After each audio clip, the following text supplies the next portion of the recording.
Right. No, I know. Yeah. That's really nice. It's sneaky. Dude, I like the one I really did try to get them to sponsor me in Derby. That's and so funny. They thought I was fucking crazy, Paul. They so politely were like, "No, we're good, thanks." Who are you again? Fucking world famous who? They were not impressed, man. We're live. That is a That real means be story. quiet while we're saying. Yeah. Well, Video, just be aware of the fact it's being broadcast. There it is. Shortly after 6, so probably a good Don't say you're time. gonna cut anyway, Paul.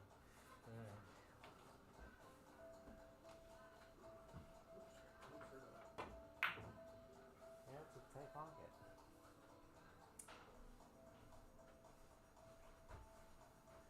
I've been in the booth all last few hours.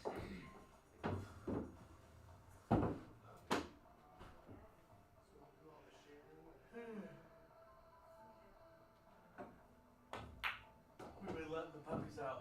You're letting your puppy out. After watching what you were doing with Gutter, we were like, alright, fuck this. Because we're carrying outside. Put him in a fucking fenced area. All right, everybody. This is Jesse Johnson, and I just wanted to let you know that you can hear me because I am welcoming you to tonight's match between Chad Bisconer and Paul Marquez. We're going to have Jackson McDonald and Mike D in the booth. And hi, I'm Stephanie Shirtliff, and this has been a really excellent day of pool so far. And it continues into the night. So we'll be getting started here in a little bit. So sit tight while everybody gets their wheels round and their... Thanks for tuning in, everybody, and don't forget to like and subscribe. That helps us a ton. And Yeah, we're about Tell- to get this... tell your dad about it. Right. I don't know. Tell your dad's dentist. But anyway, we'll get started here shortly. So, Thanks for tuning in. We'll have to start going to their forever homes. Yeah. Puppies are rough. Oh, how perfect, right at Christmas time. Yeah, right? Fuck, I hope so, Nikki. I hope so. I had years ago. I had two healers, and they had 12. Oh my god. And one ended up being stillborn. So, we so had you've 11, lived but- what I'm living right Oh, yeah. now. Oh, Yeah, yeah. dude. We were thinking we'd have 4 or 5, dude. We ended up with fucking 10, man. Yeah, yeah, I know. Yeah. It's crazy. Bro, we had to start bottle feeding at 2 weeks because the mom got rid of all the calcium in her body, making the babies and feeding them. So we've been bottle feeding for dude. Yeah. I know what you're going through. It's rough. All right, you guys ready? no, not quite yet. Oh, all right. Okay. So what's going to happen, I'm going to share it to the page, and then everybody share it and all that. Yeah, I just Yeah, tell me when, bro. Okay. You got it. I'll You get my don't phone. think of it? Well, Okay. yeah, sure. You wanna send it to me?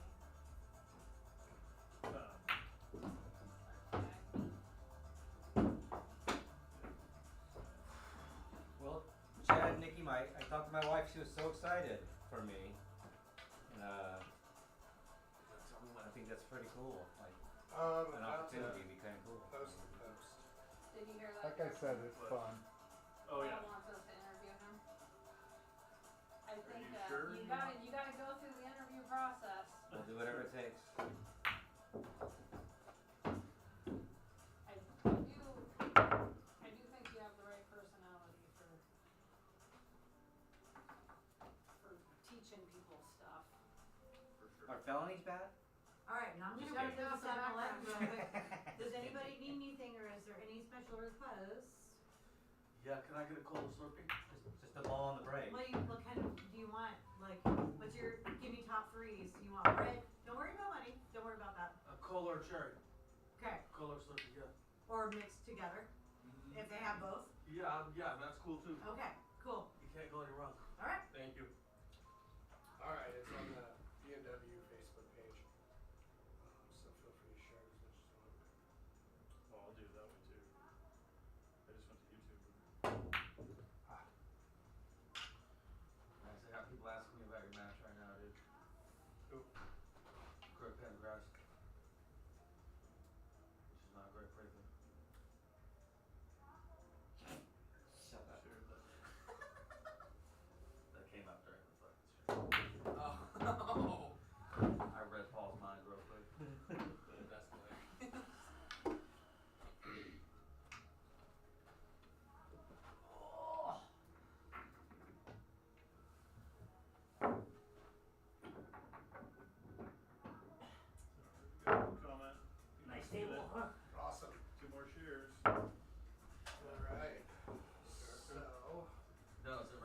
you guys on Facebook. So like you built this for me. Yeah. Yeah. We've got 200 reviews, right?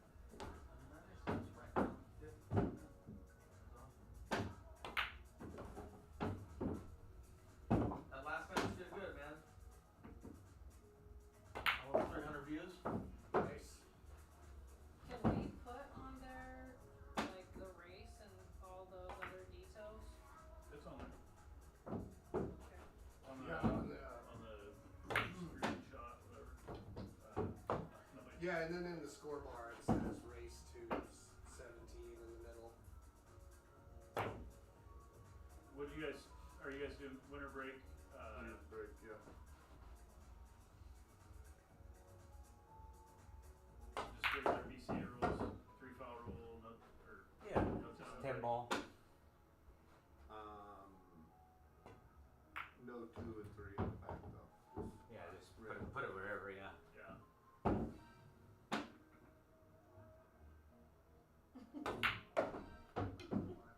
Chad, when are you gonna get on Facebook, man? Yeah, right. Don't ever do it. He's not allowed. Don't ever do it. Nikki says no. I am a smart ass. And, Well, what do you think we are? oh yeah, like we all got ourselves in plenty of trouble. How do you think Mike D got famous?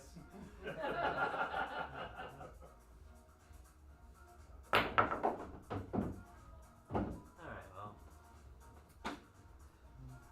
Alright, so yeah, whenever you guys are ready to jump in the booth, go ahead, get situated, whatever, and then generally just pound on the wall, and then the players will go, okay, you guys are ready, we can start. Should I put these in the fridge or just leave them sitting there? Yeah, it is. Just leave them there. Way better. Alright. Sweet. Play well, guys. Okay, I'll put it over. Play good, man. Good match, Give guys. him a show. Alright. Oh, let me give you That's that. why I'm Oh, getting out of yeah, here. yeah. Good job today. Yeah, that's it. Played real good. You'll like it. And if at any point it gets too hot and you want the fireplace off, come let me know and I'll come shut it off. That's never gonna happen. So yeah, they'll give the wall a little pound and the door a knock or something like that when they're ready to. They'll go in there and start. We'll take a break at 8. What's up, Jackson McDonald? How are you? All right. What's up? What's up? We got Jackson and Mike D here versus, and we got Chad Bisconer versus Paul Marquez.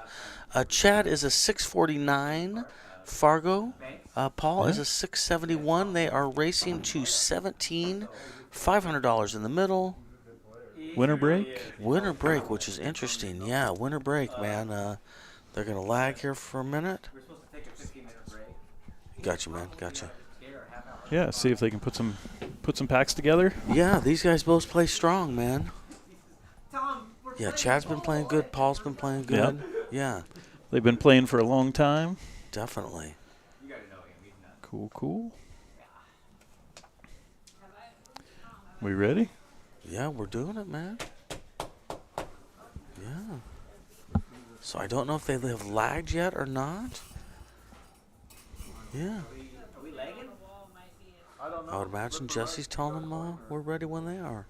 How you been doing lately, Jackson? Good, good. You been playing much? I've been trying to play some. Nice, yeah. man. Nice. Yeah, I've been trying to get a few hours a day in, and try and get back up to where I was a little while ago. Nice. Had a couple good wins recently, so Nice. that for me, huge wins. Oh, that's awesome. Where'd you win at? What'd you do? The last one was up at Tim's for one of their 10-ball tournament. Okay, cool, man. I ended up taking that thing down. Got through Mike Stevens, Stan Tarango. Nice. Yeah, so it was really good for me. That's It was a good great tournament, experience. man. Yeah, that's a good tournament. What was it? 10-ball, 9-ball, 8-ball? It was 10-ball. Okay, Yep. cool, man. 10-ball raced it was a, how did that work? It was raced to 7 on the winner side, raced to 6 on the losers until the money, then it went back to 7. Okay, cool, man. So, yeah, I got that monkey off my back, and Nice, man. now I know what it feels like to, Did your Fargo go up at all? It did. Yeah, How much it was. did it go up? Went up 13 points. Okay, cool, man. Yeah. That's big, dude. Yeah. That's a lot for Fargo. What's your robustness? About 1,700. Okay, that's pretty good, man. Yeah. All right, so it looks like Chad won the lag.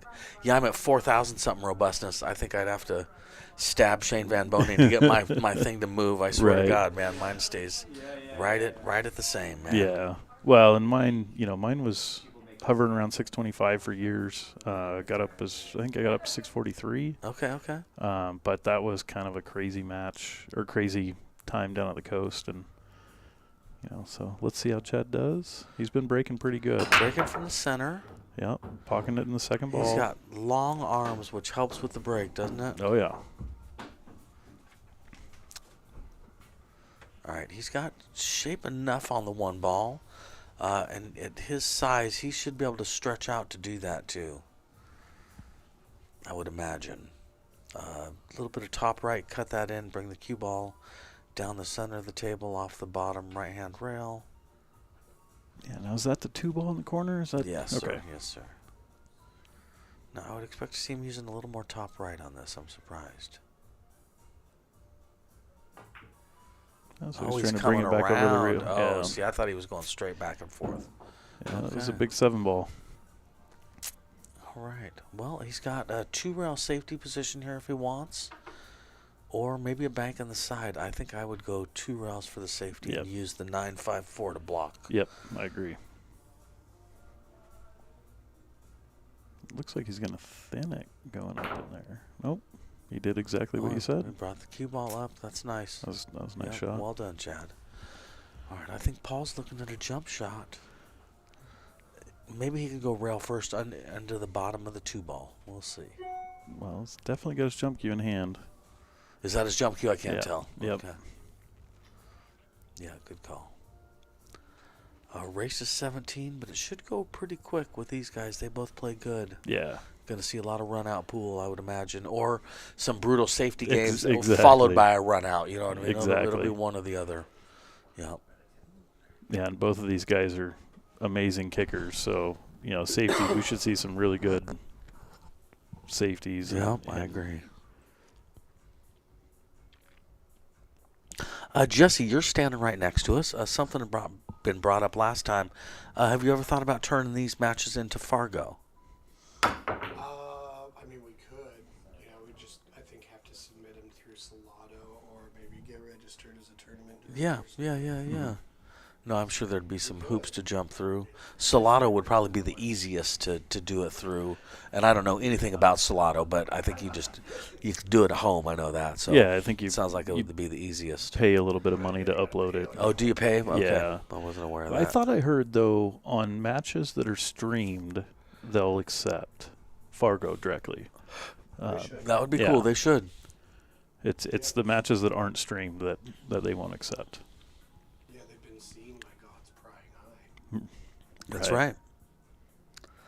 Well, the community, man.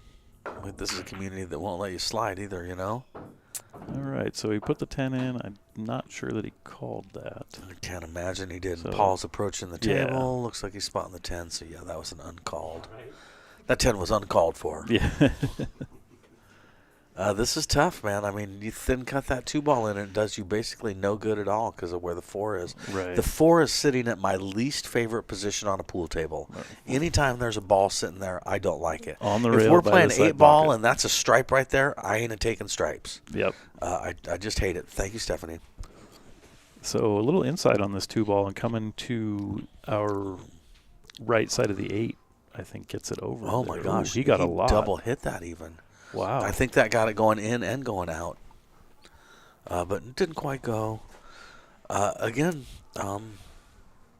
making this 2 ball not a lot of rewards. Right. Maybe come 1, 2, 3 rails the third time coming in between the 9 and the 10 for shape on the 4. But I don't think the 4 goes. Right. So when I say shape on the 4, I mean, I know what good that's doing you.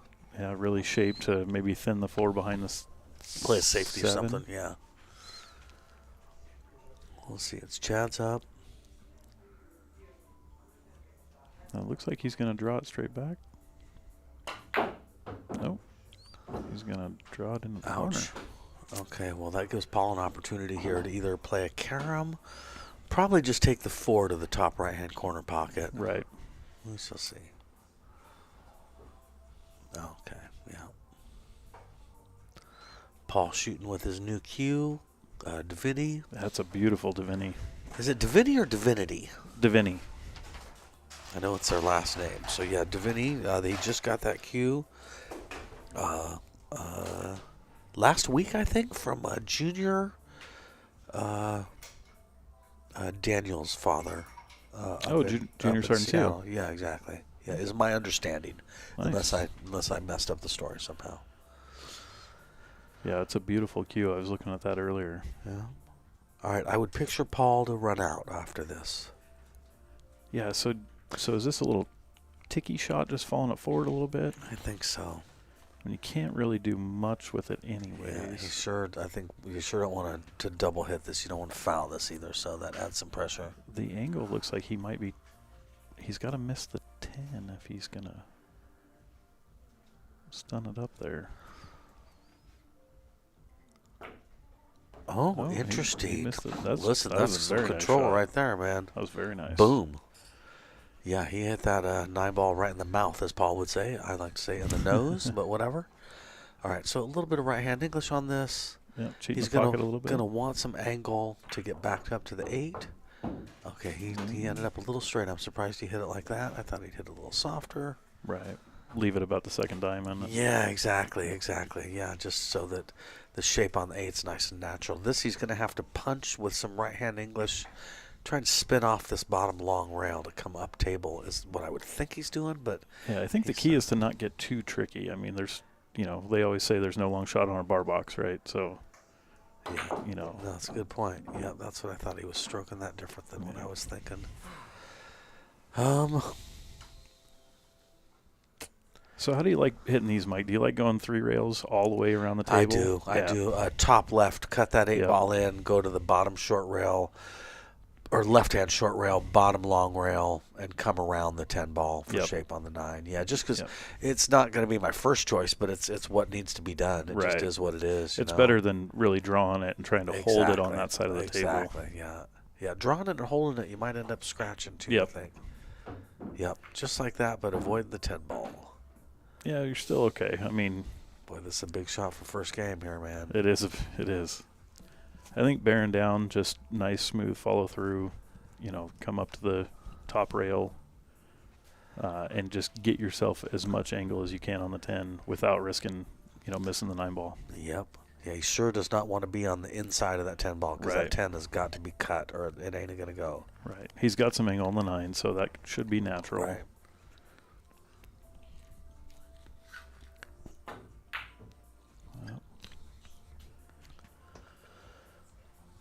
All right, first game jitters. Yeah, I was going to say the negative part of missing that is the confidence side of things. Right. It's not the end of the world to miss it, but unfortunately it adds towards a feeling of a little discombobulated. You know what I mean? You definitely want to make all these shots at the beginning just so you – sometimes a match like this will be a race to see who can get in stroke first. Right.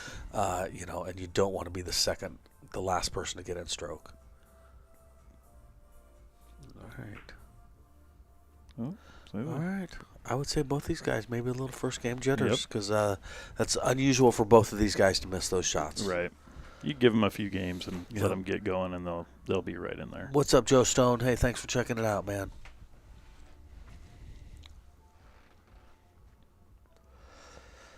Again, this is Race to 17, winter break.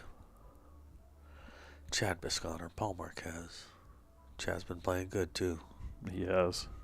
He gets second in Western BCA last time around, right? Yep. Singles. So there you go. He's smart. Yeah. He gave himself a little bit.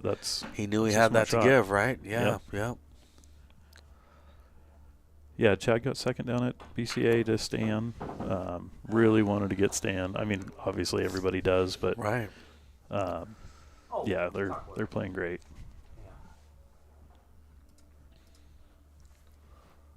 What's Chad breaking with? You know? BK Rush. Okay. Yep. It's okay. And I think I'm noticing that we got the score wrong there.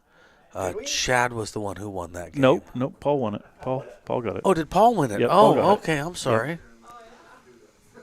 Yep, Paul got it. Then I was super wrong. The good thing I've been. Chad's already trying to make himself comfortable on that nice chair over there. Chad thinks that chair's for him, man. He thought Jesse built him a custom chair, man. It's a beautiful pool room. Oh, it is nice, isn't it? Yep. Yep. Jesse made a nice place to play, man. PNW pool thing is for real. Yep, absolutely. It is comfortable. Yeah, the only thing I've seen anywhere near comparable is the Chalk Box in Seattle has a nice setup too. It's a whole separate room with a table, and they've got a. Is that Patrick Nix?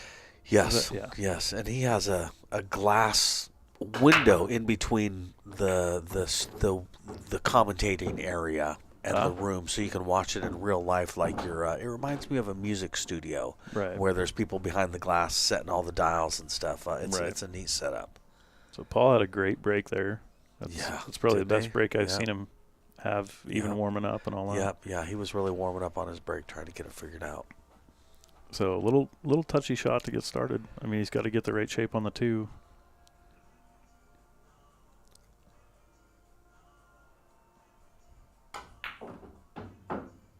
It looks like he got there. Might have to spin this in a little bit. But 4's by the side pocket. Yeah, I don't think the 2 goes. I think he can spin it in there with. Yeah, you might be right. We'll see. He's thinking something, that's for sure. Yeah. I mean, he's got some sort of plan. Yeah. I think he's banking it. No, you were right, Jackson. It went. Yeah. No, it went real clean too. He didn't have to do much with it either. I mean, the 4 ball's by the side, so. No, you're right. Nice smooth stroke here. Now it kind of looks like it leads towards the 8 ball. Mm-hmm. Yes, if he can come up in between the 9 and the 8. Right. Oh, no. I don't know. We'll see. Looks like he might be putting a little inside on it. Maybe going 3 rails to come up underneath the 8 ball. He's going to go right behind the 8. Hey, all right, 2 rails into the 7. 7 in the bottom left-hand corner. I don't know what else he can call. Right. Yeah, 2 rails being the short rail to the right, long rail top of the table. Right. Coming around that 9 ball basically, and that is not what he's doing, so that's fun. This is tough to get over there. Hey, thanks, Joe. I appreciate it. We love you too, bro. Thanks for checking us out. Oh. Oh, okay. I was. Oh. Hey, so he was on the 6 ball. It's the gray 6 Dude. ball. It's the gray 6 ball. So there's that. Okay, well that was a big miss then. That's too bad because that would have been another game right away. Yep. Which is what we were saying earlier about this is going to go quicker than you might think it's going to go because these guys play, not that they play fast, but they play good. They're pocketing the ball so it goes at a certain speed. Right. This should be a relatively. This is a get in stroke kind of an out. Yep. You know what I mean? That's right. And you really need to complete these to build that confidence up a little bit. 100%, man. Yep. Playing on a new, at least for Chad, new to him table. It's a diamond. They all play very similar, but at the same time, they got their little quirks about them. Right. Right. Different cloth, different set of balls. That was a smooth shot there, Chad. Yep. Well done. And again, not trying to do anything tricky. I think just plain simple shape. Even if it's a little bit longer. Nice. So nice smooth draw. Chad's got a good stroke, doesn't he? Oh yeah. Yeah, seriously.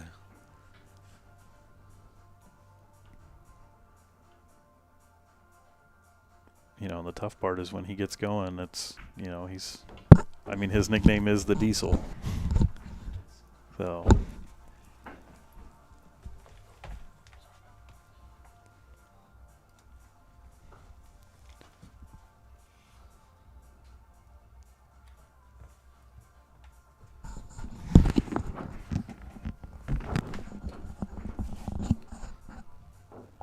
I love it. Paul is such a fashionista. Because he's wearing all gray. Is that right? Yes. Listen. Yep. Fashion is his kryptonite.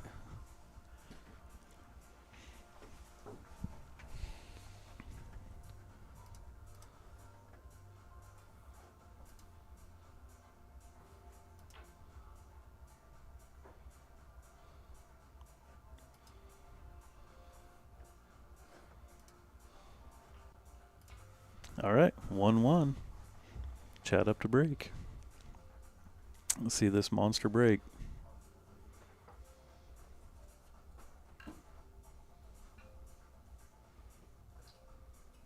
If he gets going on his break, it's gonna be a tough match.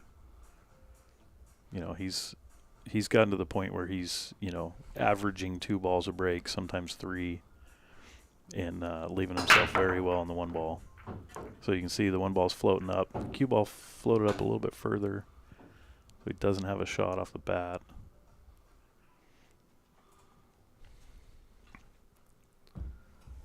So what kind of push out do you like here, Mike?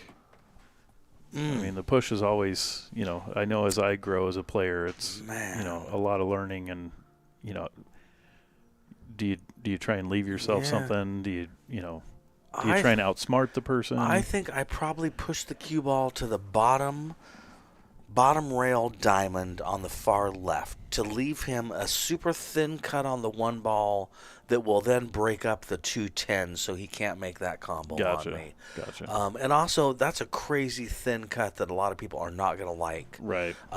But if he gives it back to me, at least I'll take it. You know what I mean? Because that's the thing.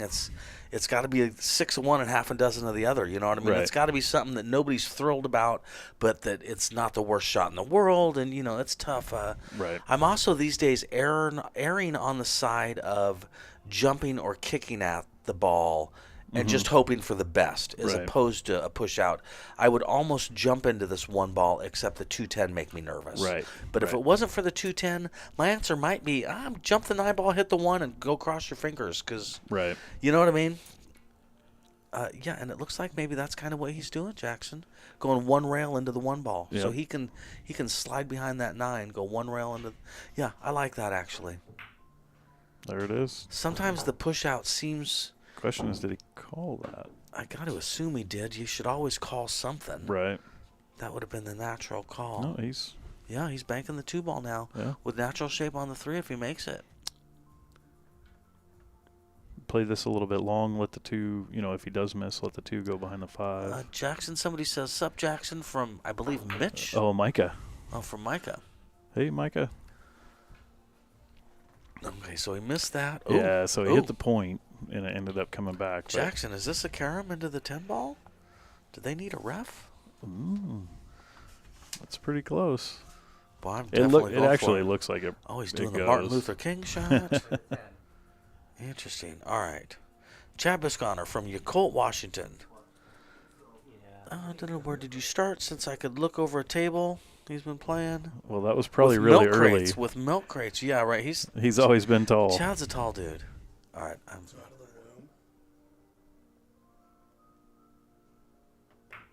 Yeah. Highlight. All right. You good. got the score there, buddy? Where do you play? His longtime favorites is Back Alley and Halftime. Currently play at Silver Star.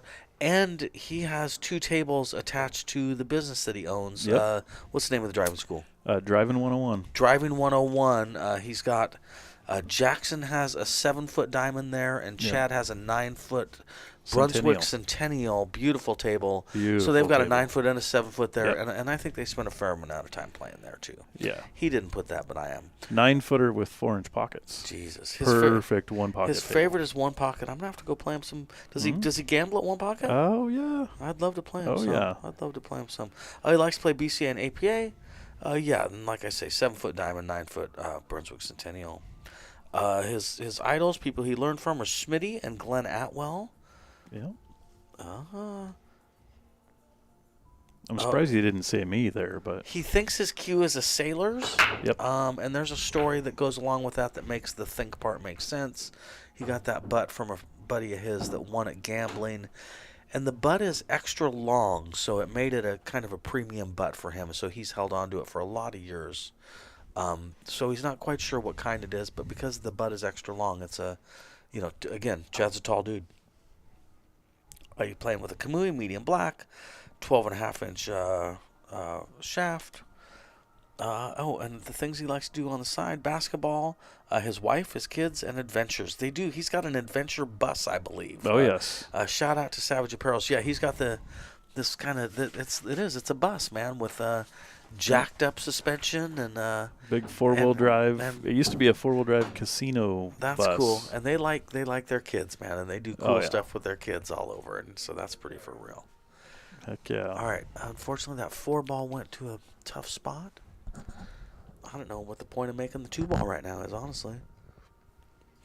Well, you make the 2-ball come around and play safe behind the 7-ball. Yeah, I'll buy that.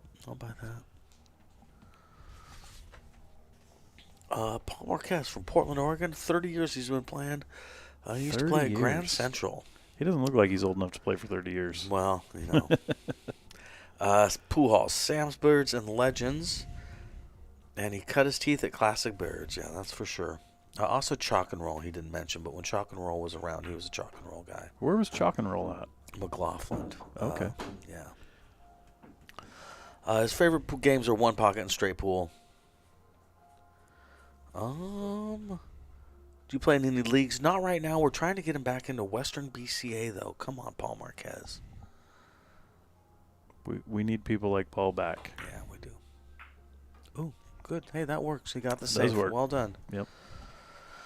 Well, yeah, he has a table at home. Yeah, it's a Brunswick Gold Crown 2. Taking lessons, yes. Brad Gowan. He says his favorite professional pool player is Mike D. That is a joke. His cue is a world famous Mike D. Divini cue, yes. Kamui Brown Soft is his tip. And he's an avid skateboarder.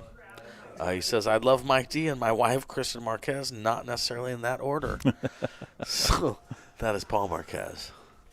And he's not an avid skateboarder. He's full of crap.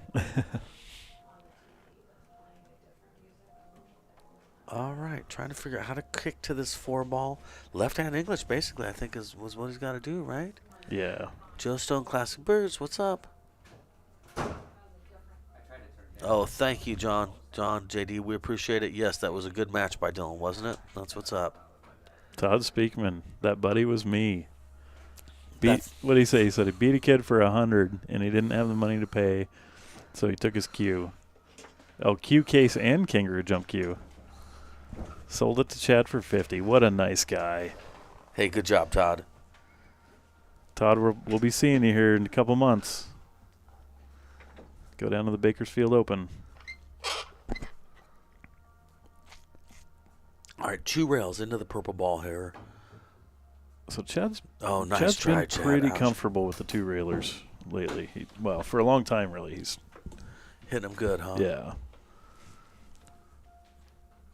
So it makes sense to me that he went 2 rails instead of just single rail with English. Yes, that's right, Kathy. Paul is such a comedian, isn't he? Yeah. So again, here I think this is a good, good thing to get him going. Yep. Although the 6, now that I've remembered the 6 is the gray ball, the 6 to the 7 can be kind of touchy. All right, that's good shape on the 5. So you basically just want to leave it on the left side of the 6 ball so you can float over for the 7, right? Right, exactly. 100%. And that's exactly what he did. Maybe a little severe. He may have to go bottom rail and then touch the top long rail on your screen. Speed is key. You don't want to get too close to the 7. Yep. And again, you want to stay on the right side or the correct side of the 7. And you don't want to leave yourself a scratch shot in that side pocket. Now look at that 8-ball. I don't think the 8-ball goes. No, I don't either, buddy. No, I think he's got a problem right now, Jackson. Yep, I agree. Yeah. Almost a miss the 7-ball kind of a problem. Mm-hmm. Do you know what I mean? Mm-hmm. Yeah, we'll see what he ends up doing here. Now, he's shooting this with draw, which makes me think the 8 does go in the side pocket. Now, I mean, there's always a shot where you can cram it in there, right? Yeah, you compress the point by hitting it real hard. It just looks like it might be too much, but yeah, he's obviously at the table. We're not, so. And it looks like he might even slow roll it. Yeah. Nice shot. Nice shot. Ugh. Little steep. Yeah, right. Yeah, I think he's going to have to hit this with some bottom right-hand English and spin it in, which is going to make getting the shape on the 10 a little trickier. Yeah, this is a tough shot right here, man. So with the angle that he's got to cut it in, do you go up and down, or do you just try and hold it? I would try to hold it because I think that English that he has to put on it is going to kill it off the rail. But I could see full stroke in this too, Jackson. Oh, no, he's using the opposite English that I thought, so he may be flying at this. Yeah, he's flying at it. And he did a good job at it. Nice shot. That was a great shot. Yeah.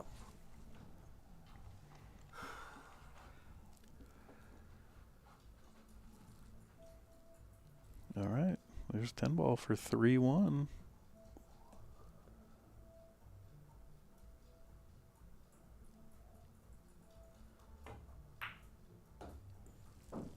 Nice shot, there we Paul. go, 3-1. Good job, man.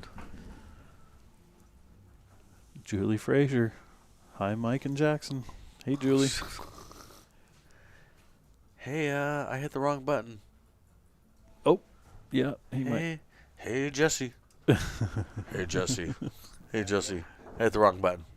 Paul's got 3, Chad's got 1. Oh. Hey, what's up, Julie Frazier? How you doing?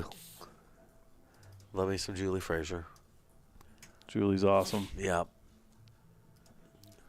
Paul's got 3. Yeah, Paul's at 3. Yeah. Thanks, bro. My bad. No problem.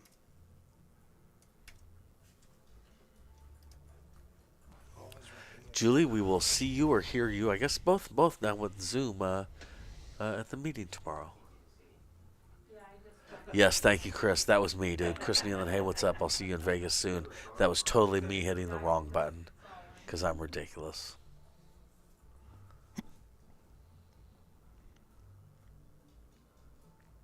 See, Paul moved his break.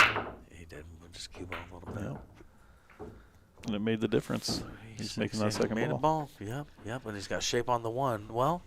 Yep. Shape on the 1. Decent shape on the 2. Yeah, shape. The 1 ball's bottom left, right? Yep. The 9 is the other one. Okay. Yep. So yeah, he's got shape on it. So the 2 to the 3 is going to be tough. Yep. Kathy, the Western BCA meeting. There's a special meeting to discuss caps, Scotch doubles, and caps, and yeah. It's going to be a fun one. Should be interesting. Hope everybody can be nice, which they have been lately. So it's definitely been getting better, hasn't it? It definitely has, Jackson. The whole organization's been getting better. It's been neat to see, man. Yeah, I like it. Had a lot of people working really hard on that. So yeah. Jake Hoper, hey, how's it up, going? Jake? Thank you, sir. Appreciate it. Just so excited for the meeting. Well, Julie. Paul really did hit a good shot there. He got unfortunate to get behind that 5 ball, but he really did hit a good shot. Yes. Julie says she's just so excited for the meeting. That's what I have to remind myself. That's right. Julie's in charge of figuring out the voting part of things. You know what I mean? Yeah. Where, I can just sit there and say stuff and I don't have to worry about it. Julie's like, the voting drives me crazy. Oh, my God. She's got to log everybody in. Bro. She's got to make sure attendance is right. Oh, my God. Yes. She doesn't really do a whole lot. Right? Seriously. Yeah, no, she's pretty amazing. All right, 1 rail, just trying to hit the 3. I mean, yeah, not much you can do here. No, you might as well hit it pretty hard, so maybe you get some separation between the cue ball and the 3 ball. But too hard, you lose your aim. That's too bad. So he was a ball away from hitting that, which for him is pretty far away from hitting it. Right. I'm sure he's not happy with that. So here we're going back and forth. We got the 3 ball, 4 on the upper side, 5 on the lower side, 6 on the upper side, right on the rail in your favorite spot. Yep, right. Oh, seriously, we know you wouldn't be taking solids. No, I would not. Yeah, Murder Queen says props to Julie. That's real talk. Absolutely. Yeah.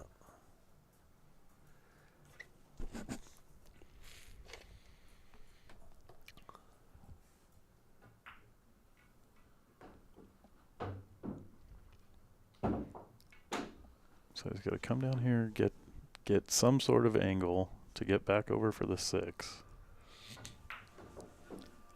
I like that. He's under the 5. I like Yep. that. That's my preferred angle for stuff. Yep. Maybe a little steep, but I Yeah. like the idea of being on the inside of the 5 and going outside. Right. So you can just float it instead of using a rail. Just more natural. Yeah. Yeah. Yeah. Now he's, like I say, he got a little steep, but he's going to be okay. Chad says he plays great. Yeah, Nice guy. Just dig down on this a little bit Yeah. and just float it over to the rail. 6 ball's off the rail, so that helps a little bit. Yep. Yes, definitely. Just don't scratch. Good. Yeah. Smooth shot. He's got a nice stroke, doesn't Yeah. he? Yeah. So same exact shot. I mean, same exact stroke on this. Really, just Oh, Julie Murder Queen is Stephanie, Jesse's girlfriend. There's Dave Chavez. What's up, Dave?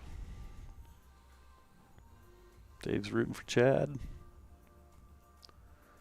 All right, this is a tough shot here, especially on the rail. Oh, He decided to play safe. Interesting. Yep. He gets Listen, he I'm gets not mad at creative like man. that. No, I'm He- not mad at that. It's one thing I've been trying to learn from him is Yeah, how to that creativity. yeah. When the shot comes tough, because right. I end up just trying to make it and make it or miss it. I deal with what I got. but- Right. No, that was a great shot by Chad. And Paul, that was a great shot right there, man. Yeah. Todd Speakman, Pacific Northwest, or PNW Pool Thing is located in Vancouver, just across the bridge. Yep. At Jesse's house. Yep. Awesome place. Yeah. Again, hey, what's up, Chris Nealon? My lodging sponsor for my upcoming Las Vegas trip. Very nice. I appreciate it, yeah. That's Saving me a ton the of money. 667. Yeah, Is that- 667 bar table 10 ball $1,000 entry tournament at Griff's. Yeah. Nice. That's awesome. Yeah. And Chad kicks it in. Great shot. shot, Got a Chad. little unfortunate there. Yeah. Great shot. Got a little though. too soft. Yeah, I like those $1,000 entry tournaments. The payout is so big. Right. I won almost 10 grand that last one. Yep. Yeah, and I'm lucky enough to have guys backing me that'll get a percentage of the win. So it's Yeah. it makes it affordable. Otherwise, $1,000 entry wouldn't be something I could do and feel Now, right about. did- You know what I mean? Did you get second in that one or Third place. third? Third place for 10 grand. Yeah, I Yeah, think that's- Savannah Easton got $24,000 or something for first place. Wow. Yeah, no, they end up paying big, man, especially with the side pots. Yeah, and the side everything. pots are huge. Yeah, they pay big. Yeah, and it's fun. And Vegas is close, and it's just a weekend. That's my thing these days is I'm tired of going out of town for 2 Yeah. weeks for Right. tournaments. There's been tournaments I don't go to anymore just because I'm burnt on being out of town that long. Right. Yeah, Vegas is a 2-hour flight. That's another great shot. That was a great shot by Chad. Great touch. Paul's pretty much got to jump this, right? Right. I mean, Yeah, I don't and know there's what else really you can do. nothing. I mean, you can't get hurt by this. Looks like Paul was tapping the table a little bit, saying nice shot. Yep. I would, yeah, there's no choice but to jump this, in my opinion. I agree. And, he might pocket him jumping it Yeah. too. You know what I mean? That's Right. maybe this is a 1 out of 7 make it kind of a shot, but it's better than if you go rail first into it and just Right. hit it. You know what I Right. mean? Yeah, and he's far enough away from the 9 where I would say There it he's is. guaranteed. Oh. Brutal. He made good contact with that, everything. That's too bad. Yeah. Yeah, that was a big scratch. But he's up 3-1, so he's got a game to give. Yep. He's doing all right. Yep, that's Tough where I part would is, put it to, Chad. If Chad gets this one, turns around, gets the next one, we're all back to even, and then that's a tougher miss. But Yep.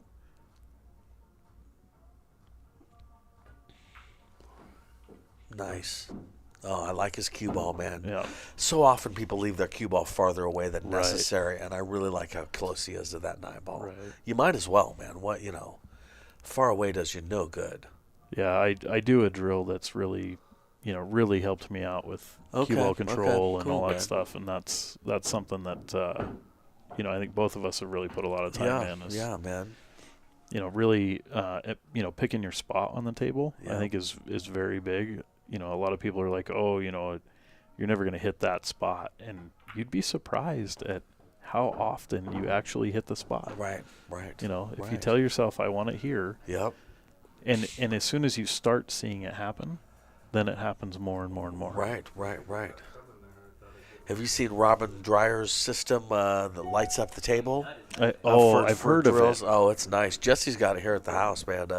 It is neat, man. It Yeah. is neat. It illuminates patterns on the table that you're supposed to work with, and it's cool, interesting. man. Yeah, it's definitely a lot of steps ahead of putting stickers on your tables. Right. You know what I right. mean? It is cool, man. Yeah. Yeah, I got 2 friends with that, Jesse and a guy named Ken. Yeah, and it's pretty impressive. I think it's about $1,000 for the setup. Yeah, it's cool. I would like to have one at home.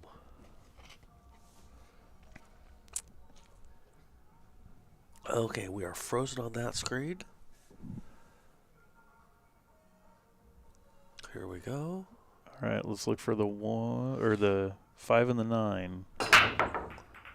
9 ball just missed, so he cranked it up a little bit more on that break, and kind of see that caused him to miss a little bit. Oh, sorry, bud. I got you. Other foot. There we go. There we go. All right, I think he can cut the 1 ball in and come back over to just to the right-hand side of where his cue ball is now for shape on the 3. But we'll see. Do you come back and play the 3 in the other side? No, or? I'd play the 3 in the same corner that the 1 Okay. is going in, and avoid the scratch in the side pocket. Right. Basically, send that cue ball back in between the 3 and the side pocket. Gotcha. Just because I think that's most natural.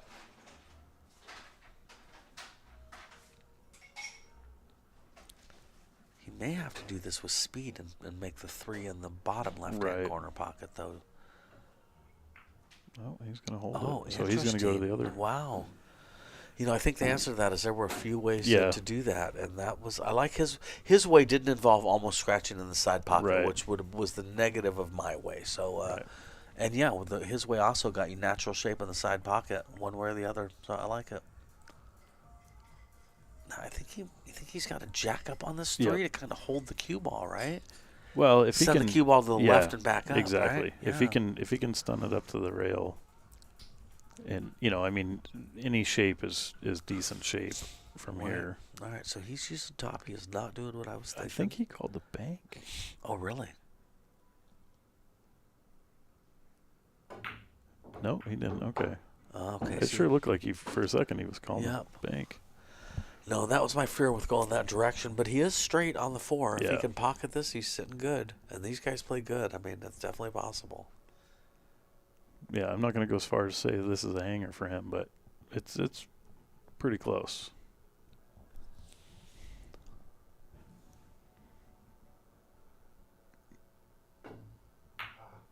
Mm-hmm. Okay, big opportunity for Paul to get to 4-2.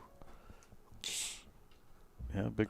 So does it go by the 5, or do you got to thin it in the side? I think it goes by the 5. I'm assuming that it goes by the 5. If it doesn't, then I kind of take back as the saying that there's an opportunity to get a game here. Yeah. Well, I still think it looks like he's going to thin it in the side.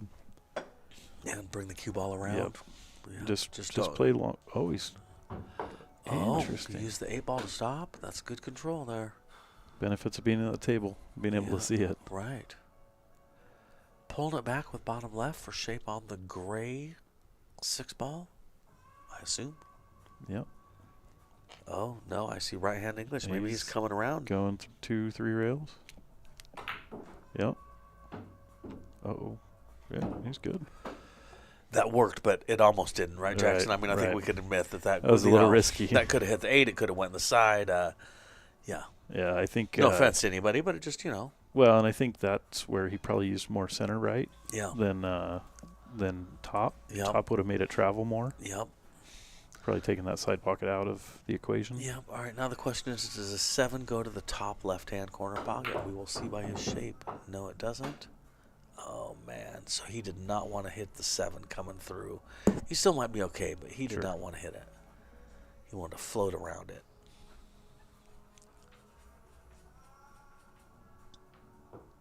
And he's kind of on the 50-yard line. Do you back cut it in the upper right corner, or do you dig down and cut it down to the lower right corner? It looks like he's going to go to the upper right corner.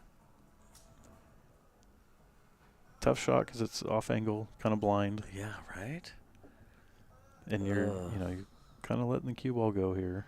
Yeah, looking at it, I'd say I'd rather him go to the bottom right-hand corner pocket than try and back cut the hell out of it. Also, just kind of stun and push it up to the rail and back out for natural shape for on the 8. For natural shape on the 8, exactly. I'm afraid back cutting that 7 ball to the top right-hand corner pocket, you're letting that cue ball something fierce. You know what I mean? Well, and then you're just crossing your fingers. And then it brings the 9 or 10 back into play. Completely, Jackson. Yeah, completely.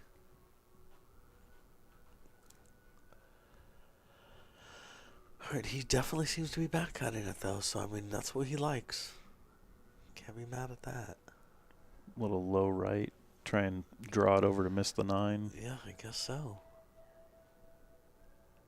He's trying a few different bridges. Yeah. Overcut it. Ouch, boy. That's, you don't expect to overcut that shot.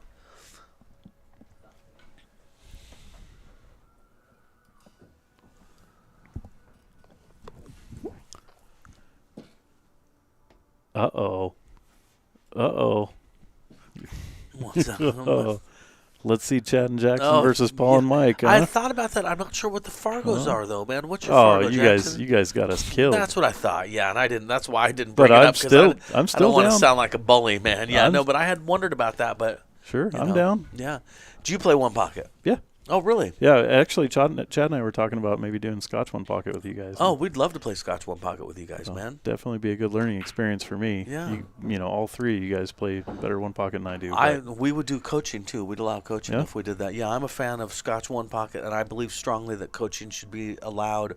That's how I learned how to play one pocket, was playing Scotch one pocket, and it's the best way to learn. It is tough to learn if you don't have coaching. That's why I would say we would allow coaching. Yeah, because without coaching, it's almost like you're playing a trick on somebody. Right. You know what I mean? It's not very cool. Well, you said something earlier on the previous stream about your life experiences, learning experiences, in the classic days and all that, where you really had to pay to learn. You did, man. And it gets tougher, when you got to pay to learn. Yep. All right, so 3-3. Well, I'll tell you what. You set up some Scotch one pocket, and we'll play. All right, yeah, we should do it. Oh, I think we both pushed the button, Jesse. Yeah, we double got it. Yeah, Jackson, you set it up. We'll play. All right, yeah, sounds good. I think that'd be a blast. 3-3. 3-3. Yeah, I do too. I haven't got to play Scotch one pocket in years. It should be 3-3, right? 3-3, yes, sir. Yeah, we like I said, what we still call the barber shop, even though it's been closed. Right. We got the perfect table for it. Yeah, that's what it sounds like. That's part of what was making me think about. If nothing else, I'd like to hook up with Chad for some one pocket. Yeah. Yeah, man. Yeah, we've been trying to play, as much as we can. Obviously when this came about, he kind of switched to the small table, but getting ready for this. Yeah. Yeah. But I've been trying to put a lot of time in on the 9-footer, him as well. Nice. We kind of have a running tally. We've been keeping track for a while. I don't remember exactly what it is. He could tell you to the exact number, but I think it's somewhere around 33 to 20 or something. Okay. So he's definitely getting the better of me. But I put a couple good days on him. Get 3-1, 4-1. It doesn't happen very often, but when it does, it feels good. Yep. Yeah, well, Chad's a monster these days. I think with Chad, it's just his self-confidence. Yeah. He's got it. All right, I like this. 1 ball and then 4 in the same pocket, I would imagine. Yeah. Stop shot for 5 in the corner, right? Yeah. Chad's looking good to take this to 4-3. Yeah, almost follow it up just a little bit so he can get a little closer to the 7 ball. Yeah. Or a little better angle of the 7 ball. Yeah. But even if he'd stop shot on the 5, he can cut that in. No, my money's on Chad for Yep. this game So now. Yeah. Yeah, it's a nice thing about this level, too. It's one of the things I was saying about the race to 17. It'll be quicker than you might think if you're at home watching this because these guys are running racks. Right. You know. Right. I'd expect to see, at least 2 or 3, 3-packs in here. Yep, I wouldn't doubt it. Especially as they get going, and they're starting to get going. You can tell now that 100%, Jackson. I couldn't agree more. Yep, I couldn't agree more.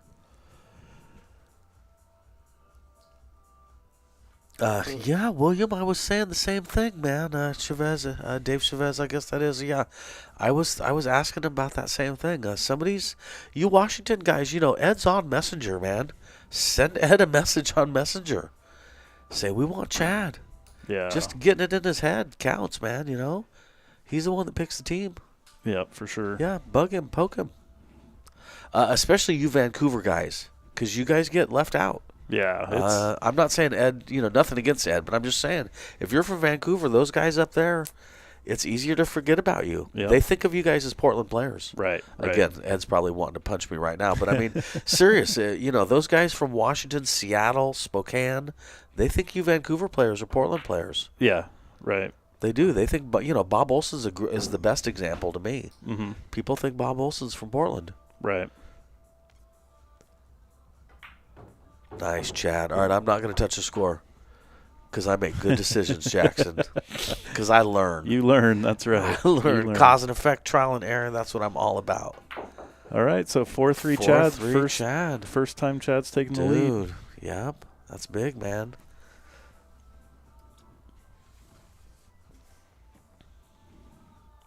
Yeah. JD petitioned, yeah, right? Yeah. Yep. Listen, he's on Messenger. Ed Slade, SLADE. Yep. Just say it.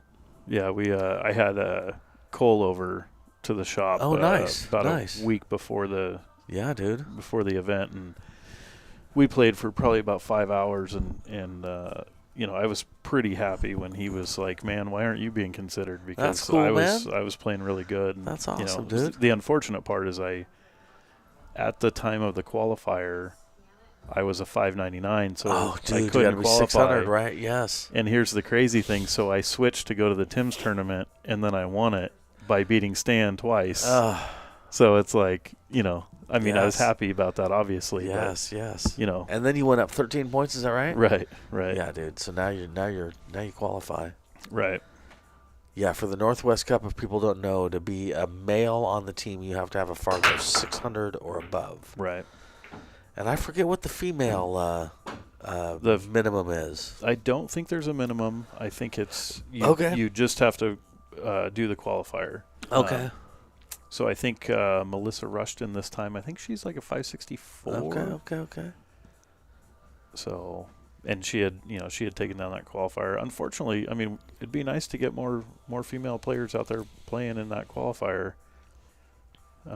Because really, I mean, I think they had 4 that attended that qualifier. Dude, when I was captain, I stopped having qualifiers because the last qualifier I had 5 people show up for a Jackson. Right. And now on the one hand, you got to understand a qualifier for the Cup. You got to have a window of Fargo. You can't just have everybody show up. Right. It's got to be the right numbers. Right. But even having said that, I mean, there must have been 40 guys eligible to play in that. I had 5 people show up, and I thought, yeah, I can't do this again. That Right. I can't do it. If everybody showed up and really fought hard for it, that'd be one thing. But now I'm picking the guys that happen to show up for this. You know what I mean? And that's not.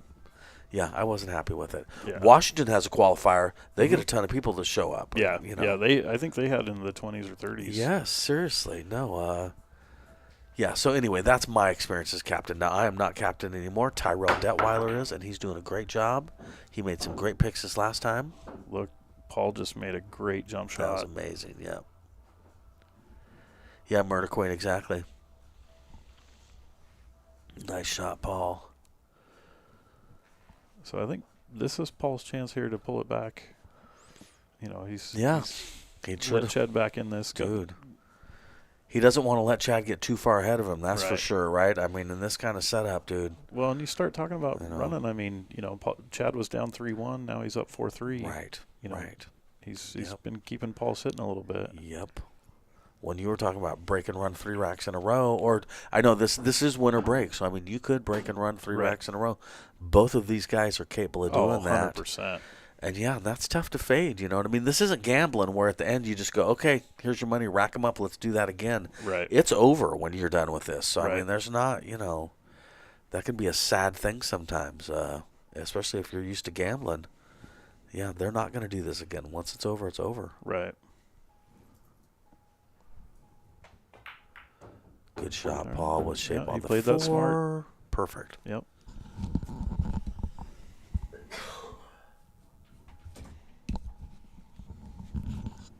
So just smooth draw back here, Yeah. come back out, probably draw it back about 2.5 feet. Yeah, if it was a little different, I would say some bottom right to go under the 5 and back up. But I'm afraid if he tries that, he's definitely going to click the 5. Right. Nope, he tried. Okay, well, And it worked out. He clicked the 5 in the right direction.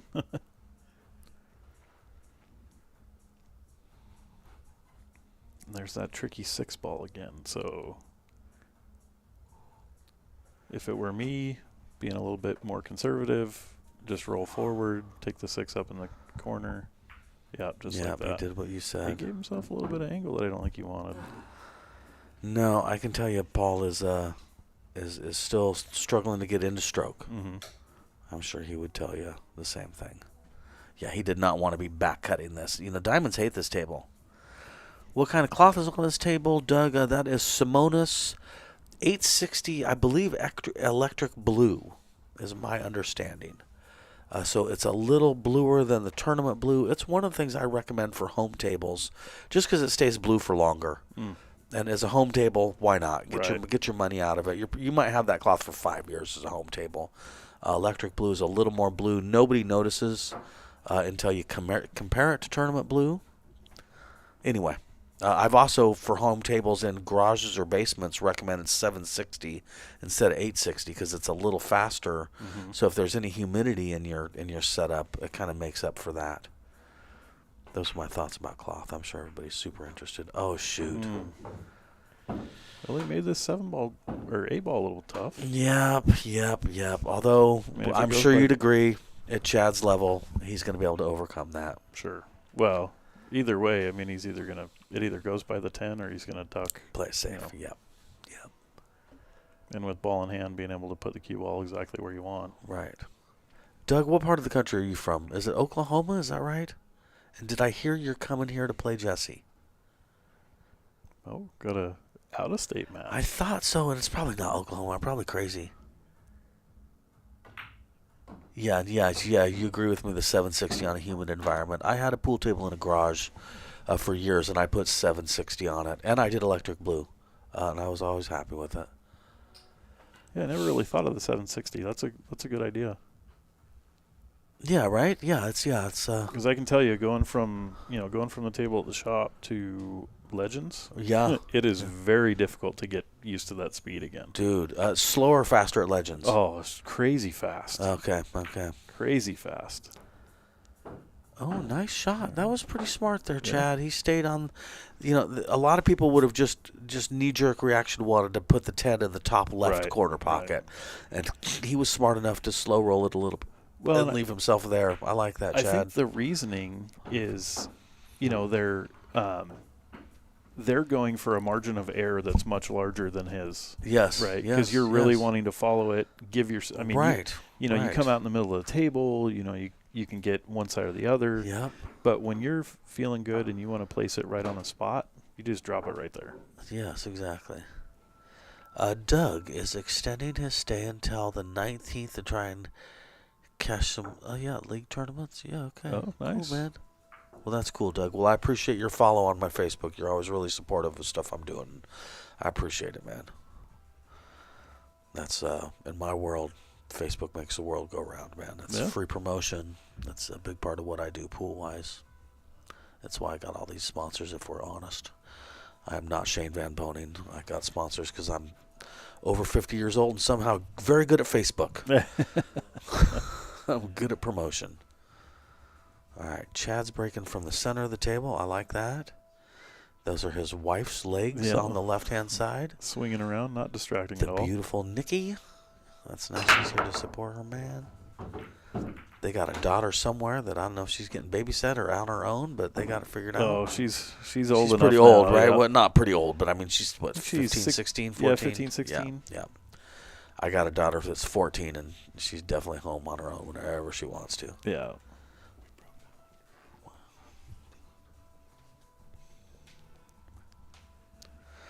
Yeah, a lot of you guys on the stream watching this live. We sure appreciate it, man. That's awesome, guys. Yeah, this is a big deal to all of us. We really appreciate your support, and all you guys in the chat saying stuff we really appreciate. Seriously. Keep liking and keep sharing. Yeah. Get this out there. They're doing a great thing for everybody. Seriously. Yeah, I shared this on Derby City Classic, my group that has 11,000 members, and on the Bad Boys page, too. Yep. Trying to get as much love as we can. Ooh. Oh, bummer. I don't know if he can back cut this or not.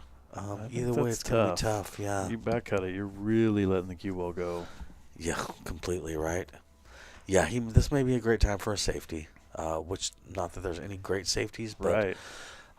Speaking of one pocket though, sending the 2-ball up table and making him shoot away from shape at the 4-ball. Yep. That's a typical one pocket strategy where, well, at least he's facing the wrong way and he's got to get all the way back to this side of the table. So, right. I mean, there's that. Even if you left him dead straight on the 2-ball, still going to be tough to get back to the 4. So you can just take advantage of that. Almost, I mean, 2 railing it, right, and leaving it down on the head string. Yeah. And, that, like you said, I mean, one pocket, you learn to, get that cue ball up or get the object ball up on the head string. Right, exactly. And it allows you to leave the cue ball right there too. Oh, somebody says this is great. Love PNW pool thing. Well, we appreciate it. Yeah, heck yeah. All right, he is. Does that look like he's? Listen, I don't know what he's doing. I think he's going to stop it right there and put the 2-ball up on the head string. He's going to get right behind that's that 4. pretty smart, was dude. tricky. He was trying to. I call that a shoulder hook. He was trying to put the cue ball right on the 4 and get a shoulder hook, and I believe he got the hook, even though he's not touching the 4. I think Paul's dead hooked on that 2-ball. Yeah, and this is a tough hit because of where the 8-ball is. If you go one rail up and back into this 2, you got to skim it. Mm-hmm. Now, it might be crazy. Oh, he's going to try and masse into around. the 2. So if you can masse and thin it. Nice. Okay. Yes. Graham Sanchez. This is Mike D and Jackson McDonald. What's up, Graham? Graham, you're one of my favorite people. I sure think you're a sweetheart. He's a nice dude. He has helped install some pool tables at my place. Nice. Yeah, he's a good dude. So what do you like here? I mean, thinning it brings the 2-ball out, right? So yeah, I think I would thin the 2 into the 8-ball with right-hand English and send the cue ball not that way. I would go the opposite way and try and hook him behind the 8 with some right-hand English. Hit it so thin that I hit the 2 into the 8, send the cue ball back up to the long rail, and then back to the bottom long rail. Using the 8 as my blocker ball. So using inside and coming. Yes. I use an extreme right-hand English, and which totally might not work, Jackson, but it's what I like right here.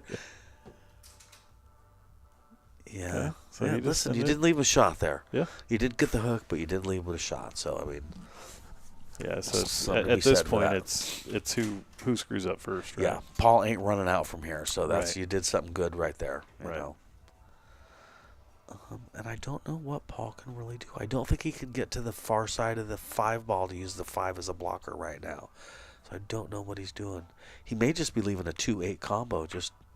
No. Oh, that was good. That was tricky. That was pretty smooth. Although I would say with a little bit of a jump. Yeah. Chad's going to make the 2 and have natural shape on the 4. That would be the negative of that shot. Chad's 90% here to.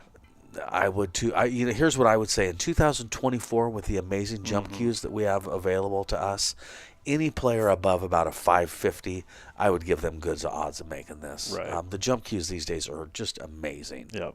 And he's just playing ridiculous. with the BK Rush or the Predator jump thing. Yeah. Yeah, the jump air or whatever it is. Yeah.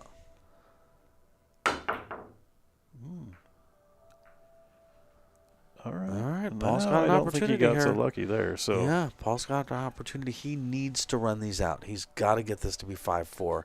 He does not want this to get away from him. Right. So here's just touch it inside. Come down in between the 4-5. Yeah, Kathy, I know what you mean about the line drawing, but then I also the line drawing to me can get kind of annoying. It looks like there's a little kid drawn on the table sometimes. I'm not really a fan of it. I try and describe it with my words and hope that that's good enough. And if it's not, I probably wouldn't be drawing on the screen anyway. I hate it when it looks like a little kid is drawn on the table. It always makes it tougher when you're not right, too. Yeah, that's true, too. Yes, exactly. Yeah, exactly. Yep. You know, because, I mean, pool, everybody plays a little bit different, you know. Right. It might be, you know, a certain way you would play the shot, and then they get up. I mean, we've already done it a few times, right? Yep. All right, Paul has got to pocket this ball, leave himself a slight angle on the 8 for getting over to the 9. He's got to run these out. Yeah, I like hitting this all the way down to the rail and back out. So he played a little bit softer, but I like letting my stroke out there a little bit. It's a little steep on this 8 ball. I wish he was about 6 inches more to the bottom of your screen. Right. This is a little bit of a tough cut. Not tough, but it makes it harder to get where he wants to be on the 9 ball. He's got to kind of pop this and go across and maybe leave himself steep on the 9 ball. Oh, boy. Ouch. Well, he's okay there. I mean, he obviously didn't want to miss it, but... Yep. God, I'm concerned that Chad is going to be able to kick this 8 ball in, going to the top of the table to the left, 1 rail down to the 8. I don't think he can kick it to the short rail on your right-hand side and make it. I think that the 8 is too far to the left of the pocket. Right. I think he's got to go long ways at it. But like I say, Chad's good, and that would scare me at this point if I were Paul. How about the 1 pocket kick right here, where you kick off the bottom rail and thin it back into the upper corner? Yeah, no, that's possible, definitely. No, I know exactly what you're talking then about. You're creating separation. Some the cue ball can get up there. Yep, no, that's true. If this was 1 pocket right now, that's the shot I'd be shooting. Right. You know what I mean? So right. There's that part that I definitely agree with you. Yeah, we'll see. Here's what I don't hate Chad's odds at this. Do you know what I mean? Right. I bet he's definitely going to hit the black ball. I know right. that. You know what I mean? It's going to be a good hit. He's probably not going to scratch. And, yeah, that's where I worry for Paul on this, is that it was a lucky miss in some ways, but also I think Chad's probably going to work something out here. Let's see how this turns out. Man, the more I look at it, I really like that 1 pocket kick. You have a point. Yeah, you have a point. Because it creates that separation, too. Yep. Oh, that was a good effort. And he left him thin. Like I said, it turned out okay for Chad, which I thought the odds of it turning out okay were pretty good. I think Paul could back cut this 8 ball for a safety shot, leaving the 8 on the right hand short rail underneath the 9 ball and send the cue ball up table, and hopefully, or underneath the 10 ball, hopefully hook him on the 10 ball. Right. He just doesn't want to scratch in the top left hand corner pocket doing this shot. These speed shots, when you got to play speed on both balls, I still struggle with those. Oh, they're tough, man. Yeah, God forbid you send the 8 ball all the way across. Now, see, he didn't back cut that quite enough, in my opinion.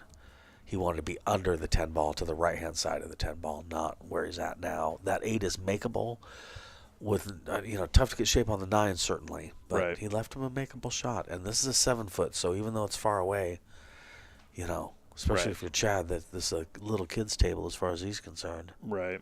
It's makeable. Just, pulling shape on the 9 is going to be the tough part. Thank you, Stacy. Yes, it's a 7-foot table. We appreciate it. Hey, Stacy.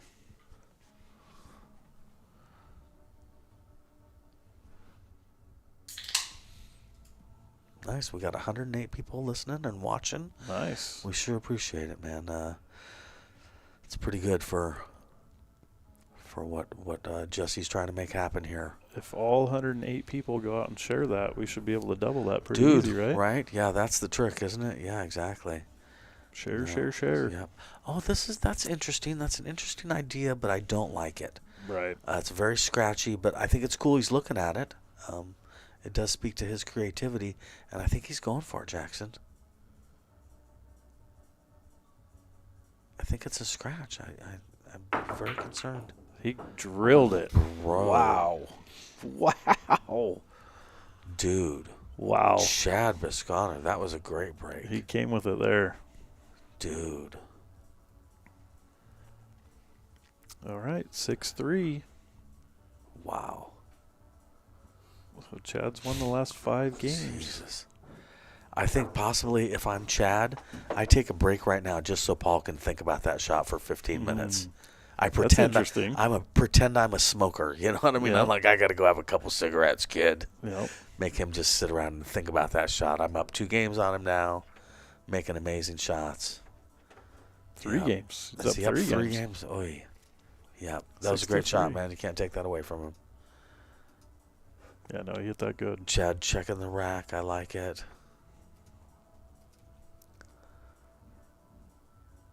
This would, with the Fargo difference, this would be a big win for Chad. Yeah, You know, for everybody in the Pacific Northwest knows that Chad is on the come up. You know, it's not Fargo's job to predict it.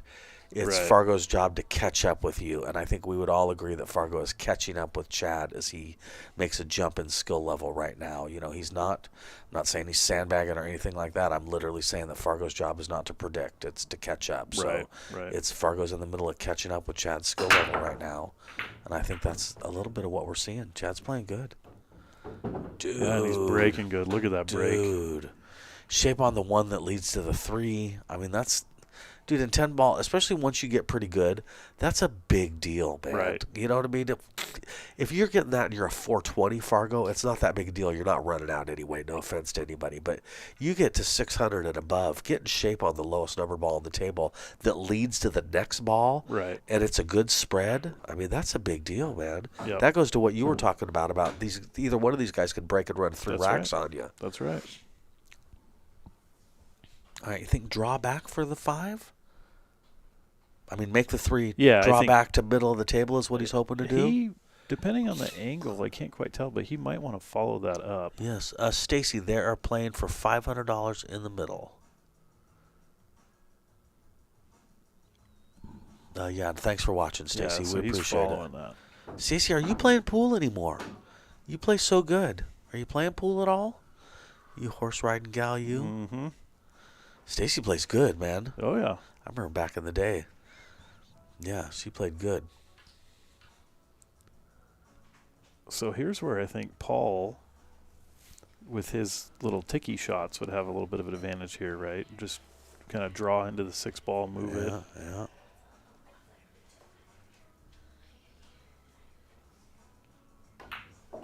Oh. Wow. Jackson, that's pretty strong right there, That man. works. Good That shot works. and straight. The speed of this table is not throwing him off. Right. He's feeling good with the speed of this table. Right. You know, Paul had a similar shot and he ended up very off angle when he was done. Right. Chad is feeling the speed. I believe if he uses middle top on this ball, he runs into the 8 ball. So he kind of needs to get maybe some right hand English on this. Or a little pop. Yeah, yes, a Kind of pop. pop Yes, it and a change the pop direction. changes the angle. Well said, Jackson. Right. Yeah, so we'll see how he ends up doing this.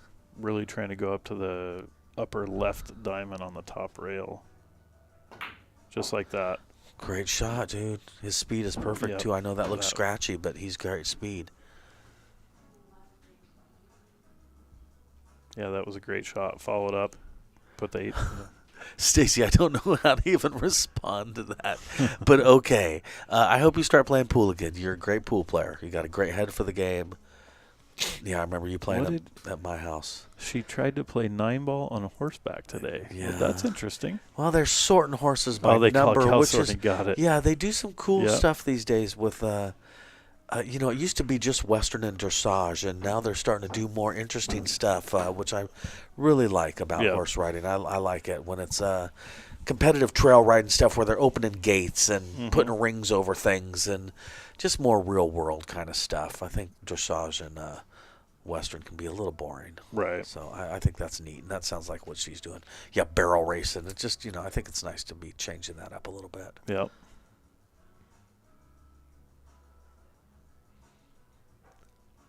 Looks like he's going to follow it forward. Yep. Just like that. Wow.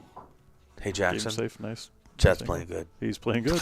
He's playing good. Dude, he's even got the right angle on this 9-ball for Yep. going, making the 9, going to the top long rail, coming back to the bottom long rail, leaving dead perfect for the 10. Nice angle to float. He's hitting him good, dude.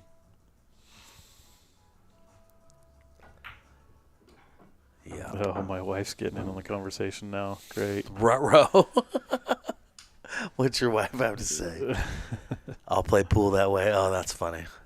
Yeah, we've got 2 horses as well. Oh, so. okay. We got 1. We're down to 1 right now. Oh, that okay. could hurt. Okay. That could hurt. Well, you have a great out like that. And my money's on Paul on this game. Yeah, I'm not taking that. Let's bet big. There it is. All right. Paul got out of the seat. Nice out, guys. All right, 4-6. He's within 2. That could turn into be a big mess. Mm-hmm. A big miss. That's right. Yep. Paul's really good. Winner break too. I mean, dude. Right. Yeah, I mean this could turn into a tied game. Right. Or tied match. Yep, exactly. Chad's feeling that one a little bit. He took his sweatshirt off. Dude, right? People talk about the temperature in rooms sometimes, and I'm like, yeah, well, let me miss a shot. Exactly. Super hot, man. I don't care how cold it is in the room. Let me dog a shot, and I'll be sweating. That's right. Oh, Stacy, I don't even want to repeat what you just said, but yeah, that hurt. If that's how you feel, imagine how Chad feels. Yeah. So yeah, I'm with you. But he's been playing great, so I mean, I wouldn't make too big a deal out of it, honestly. Paul's got at least to I come hear him with in it. there laughing right now, so that's good. Yep, exactly. Got to shake that off. Yep. Things like that are going to happen in a match. All right, so Paul does make a ball. Yeah, that's going to be his struggle if that continues. Yep. I mean, at this level, you got to make a ball on the break.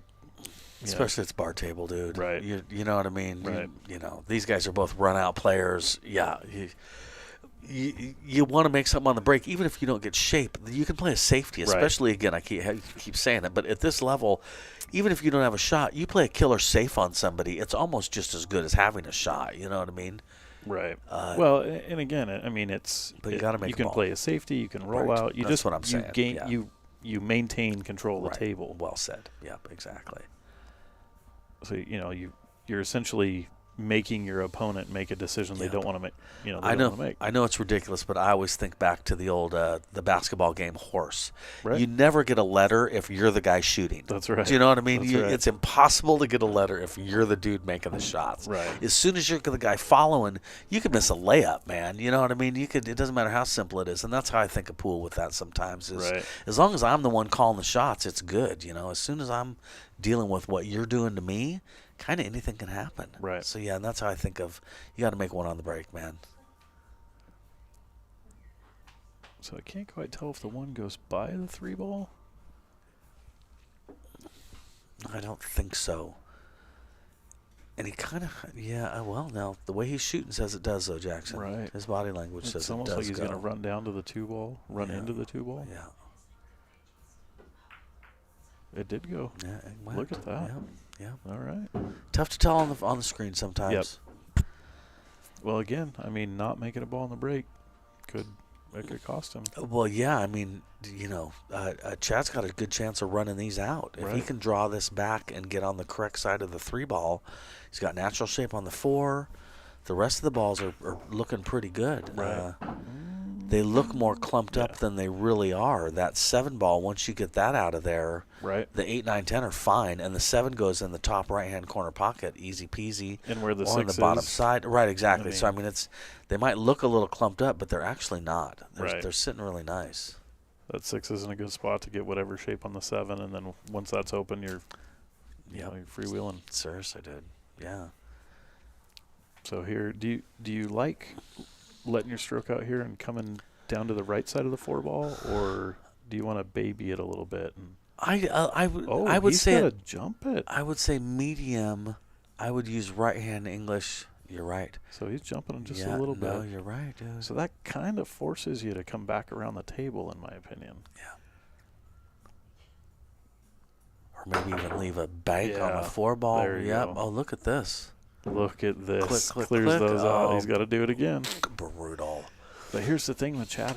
So he's left-handed. And, I mean, this is unless he can see the side of the 4-ball, he went back and got his playing cue. So Are you getting at that he's tall and he could jump this? Yeah. Because he can Yeah. reach out to the middle of Right. the table is what I assume you're getting Right. at. Yeah. and which he's That's kind a of testing legitimate right now. point. Yeah. But No, like for me, just if you see enough of that 4-ball, it's kind of tough to really back bank it, right? Yep. Up into the lower left hand Oh, corner. 100%. Yeah, I Yeah. believe that's tough. I would also be concerned about trying to cut it into the bottom or the top left-hand corner pocket with a jump because I'd be afraid of scratching in the bottom side pocket. Right. Yeah, so especially with that scratch involved, I can see why he's calling it. Right. I also want to jump the way you land on the object ball that might lend itself towards this 4-ball banking. Right. Tighten it up a little bit. Yeah, exactly. Yeah, well, you had mentioned even changing the angle on another shot. It almost Yeah. changes the angle. Yeah, because it's really jumping into the rail, and Exactly, I bro. mean you kind of see it there. Yep, exactly. All right, Paul's got to come with a shot here, which keeps happening to him. Definitely got a tester. He's way good enough to make this. It's just, when you're still trying to get into stroke, this is a little tough. But yeah, if he can pocket this and get natural shape on the 6, he's out. He's got a great stroke for this, though. Yes, I mean, he just does. a real like a drag draw, just come over the bottom rail or the top rail. Yep. Yeah, just like that. Good shot, He hit yes. that really good. Yep. And then let this cue ball after the 6 go a couple rotations so you're straight in the side so you can either follow it or stop shot for the 8 in the corner. This is where I bear down. I give everything I possibly can to get out on this rack. Yep. Oh, same here, dude. Make Chad pay. Yep. Yep.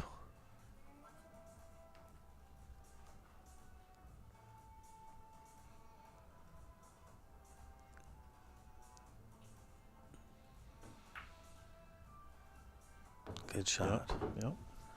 All right, trying to get to 5-4 here. Catch up. Race to 17. He's got plenty of time. Yeah, just follow this forward a little bit, and Nice. just like that. This will be a big one for Paul. Oh, 100%. Yep, It may not exactly. seem like it, but Yep. getting Yep. him back in stroke, Yep. getting another game. 100%. Well, and also imagine if he can break and run this next rack and Right. tie him up. Like This the- gives him an opportunity to do that too. Right. Oh, sorry, Jesse. There it Nice. is. 5-6. You reached back and bumped my hand, which adjusted the score right before. That's funny, dude. We trying to give him the commentator curse between the two of us.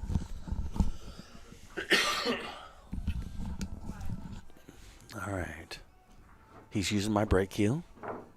That is the Jerry Olivier custom Nice. brake cue. You like that? Obviously.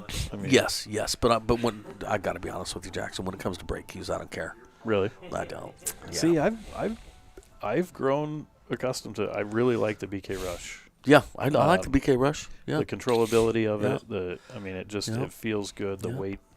weight is distributed in the shaft. Yeah, I like the grip. Yeah. Yep. I like the Yep. grip Yeah, a lot. I miss the grip on that. Yep. I like the OB made a good brake cue that was real springy, so you could hit it at about 60% power, and it would blow the rack Right. up. That was neat. This brake cue works good. Yeah. At the end of the day, I just want to protect my tip on my playing cue. Right. I guess part of what I'm saying, too, is because of magic racks, I'm not hitting it as hard Yeah. as I want to. Right. Because of scratching on the brake, I'm not hitting it as hard as I want to. As I've gotten older, I brake differently than I used to, and so, whatever. I just want a cue other than my playing cue Right. to brake with. Right. So it definitely does the trick. I think it's a great brake cue. I love the Jerry Olivier products. Nice. Yeah, the jump cue jumps great. Yeah. And all those are becoming such a big part of the game now. Oh, dude. The jump cue is huge, man. Yeah. And being able to use the jump cue. I mean, Yep. now there's so many, videos out there. I mean, anybody can sit there and watch Federer for an hour and, just see how he jumps. Yeah. I mean, it's Yep. incredible. Yep. And just trying to emulate that. I mean, if there's anybody to emulate, it's Right. Federer. he's amazing. One of the things I think watching him shows you too is, and this is so silly, but it's true too. He's aiming. Mm-hmm. Once you realize, aim. Right. Try to aim. Right. Aim like you're trying to make it, like it's a shot. Right. That can be 60% of pocketing the ball sometimes too. I think when Right. jump cues first came out, we were like, I hope I hit it. Right. You know Right. what I mean? You watch Federer and you're like, he's aiming, isn't he? He's like for real aiming. That's right. Yeah, and when regular old guys start doing that, you realize your percentages go up greatly. Just Right. by your expectations of. You know what I'm saying? Yeah. I know it's kind of simple, but I really believe that. Well, and I think the Chad just drills it. Gets a little God, he's fortunate got there. the carom, bro. 10 So do inside. you take the carom? Oh, or I do. Do you? I do. But I like Action Jackson. I do. I'm a gambler from way back, man. So, yeah, I look at that shot. Yeah. I'm riding the cheese all day, man. Yeah. Yeah. I go back to ring game Mike T, man. You know what I mean? Yeah. Yeah, I like my odds of making this, too. Speaking Now, of unless it doesn't go, because there's a chance it doesn't go. Right. Speaking of ring games, what? Speaking of ring games, you need to get into the next ring game down the I will. coast. I'm coming for the whole time next time, dude. Nice. I got my accommodations all set up for the That's next awesome. tournament. I'm coming from Fun Day till after teams, man. Very I'm doing nice. the whole thing, bro. That's- Things are better with Western BCA, Jackson. Oh, Not to get 100%. super political about it, but I mean, to be honest with you, things are better. There's Things a are more better. positive feeling with the deal. I mean, that's my favorite tournament, when things are Yes, positive and I'm not 100% mad agree. at people, And Well, and both Yeah. of us, I mean, we've been going for about 20 years, right? yes, I mean, dude. it's- Yes, I want to like it, is what you're saying. Yeah, we right. both of us want to like it. Yeah. Well, and that for me, like Yeah. I got to the point where I wanted to like it so much that I had to get involved. yeah. No, good And, for you. There's several of us Yeah. that have done that and, Yeah. and really are making a big push to make that the best tournament it can possibly be. Yep. How many guys were in the ring game last time? It was incredibly successful. So I You had capped 4 it tables, at, is that I right? capped it at 24. Yeah. Bro, Yeah. seriously, that's So- amazing. And now people are, they want me to open up to 36. Yeah, and dude. It makes for a long ring You game. kinda but, have to, though, I mean, dude, it's- right? Yeah, Yeah. I mean, it's fun. Speaking of, we had Julie on here. Tim did really good in the. Heck yeah. Guys like Tim Look. in that ring game make other people want to do it. Look, here's a stat for you. You know who all was in the ring game. I do. I mean, we had Stan and Dan and Chad. And Yes. like all these guys, in the upper 600s. Yes. There was one person over They 600 tanked it, in the ring right? game. Yeah, dude. Right, or Yes, in the top man. 4, Yes. and the rest were under. The Yes. average was, Dude. the average was like a 580 something. Yeah, so of course people want you to open it up. People like Right. that's why I mentioned the Tim Frazier, because people saw that and they were like, "Oh, Trevor Sickenick, Yeah. did real well Killed it. too." You know what I Killed mean? it. It just goes to show. Ring games are funny too. You know what I mean? Yeah. It depends on when you get your turn and, Right. and if you step up and how That's you what- do, and And that's what I try and tell people. Like, it's not it's different than playing in a set 100%, like dude. between me and you. I mean, 100%. the odds It's are way way different, dude. different. Way you know, different. So it's Yep. it's just a great experience. We're I'm gonna not have, even sure you can call it odds, because Stan could get hooked 3 turns in a row, Right. and you may get a dead right. shot on the 5 ball 3 That's games right. in a row, or the 10 ball. You know what? Yeah. It's not even really. It's much more like gambling in the Right. real sense of the word. You know That's what I right. mean? Playing roulette or something. Yeah, it's great. I mean, $100 buy-in, 24 people this last time. Yep. I'm working on getting some added money for the next one. We're gonna have Tyler Steyer and Margaret back. Yes, We're gonna yes, have them yes. back. So, gives everybody an opportunity to play against them. Right. Right. Which both of them are amazing people. Just the consummate professional. I mean, Yep. and Yep. they're so nice to talk to. They're so Yep. generous with their time. Yep. I've been lucky enough to have Tyler commentate on a couple of my matches Right. over the years, and Right. he's so nice. Yeah, I got to gamble with him one time, just some $5 a game stuff, but yeah, he's a good dude. I like Yeah. Tyler a lot. Yeah. Yep. And their training balls they have, Yeah, amazing. yeah, they look Have pretty you- amazing. have you tried man. them? I have not, but I Okay, like what I see wait- about them, man. Wait till you come over. All right, we're, all right. we're gonna do some of that. No, I like it, man. We'll do some gambling at that. Huh? Let's- That sounds good, dude. I'm in. Hey, you play us in one pocket. We'll gamble with you on that, man. Sounds good, bro. All right. Just trying to get safer, I would imagine. Just hit it and. Ooh, he got a lot of time on that. All right. He's No. okay. He's okay. All right. Kez is up now. Ooh.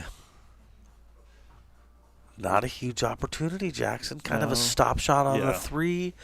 leave yourself 4 in the bottom or the top left-hand corner, but that 9's kind of in your way. Yeah, this is not a huge opportunity, man. 5-6 though, boy, you want to stay in it, man. Right. Staying in it now can pay off later when it's 12-10. Well, do you know what I'm saying? Think of what's happening right now when, and now, I mean, both people have been up multiple times, but, Chad missed that 10 ball 2 games ago. Yeah. And, the potential is there to get tied back up. Right.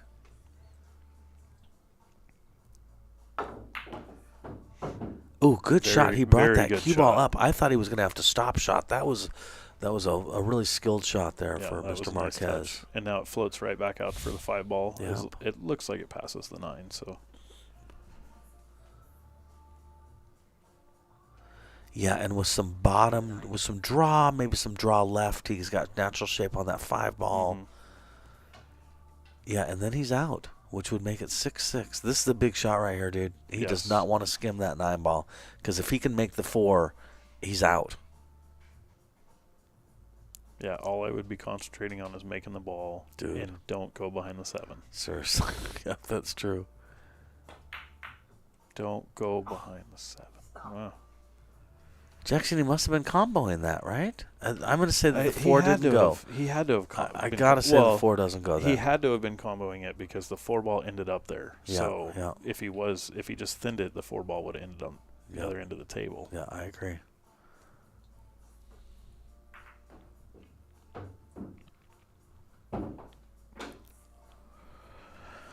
Come around to the left of the 4 ball and come around the 7 for shape on the 5. I almost think you play it a little more conservative and draw it back about a foot. He's going to follow it.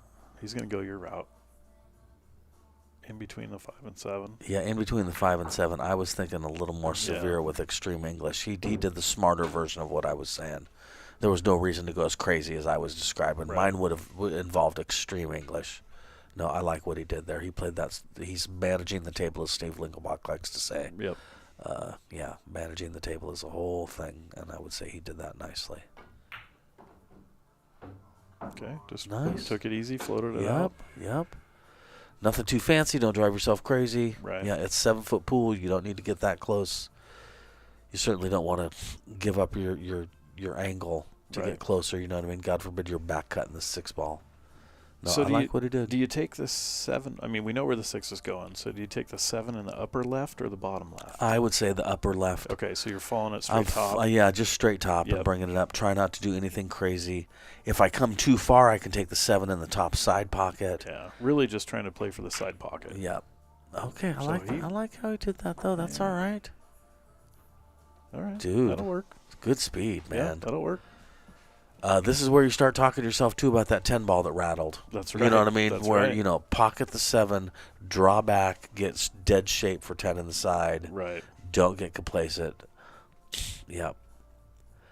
Those are, I count when I play Jackson. It stops intrusive thoughts for me. Mm-hmm. When Chad missed that 10 ball, to me, that's almost a shot where you're thinking about, should you get bacon on your cheeseburger? You're thinking, man, I'm playing pretty good. This is going pretty good. And then you rattle the 10. That's right. There were thoughts that were keeping you from being completely focused, and that's why I count on shots. Well done. All right, I got to step away for just a second. Get it. Well, this has been a good match. 5-7, a race to 17, so there's still plenty of time for the comeback for Paul Marquez. Yeah. Chad's break. Yeah, 7-5, 10 ball, race to 17, 500 in the middle. This is Mike D, and I got Jackson McDonald with me, and we're checking it out. Yeah, been a good match so far. These are both nice guys, both play good.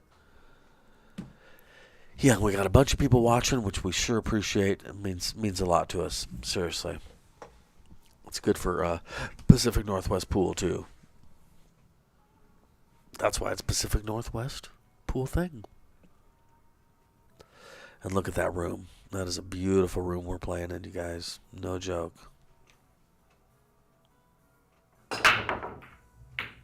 Stacy said she shared the link. Is there any more people watching?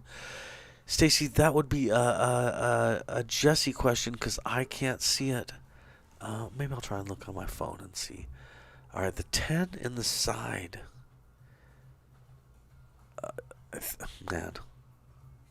So first he's got to move that magic rack. Second, I think he can try and cut the 1 up top.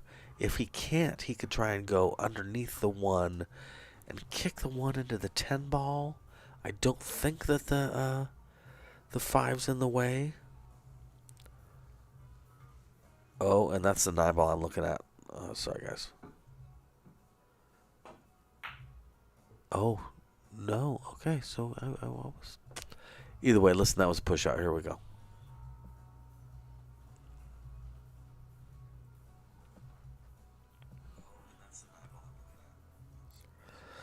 Stacy, it's hard to tell. We got 108 people watching, but we appreciate you sharing the link. Thank you so much.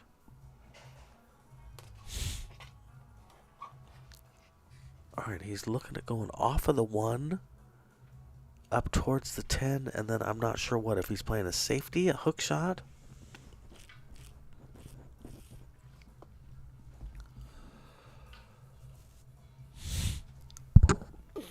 Yeah, I just don't know, guys.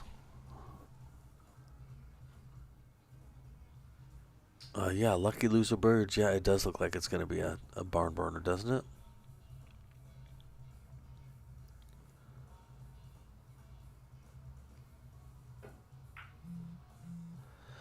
Nice safety shot. Dude. Oh, Chad's playing smart, man.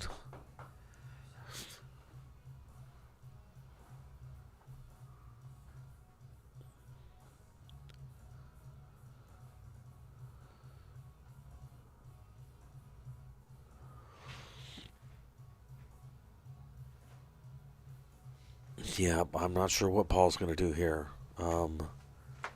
Dude, yeah, he's in a spot. Almost pushed the 3 ball towards the 2 ball and give up ball in hand. Yeah, I mean, might as well do something smart. I just can't imagine he's going to hit the 1 ball. I think he's going to do exactly what you just said. Yeah. Oh, okay. Oh, he's okay. He's cluttered added the up a little 4 to more. the clutter. Yep. Okay, I like that. That's smart. So how did we end up there, Paul? Or Chad plays safe down. 1 ball was up by the top rail in between the 7 and the 6, and he skimmed off it and sent the cue ball in between the 7 and the 10 down there for 2 rails behind the. It was a sweet shot, man. He really looked at it a lot with his cue, using his cue to angle to figure out the aim, and then he hit it perfectly, man. It went right between the 7 and the 10. Do you see him doing that again, or? God, it'd be something to think about, wouldn't it? Was that the first foul? Yeah, that was the first foul. You know, the problem with doing it again is getting in between the 7 and the 10 is so tough. But it's something to think about. God, I wonder about making the 1 ball and then trying to do something with the 2 ball hooking it. Right. Well, I just know, especially as of late here, and you're a big proponent of the 3 foul rule. Definitely. And, I definitely think that brings a whole nother level to the game. Yeah, man. A lot of people don't like it, but I mean, in reality, it's to be honest with you, it is not easy to do. Dude, it's hard to do, man. Yeah, exactly. So, yeah.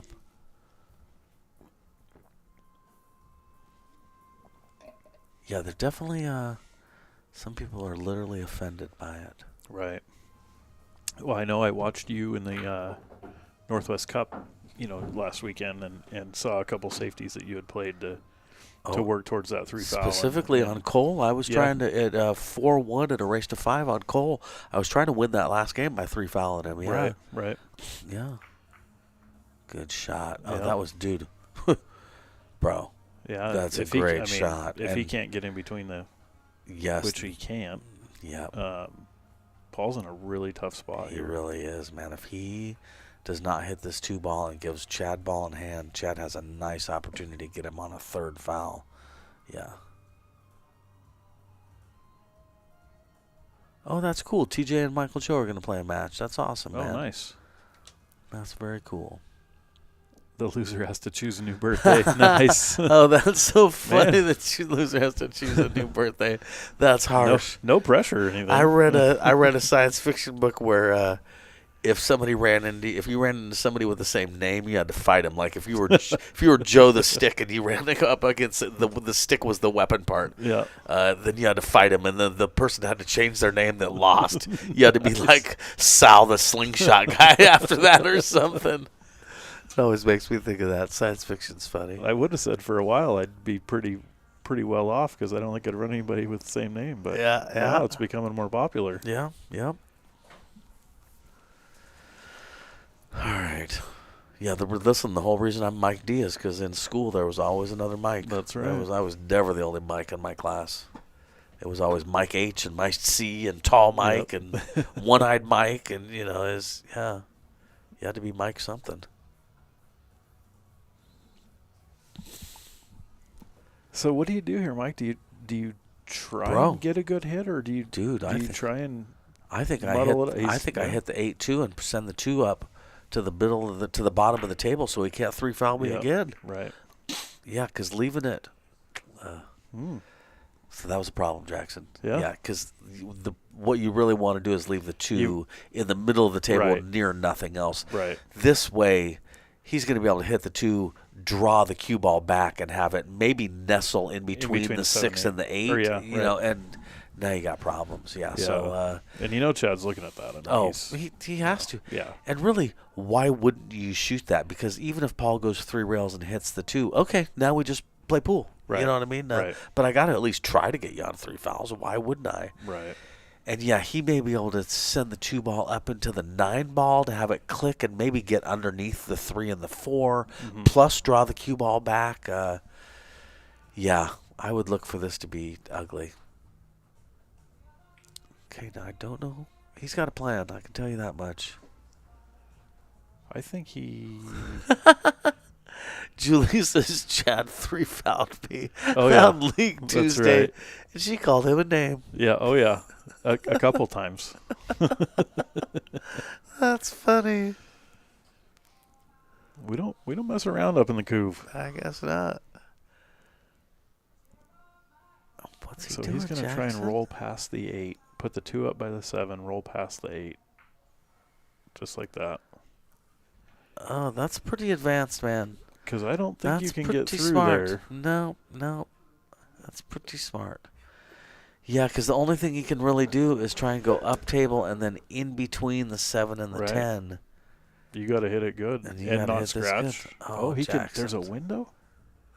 No, I think he's pretending. There's a window.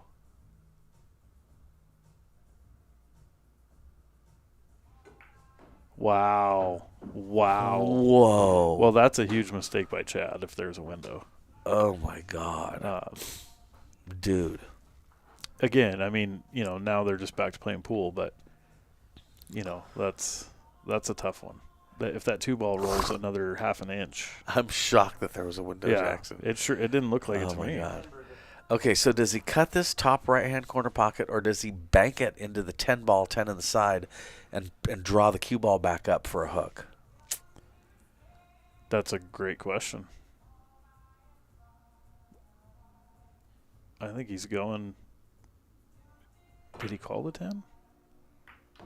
That was a nice shot.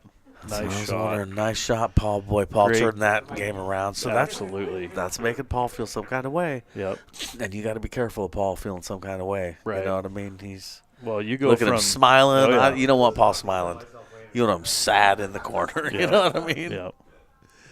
Yeah. I got to ask Paul one of these days. Do you know what the deal is behind taking the glove off in between racks? No, I think you just can't feel the balls. I think it's just difficult to feel the balls to rack, man. I got to take the glove off to rack too, man. Yeah, I do. Because I know crazy. I've seen him do that for years. Okay. Yeah. Yeah, I know. For me, it drives me crazy. That's part of why I don't wear a glove, is because racking, I have to take off my glove, and it bugs me. 6 to 7, Jesse. Right. Somebody's asking about the PNW pool thing. Banks game, and I think everyone who did that before would be willing to do it again, Greg. Oh, that was fantastic. welcome Yep. to have my spot. I didn't mean. I think Tom's too. Probably we have 2 open spots, honestly. I'd jump in on that. Oh, that's cool. That was yeah. that was fantastic. It was fun, dude. Yeah, it was that was fun. awesome. Yeah, exactly. I'll throw $100 at that anytime. I was telling Jesse I'd like to play a regular ring game too. $1 on the 5, $2 on the 10. Yeah. Jack the bet every 6 games or something. Same kind of thing. Yeah. I think that's fun too. You know, I like a ring game though. I grew up playing ring games. Are awesome. I just like joking around, playing a ring game, talking some smack. I just enjoy a ring game. It took me forever to get into them down at the coast, and then I played in a few, and then they stopped. Oh, okay. Like, and ever since, I just I got to do this again. I got to do this again. Yeah. Finally, I just put myself in a position to do it, and away it goes. So here's an interesting thing. Yeah. So we've contracted with Raw again for BCA, Western BCA, for 3 years. That's right. I heard that. Yep. And going through all the stats, because obviously we're going through the sponsorship efforts and things like that. The most viewed event out of our whole tournament was the ring game. Wow. Dude, that's pretty cool, impressive. man. That's cool. I was so happy for Raw. That's 6 events. Yep. I was the one who originally told Raw about Western BCA and tried to get him to come work for us.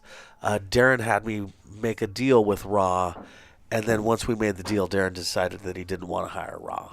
He went a different direction. I was very upset about that. So I was thrilled when Raw finally got back into it. Yeah. And Raw loves it. Raw loves Western BCA. He loves the people. The location's amazing. That was we both did the Billiard Shopping Network with Rick Jones is where I first talked to him about it.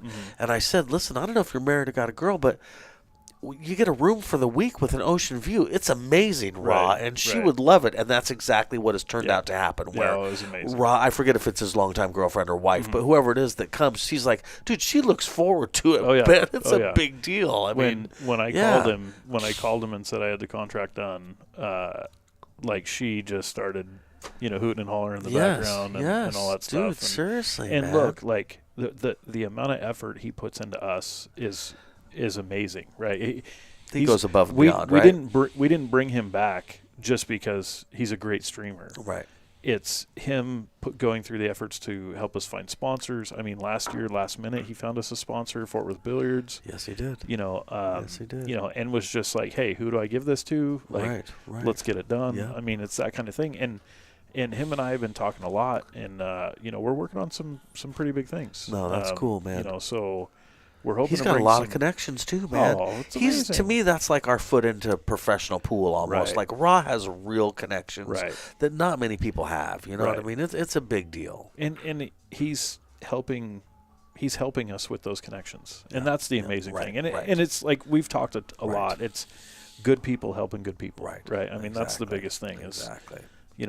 Like good things happen when good people help good people. I mean, it's just so there's been a big effort on that. We're really excited.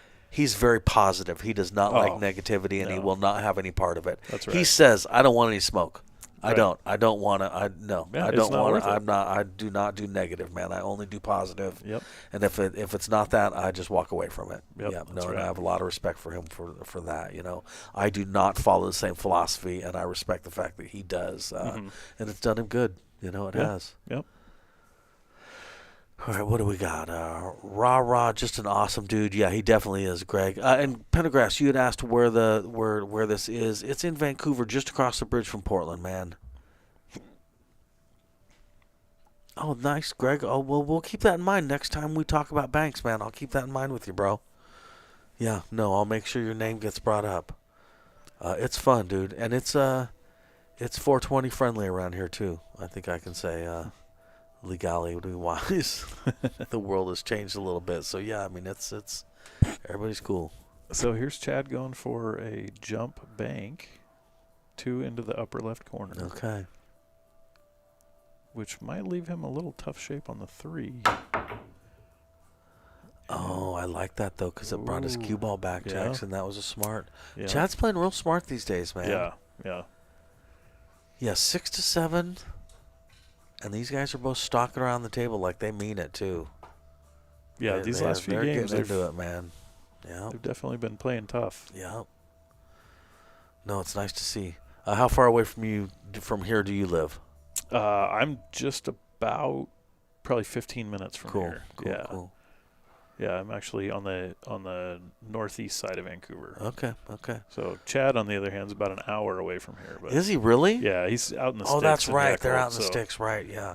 See, I'm coming from Sandy, but because of going the back way to the freeway, and that this is just off the freeway, it's about 35 minutes for me. Yeah, that's not too bad. So it's not bad at all. No, it's closer than Legends for me. Yeah. So yeah. No, I like it. No, I like coming here. Jackson likes to Jesse likes to gamble too, so I come here and play Jesse some sets sometimes. Nice. Yeah.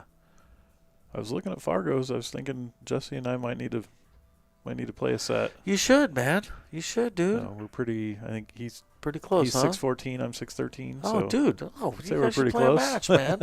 Seriously, you really should. Yeah. So I think when I haven't really thrown myself out there too much, but I did. When this match got set up between Paul and Chad, it was really me throwing it out there that Chad will play anybody for 1,000. I'll play anybody with. For me, I said anybody within reason around my Fargo for 500. Yeah. And, Dylan Helfenstein and I were gonna hook up. And, haven't been able to make that happen yet. But looking at it, I mean, Jesse's right Dude, you there. should play Jesse, man. Yeah. Jesse lives close to this place too. Yeah. At this place. Yeah. Yeah. No, seriously, Jesse's super nice too. And that's, for me, that's the big thing. Like I'm not going to play somebody that's going to, throw a fit about something or. That's the thing, right? Just can't Dude, do that. That's the thing, man. That's my deal with, I've been gambling at my house for so many years now. I've gotten kind of used to the fact that people aren't shitty. Quite frankly, you know what I mean? And I forget sometimes when I gamble in other situations, oh, that's right, we're not at my house where people are on their good behavior, and you know what I mean? Sometimes gambling involves people being a jerk, and I'm just not, it's been so many years, I don't put up with that anymore. You know what I mean? I don't, it's not to worth me, it. that is not a part of gambling, is that we're going to have tense negotiations or something. No, I'm not. Yeah, we're going to friendly gamble, which we're going to be intense, don't get me wrong, but nobody's saying crummy things to each other. Right. Do you know what I mean? Nobody's jumping out of their chair at a shot or any of that. And you're going to call your own fouls. Right. If something's close, you're going to be cool about it. You know what I mean? We're not going to be weird, dude. Right. Yeah. And that, I mean, Chad and I do that. I mean, we're, great friends. And, right. We get into some, gnarly matches, and it's still like, hey, I fouled or you fouled. Or, seriously, whatever. Dude, it's like, or come watch the shot. It's going to be close. Right. Before you shoot it. Seriously. Right. I mean, it'll even get down to the fact like, hey, let me stop you for a second. I think you might need to shoot this shot. Are you thinking about this? Right. Right. Because I mean, pool. If you're not learning, you might as well stop. Right. I mean, right. So, and to me, if you're not teaching, then what's the point? Right. I mean, you're trying to grow the game and get more people into it and really help people meet their goals. 100%. That was a great shot. That was a great shot. Scratch that's the scary part. He had to hit that really good. Yeah. Well struck. All right. He bared down on that one. He wasn't missing another straight on one. That was a great shot, yes. So 8-6, and we've been going for about an hour and 45 minutes. Okay. Yeah. Yeah, dude. Yeah, like I said at the beginning, this is not going to take as long as people might think. Yeah. All right, 8-6, are they taking a break? It does look like they're taking a break. All right, we're going to take a break, too, and take these headphones off. All right.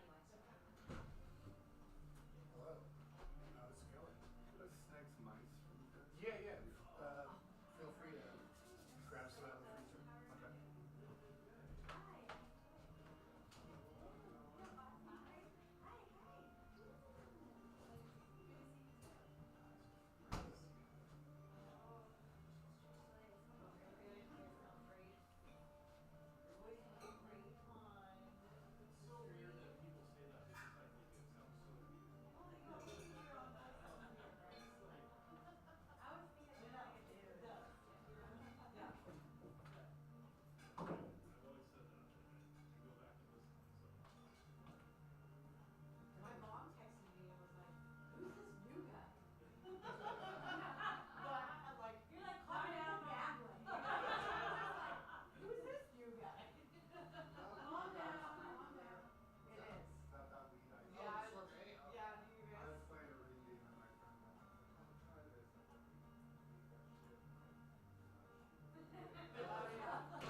they help.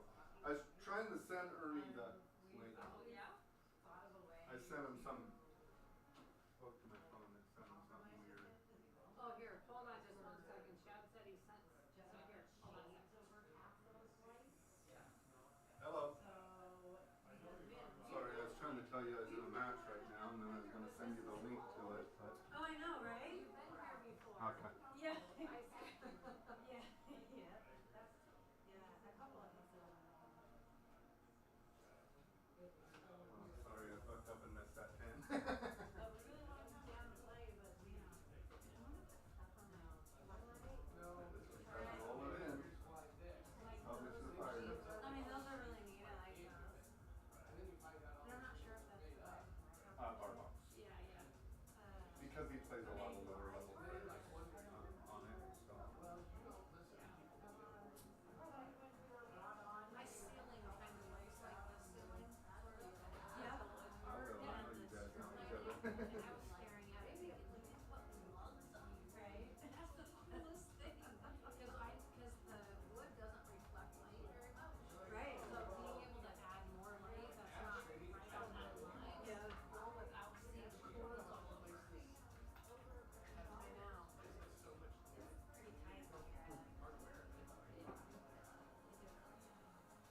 And these glass windows up here from the outside, I think look really cool too. Very mountainous. Don't remind me. Yeah. Aspen. Stylo. Yeah, I'm starting to. Yeah, I like the bigger table better myself, but. Same. Oh no, I played so much on little tables too. I enjoy them both, so.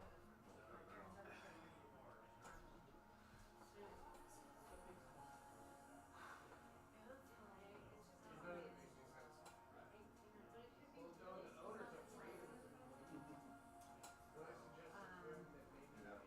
Well, hey, I need to take a restroom break and stuff. That's so funny you say that, because Chad and I just figured out a remodel plan on half of our Okay, house and then we'll meet up. today. I think, So I we're don't about to. remember, but I put that sign here. I'm excited. Yeah. Okay, talk to you later. A year and a half later. Ernie says hi. Ernie? Yeah. Oh, no shit. Have you seen him lately? No. He's like your size. You're kidding me. He's lost so much weight. Wow. That's cool. He's always been cool, so. And then yeah, finally it was done. And we moved back in. But they were still doing construction on my parents' place.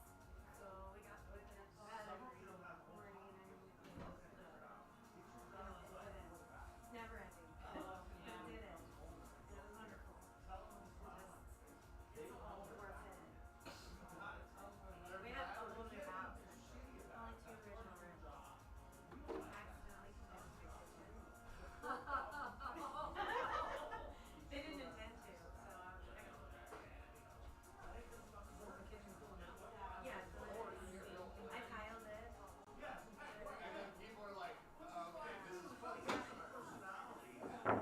Great, I love our fun place. I love being there. Taking it, you know, scary.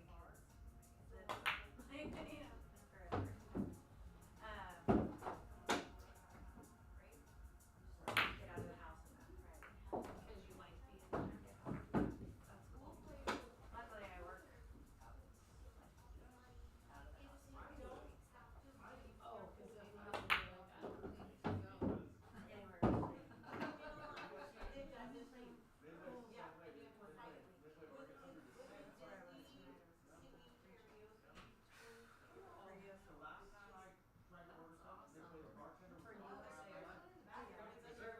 I don't say that this is. I don't take cash. It's fun. Probably won't use this last line. I've seen you ignoring and help other people. Either because you're not paying attention to the food. Wait in line. Is it the Western BCA? It does run right along the same. But it's USPL, right? Or USAPL and BCA are at the same hotel during the same dates. Exactly. share the table, share the space. They share the space.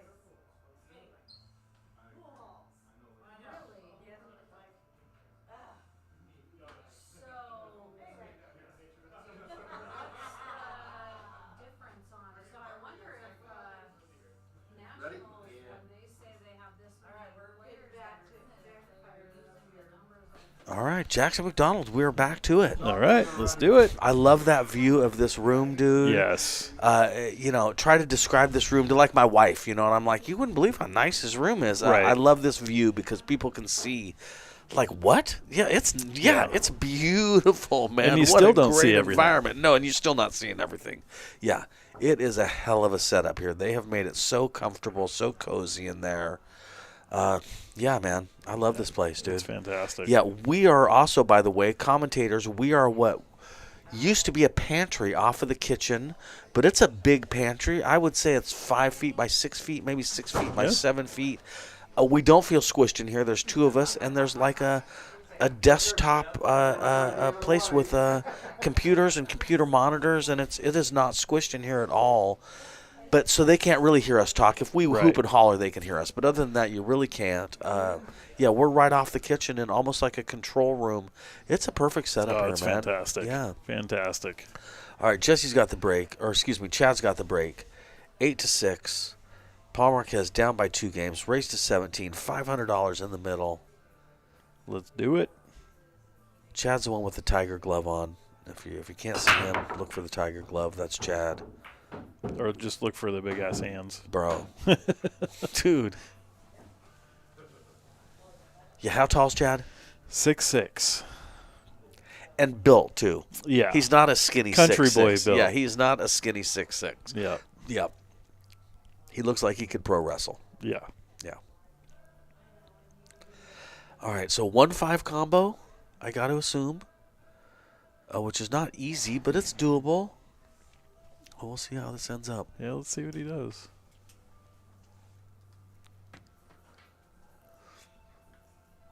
Appreciate everybody Looks like watching he's gonna out there. Bring the cue ball down to the bottom rail, maybe? Or he's going to go for the combo. Yeah, it is a great match. Cool lighting. Where are they? Suzanne Smith. We are at Jesse's house is really the answer, in Vancouver. Jesse Johnson. Okay.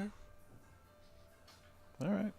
And it is, he has named his pool room PNW Pool Thing, his stream PNW Pool Thing. Love the graphic. Right? Love it. Yep. He made that. That's awesome. He's an artist. You can't mess with Jesse.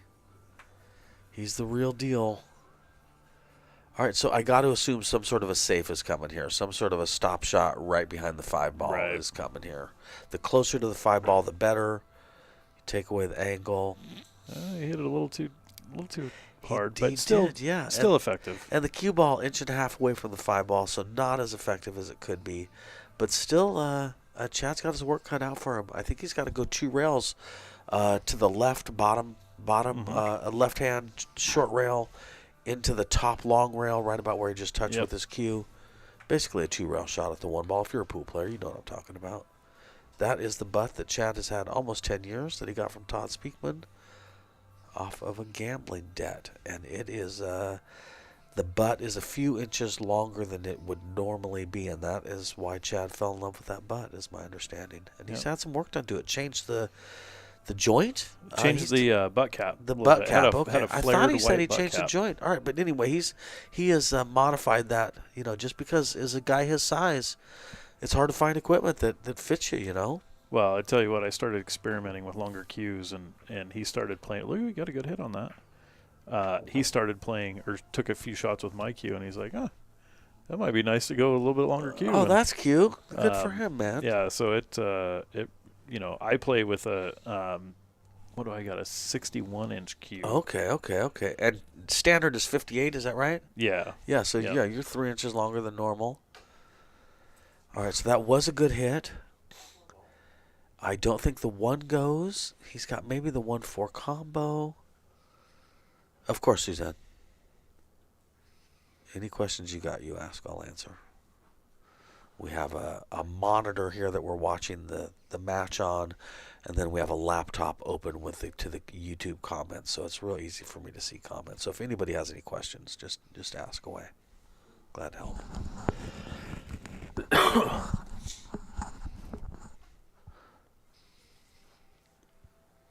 Can you take the 1 off the 9 here? Almost a little bit too. Yeah. I just doubt it. The angle might be tough. Double kiss.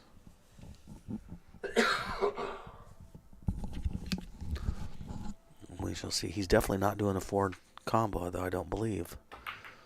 Yeah, he liked your idea, Jackson. All right, he's got a chance to cut the 2 in, come up table for the 4 on the bottom right-hand corner pocket.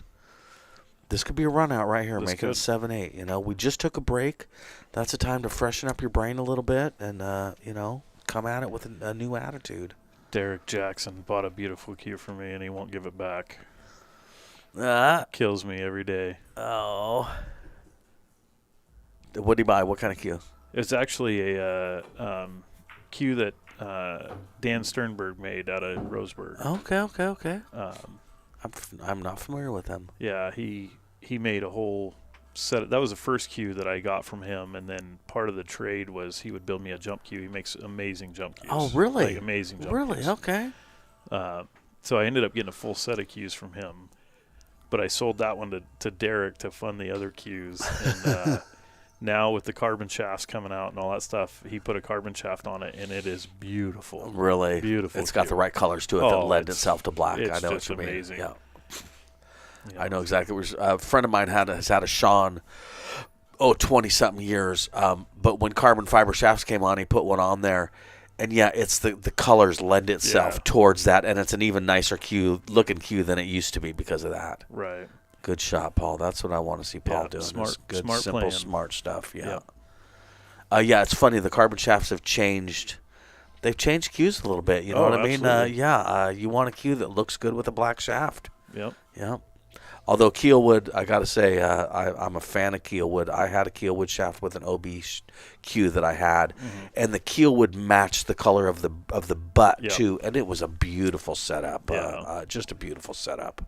Yeah, I'm playing with the Keelwood shaft now. I've got a John Davis blank that Greg Souter finished. Okay. Beautiful cue. I actually got it after Tommy Thompson passed away. Okay. And just absolutely love it. Best balanced cue I've ever had. Oh, that's cool, just man.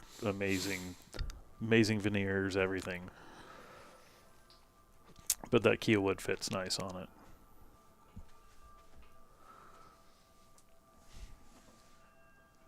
Oh, really? Oh, Cindy Rosenthal, both her cues are made by him, too. And they're both 62-inch. Yep. Cindy, I believe, is tall. Yeah. Yeah, I got him to make me that one, and then it became a hit. All right, good shot. Good shot, Chad. I think Paul's got a chance to make this 4-ball, but getting to the 5 after this is going to be a little bit luck of the draw. Yeah. Got to run into that 7. Yeah, I like his English here. Run into the 7, set it into that top to the right-hand short rail, and back up. Yeah. Yeah, good shot, Paul. Got the 9, so those didn't tie up. Well That's done. good. Yep. So now it's just bearing down on this and pocketing the ball, and then. Yeah, because the 6-ball is that gray-looking ball on the bottom long rail. And yeah, so he's got to pocket the 5 too. This is one where trying to control the cue ball a little too much can result in not making this 5-ball. Right. Good shot, Kez. Well done. So he's gotten fairly straight, so he's gonna have to play short side, I think. Yeah, I'll tell you what. If he hits this with natural, he's pretty much running into the 7-ball, which is not what he wants. Yeah, we'll see how he solves this little problem because he's definitely got one. Cindy, you're tall for me. You're taller than I am. You're 5'10". I'm 5'8". On a good day. Yeah, so play short side. Nice shot, Paul. Got great shapes. Got a little bit of angle. Well done. Cheat the pocket just a little bit.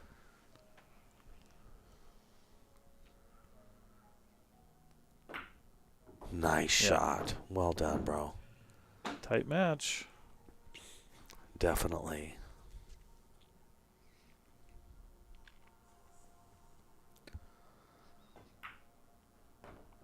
All right. And Cindy, thanks for coming to the Northwest Cup and supporting that event. I don't care what team you're cheering on. Just supporting the event is a big deal, and we appreciate you coming. Cindy's always there to support. Yeah, isn't that nice? Yeah, no, seriously, no, and that's what we need. Especially that event is something that, and I think cheering for Oregon, but that's not my point because I love Team Washington too. I love everybody on Team Washington. Yeah, it's got to be it's an hard. interesting I mean, event. Oh, it is, dude. You know, I mean, we all play together. Yeah. Throughout the year, and yep. I mean, I don't think it's much different than the Moscone Cup, really. I mean, those guys are all friends. Yeah, those guys are all friends. Behind the curtain, those dudes are all friends. Right. Yeah. This is Pacific Northwest. Such a not weird, but listen, I remember Jeremy Jones doing commentary for us, and him saying after the event, I got to tell you, if this was Texas versus Oklahoma, it would be a whole different vibe in this room. Right. You guys like each other. You guys are so nice to each other. Right. And to explain to somebody like Jeremy Jones, well, I've been playing these guys 35 years. Right. I've been playing since I was 15. I'm 54. Washington, Oregon, we've always intermingled. We've always driven across the bridge and vice versa to play each other. So, yeah, we've known each other, for 35, 40 years, a lot of us. 20 years, you know what I mean? 15 years. Yeah, we all. Well, and there's a lot of nice people. Are you mad at Cole Gibbons? Do you know what I mean? Right. You have a bitter rivalry with Cole. Same with Bo, who was on their team. You know what I mean? Ed Slade, you mad at Ed Slade? You know what I mean? These are good people, man. Yeah. These are all super nice people who are supportive of the sport. And, well, and again, going to the tournaments in Spokane, Seattle, Kennewick. I mean, you're seeing everybody, multiple times throughout the year, if not, every week. We should probably give a lot of credit to Western BCA for that, too. Every 6 months we spend a week together, really longer than that, 12 days together in a vacation spot like Chinook Winds. That's right. And how do you be mad at each other? Pool. You're all hanging out with each other all day long, having a blast. Right. Yeah, that's probably we need to give Western BCA even a ton of credit for that feeling, too, because it's been just about that many years, too, that we've all been playing literally together, you know? Yeah, I know I started in 05, I think. Yeah. I've made almost every tournament since 05. Yeah. So like you said, I mean, we all see each other. We all, we all play against each other. Heck, we might all play on teams at some point. Seriously, together, right? Yeah, I mean, exactly. Yeah. Yep. For real. Yeah, so, I mean, there's a real camaraderie when it comes to Pacific Northwest, and that's why that Northwest Cup is such a neat thing, too, because, it's all of us together again, you know what I mean, making something happen for the pool community. Well, and good on Mike Littman for, keeping that thing going and really putting the effort that he does into that. I mean, it's a great thing. Yep. Oh, seriously. Yep.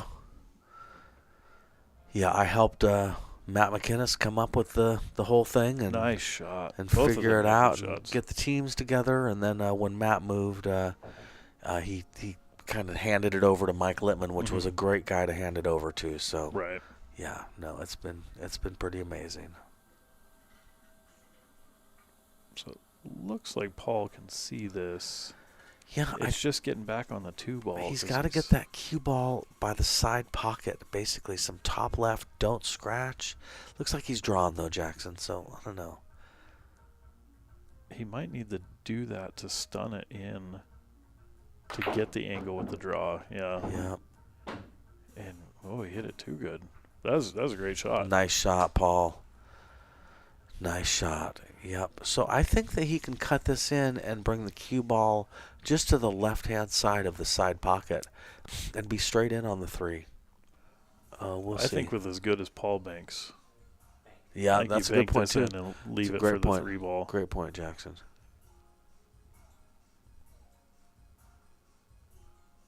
Paul's a big one-pocket player, too, so these banks are natural for him. Yeah. Good point, Jackson. Yep, as he just proved. Yeah, well done. So he's still kind of ugly with the 6-7. You got to get 4 to the 6. You got to stay on the correct side of the 7. Miss the 9. Yeah, I wonder if he will do a stop shot on this 3-ball and then make the 4 with some right-hand English and run into the 9-7. And cross his fingers. Yeah. Do you know what I mean? Just because it would solve some problems. Right.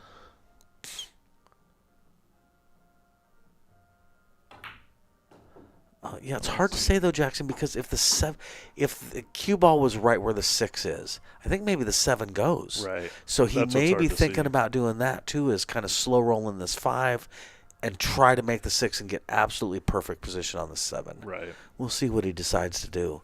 Definitely my idea of running into the 9 and the 7 is chancy. Sure. But also trying to get perfect shape on the 6 is tough action too. We'll just have to see what he feels good about. If he hits this soft, we know what he's doing. Oh, I think he was trying to do what you were saying. Just didn't get enough English on it. Nope. So this is where it gets tricky because now you're banking it in the side, or you're playing safe, one or the other. But where do you end up on the 7? Can you stay on the top side of the 7 and get the 6 ball to the side he's drawing pocket? it into the 9-7 and hoping to push the 7 down towards the corner pocket. There it is. Nice shot, Paul. Probably didn't want the 7 to go, but, you know. Right. He's good. He can make this shot. He's got to make this 8 ball. And this is where you tie up the game, too. Race 17, you know. I mean, this is the move. Yep.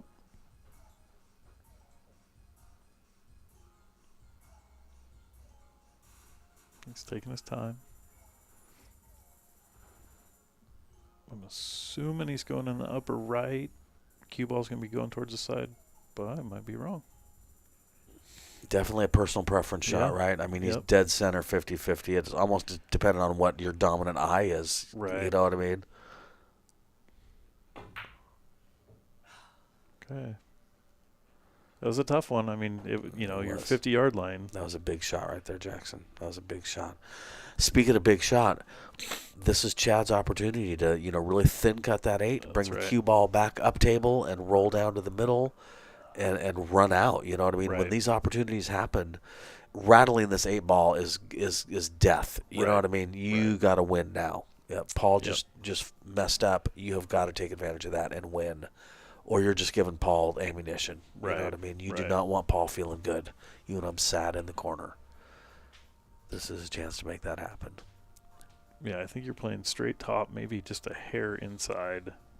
Just to come back and forth, right? Yep. Just come right down above the 10 ball. Yep. You can hit this at that speed and just, be just fine. That's where you want to miss it on the so side he's of trying to overcutting, go all the way around. Okay. I mean, it worked. It was a little risky. If he misses that 10, he's giving himself an odd angle, but. Yep.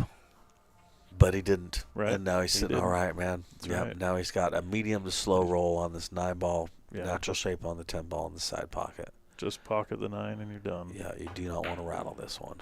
Good shot, Chad. Chad's stroke's looking really good these days, man. It really is. All right, he's got an opportunity to go 9-7. There it is, nice and smooth, staying down.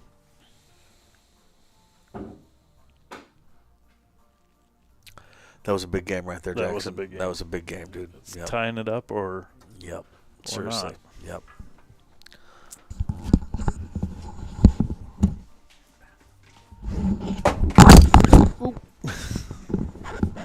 Sorry, getting a little loud in here, guys.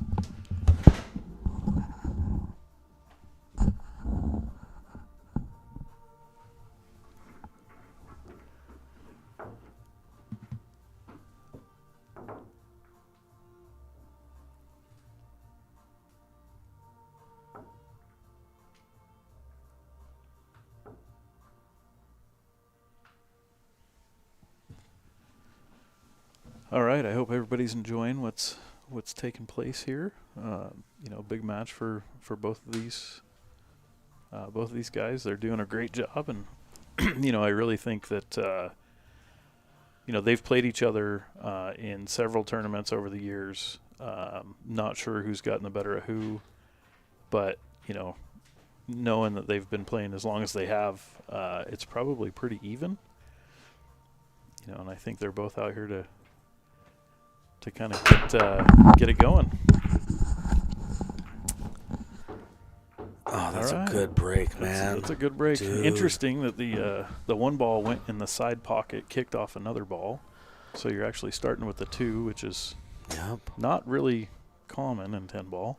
Now, I know that we were almost at 8-8 there a second ago, tied up match. Mm-hmm. But, the truth is, we're not. We're at 9-7. It's getting towards the end of the match. Yeah. Paul is running out of time to catch up and take the lead. That's right. There's still 7 games to go. Don't get me wrong, 8 games to go. But, I mean, still, the difference between 8-8 and 9-7 is huge. It's big. You're running out of time. You know what I mean? And unlike gambling, unlike typical gambling, you're not going to rack them up and play again. That's right. And be like, all right, here's your money. Let's play it again. Let's do this again. This is it. You know what I mean? After this, you go home. That's right. And you're either happy in the car or very sad in the car. He's running out of time to come back. He's playing better. Paul is, I'm saying. Yeah. He's definitely loosening up a little bit, but he is running out of time to come back. He's going to need to turn it on. Well, and you can see Paul's starting to play Paul's game. Right. I mean, those strategic, simple safeties and things like that. He's really paying attention. Yep.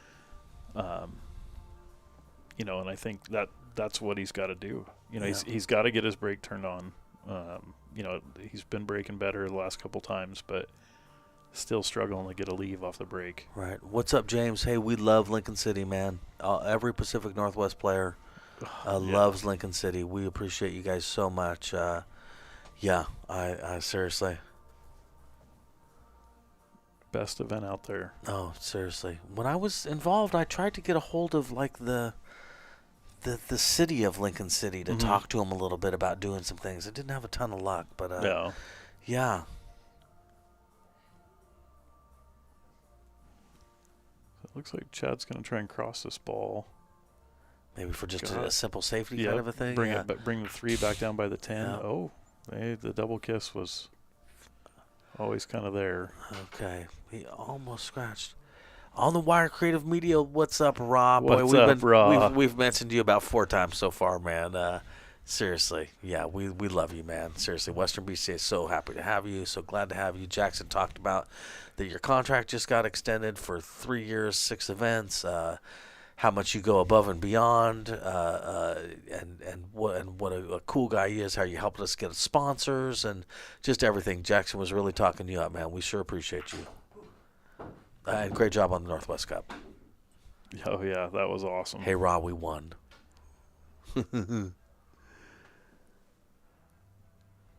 Everybody's now this is Ra's stream now. That's right. Everybody's like, "What's up, chat?" Ross? Seriously. Yeah, he's a local hero, isn't he? He is a well-liked guy. Seriously. He's doing great things. Again, he is, man. Great things happen to great people. Yep, seriously. He's all positive, never negative. Yep. We could all learn a lesson from that, probably especially me. He's good people. All right, 5-8 combo. Right, nice, Paul, with the right speed. Come on, man. He's it good. is. He's Yep. good. Nice work there, Kez.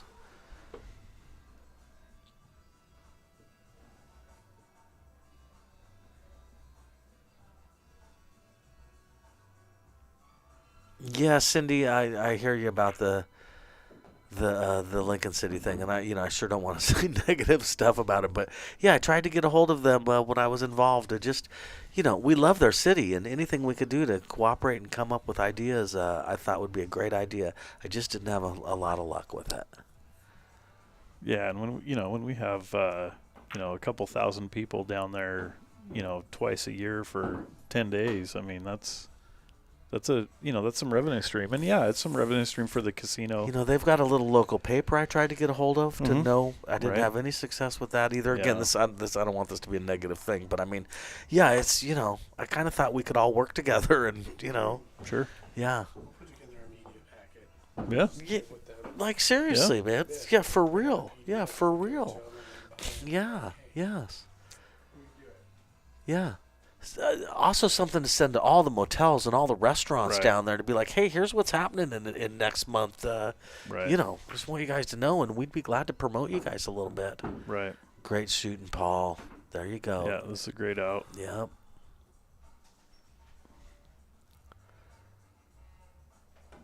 So he gets it back within a game. So 8-7. We've never had any more than a 3-game lead. Yep.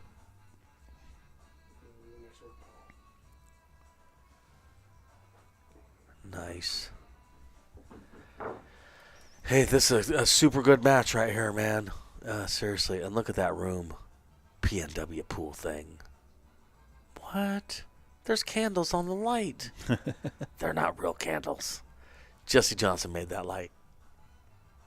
He made all the lights at Silver Star. He makes the shirts for Griff's.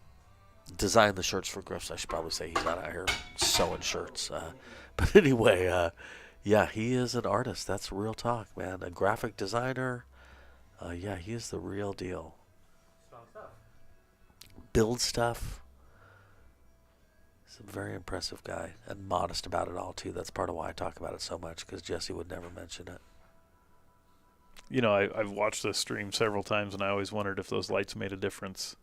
And you go in there, and that light down on the table is just, I mean, it's perfect. You don't even pay attention to it. No, not at all. They're not distracting at all. Right. No, it's just neat. That's all it is. Jesse also has a cue holder, a cue holder that he customized to have those same flickering lights on, and it looks really cool.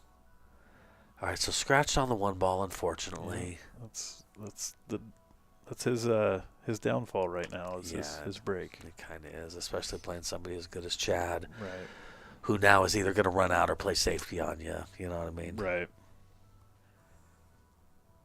Well, I think the key here is going to be the 2 to the 4, or excuse me, the 3 to the 4. Yeah, you're right. You know that ain't easy. With the angle that he really needs to put this cue ball up on the top rail, on the rail. So he's underneath the 3, so he can get the cue ball back up table. Yeah. Right. Basically, not dead straight, and because the 7 is there, he can't get that angle either. He's got to end up underneath the 3. I agree completely, Jackson. Good speed. Yeah, Come on. Get a little straight. So I think he can manufacture some angle there, as long as he can get to the rail and spin it. Right. Yep. No, and make sure that it's enough to the rail that he's not spinning down into the 9 ball. Yeah.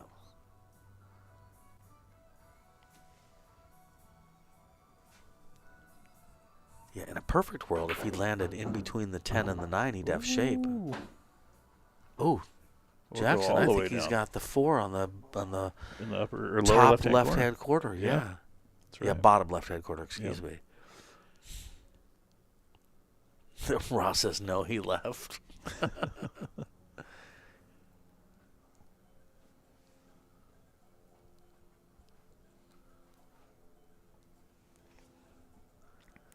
All right, so yeah, I mean he's.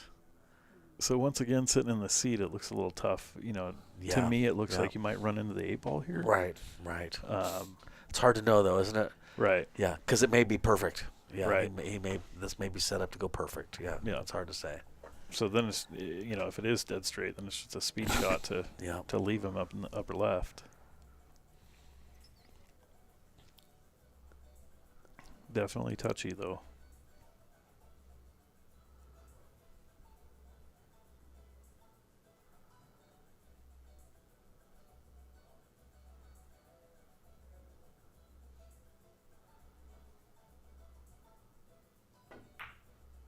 Oh, okay. Interesting. Nice shot. Dude. Nice shot. Oh. Wow. Oh. I can tell you that's the last thing Paul wants to see. Right. Is Chad going opposite angle, perfect shape. Right. Do you know what I mean? Yeah. You're hoping Chad dogs it, much less not does kind of amazing shots. Right. You know what I mean? That ain't what you want to see right now at 9 to 8. Right. You want to see Chad start to jitter a little bit. That's you know what I mean? Feel the pressure you coming back on him. Instead, Chad's doing back cutting stuff in. Yeah, that was pretty sweet, dude. That was pretty sweet. Now the key is to finish it off, man. Right.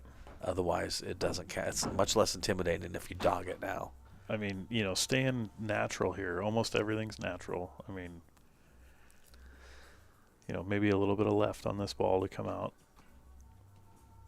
Yeah.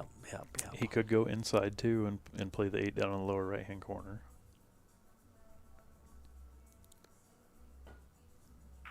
Oh, that's a good speed. Yep. Oh, a little too God, didn't think that was going to go so far. It sure came off. You that can real see fast. his body language just by his hands there that he's leaning down on that table. Right. A little disappointed in that. That rolled 20 inches past where he wanted it to roll. Yep. So here's where it gets tricky because you look at the 8-9 combo and the angle that you got to hit at the 8 goes towards the 10. That 8 gets ugly.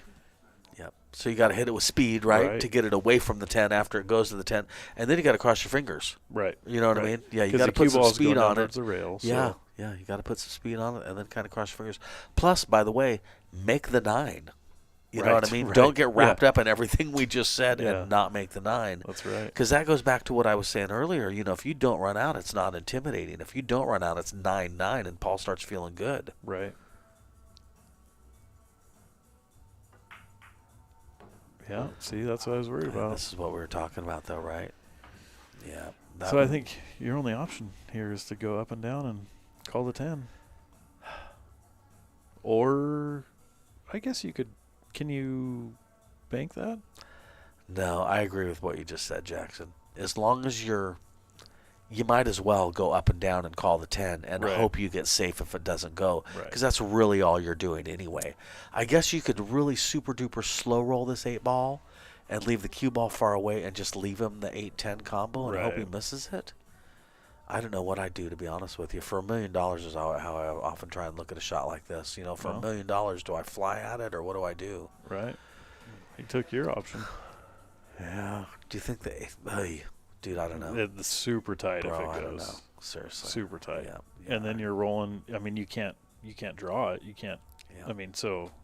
I think I got to fly at it, man. Yeah. Listen, this is a better shot than the one where he was going up and kicking into the Yep. 8-10 combo. At least this is a straight in a way, Right. combo. You know what I mean? And do you thin this back?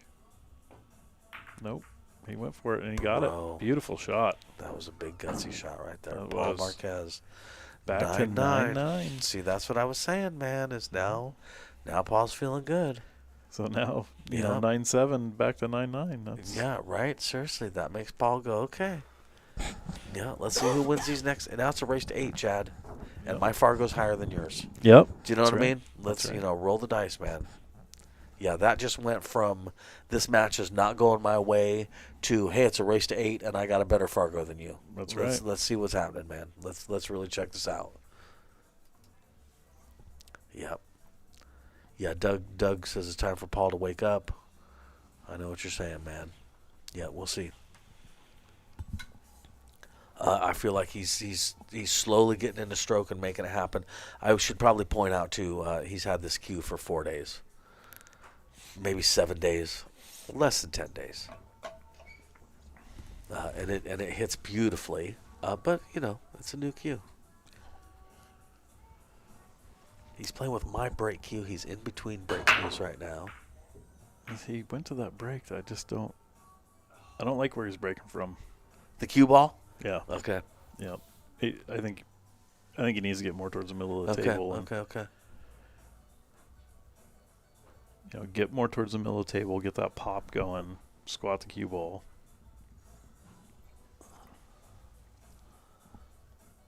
Two, 4, 6, 7, 8, 9, 10. Yeah. No, he's got to make something on the break, man.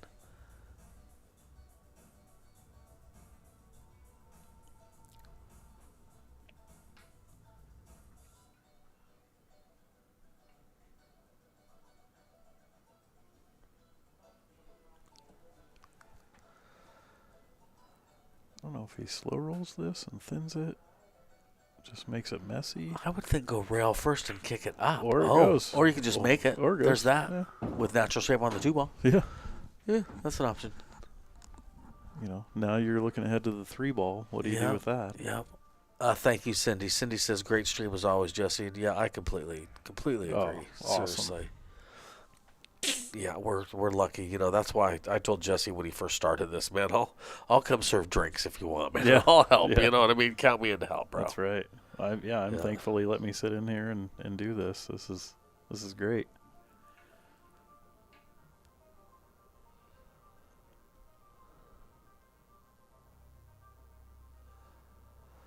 Okay, so I just got a picture of Dan, who made these cues, and yeah, he made Pete Gates a cue. Yeah. Yep. He once Pete played with mine, he ordered one from Dan. That's cool. Okay. You carry him off the 3 into the 10? I think that's all you got. Yeah, why wouldn't you shoot that, right? Right. I mean, what else are you going to do? It also might produce a safety, too. You know what I mean? I don't think that 3 is going to move a ton off of Right. this. If you're You may thinning end up it, getting maybe safe. behind the 9, maybe. Yeah. That's going to roll farther than that. All right, Paul's Still right here to got a take tough shot. advantage. Yep. God, does Paul bank this 3 into the 10? I almost think, does he bank it under the 10? For off the rail into the 10 into Right. the corner pocket. Yeah, I the only 4 say doesn't that. Go. Yeah. I only say that because the perfection that you have to hit the 3 ball to thin the 10. You got to clip the 10, right? Right. Yep. No, it's a legitimate point. The only reason I think he might is because the 4 doesn't really go. Oh yeah, that's a good point. And he's so good at banking. Yeah. And if he hits at the right speed, if he misses the 10 altogether, it'll just bounce to the other side of the table. You know what I mean? Right. Yeah, we'll see. We'll see what happens, man. That's for sure. Later, Cindy. Have a good one. Thanks for all your help. That's what he's going for. There it is. He got it. Beautiful shot, man. 2 straight games he's had beautiful banks or combos. Yep. That was a bank combo, but Yep. Well done, Paul Marquez. 10-9. Paul's break. Yes. Okay. So I like where his cue ball is for his break, but then here's the thing: it ain't working. right. So you got to move it. Right. Do you know what I mean? At my table at home, when I put the cue ball there, it gets me the best break. But, dude, I don't care how you cut it. It ain't working now, so Right. you better move the cue ball. You know what I Right. mean? That's what I tell my son. The same thing is, yeah, put the cue ball here. Except if you go 3 breaks in a row and you're not making Yeah, anything, you gotta move the cue ball, dude, Right. and then keep moving it an inch at a time. Also, remember where it was. well, Pay attention. But not Don't just only- be like, huh? Not you know? not only remember where the cue ball was, but pay attention to what the balls are doing. Yep. Right. Right, I Are mean- they below the side pocket when they hit or above? Yep. Right. Yep. And, so many people are just crashing the sea moved. Yep. So many people just crash the balls Right, and hope for the right. best and Yep. don't pay attention to, in this case, the 8-9. Yep. I mean, Yep. you got to know where theirs are going. I don't know if you know Sean Lewis from Seattle. Oh, yeah. Sean, I was gambling with Sean even, but for pretty cheap years ago. And we were playing 9-ball, Magic Rack 9-ball. And at about the end of our session, he kind of said, hey, I got to talk to you, man. On your break, what are you trying to do? I'm like, well, I'm just trying to make a ball, man. And he said, okay, well, what are you trying to do with the 1 ball? Right. I said, I don't know. See, Right. I don't know. He's like, well, you got to know, Mike. That's like, well, you got to have a plan, dude. Right. What's your plan with the 1 ball? Sean, I got 0 plan with the 1 ball. He's like, well, that's not really an option at the Right. time. This was 10 years ago, maybe. He's like, the way pool is these days, dude, that's not how you do it anymore, Mike. Right. You have to have a plan for the 1 ball. Yeah, there is no hit and hope.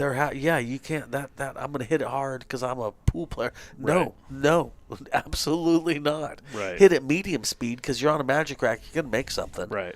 And you better know where that 1's going, or at least have a plan. You know what I mean? At least have Look, an idea of what you're doing. Because he could tell I had no plan. Right. If you're playing 9 or 10 ball, you got to have a plan for the 1. Dude, you do. And you're not, Yes. in my opinion, Yeah. you're not trying to make the 1. No. You know, it's the and- only ball you know where it is. It's Right. the only ball you can predict where it is in the rack. Right. No, you definitely can't be making the Right. 1. And that's Yeah. the difficulty in the new racking style of putting the 9 on the spot is Yes. you are having to make the 1. Right. It is right, random right, racking. Right. So it Yep. is a crapshoot on shape on the 2. Right. But but that's your best chance. Is you got to go for the 1 on the side. That's the Right. ball you can make. Ra had a great point that I was listening to him talk about for the Western BCA stream, and he said, pool's the only game where, as people figure it out, they change the rules Yeah. to make it more Yeah. difficult. In basketball, you don't see them doing that. It just Right. is what it is. And when you got a guy that's super tall and dominating, it just is what it is. You know what I mean? When somebody figures out how to make 10 baskets in a row at the 3-point line, Right. it just is what it is, man. Right. Pool, people figure out the break, we change the break. We figure out you change that. You know what I Right. mean? Oh my God. Yeah. Yeah, it's in a way it's kind of too bad. You talk about the 9 on the spot thing. Yeah, brutal. Yeah. Jeez, how about rewarding those of us that are controlling the 1 ball, Right. man? But whatever. But the thing is everybody's going to figure out something. They go to 9 on the spot. Now they're making more 9-ball breaks. Yes, right. yes, I mean, yes, dude. They're and- doing a big cut break on that now Yeah, and and making the lots of balls. precision you have to hit the ball to get a 9-ball break doing Right, that is just right. insane. But it is happening more than it used to. Yep. All right, so Paul gave it back. Chad missed. So ball in hand of Paul. I'm not going to say this is an easy layout by any means. No, he's almost got to get the cue ball on the right-hand side of the top side pocket. Right. Yeah, I like his cue ball there.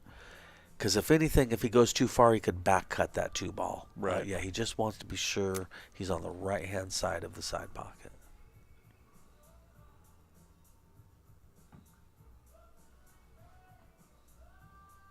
Oh, hey, good luck on your tournament in Arkansas, Doug. Yeah, kick butt, man. A 9-foot tournament. I like 9-foot tournaments. I'm playing a 9-foot tournament in Griff's April 6th, I believe. Yeah. Is that the Megalodon tournament? Yeah, I guess. I don't know what they call it. It's a $1,000 entry tournament. That's on the 9-footers? Yeah, that's on the 9-footers. $650 and under. The last one you did was on 9-footers too, right? Yeah, yep, exactly. The one I'm doing, the one I'm doing here in a minute is on 7-footers. December 13th and 14th. That's another $1,000 entry. But yeah, it's $667 and under, and it's on the 7 foots. Nice. Yes, and I got to thank my backers, Jeff Hayes and Andrew Vincent, for backing me on that. They'll get half the action. Nice. If I happen to make some money, yeah. Without those guys helping me out, I wouldn't be doing it. And then Littman's putting me in, backing me for the other one, paying the whole thing, and he'll get 50% of anything I win.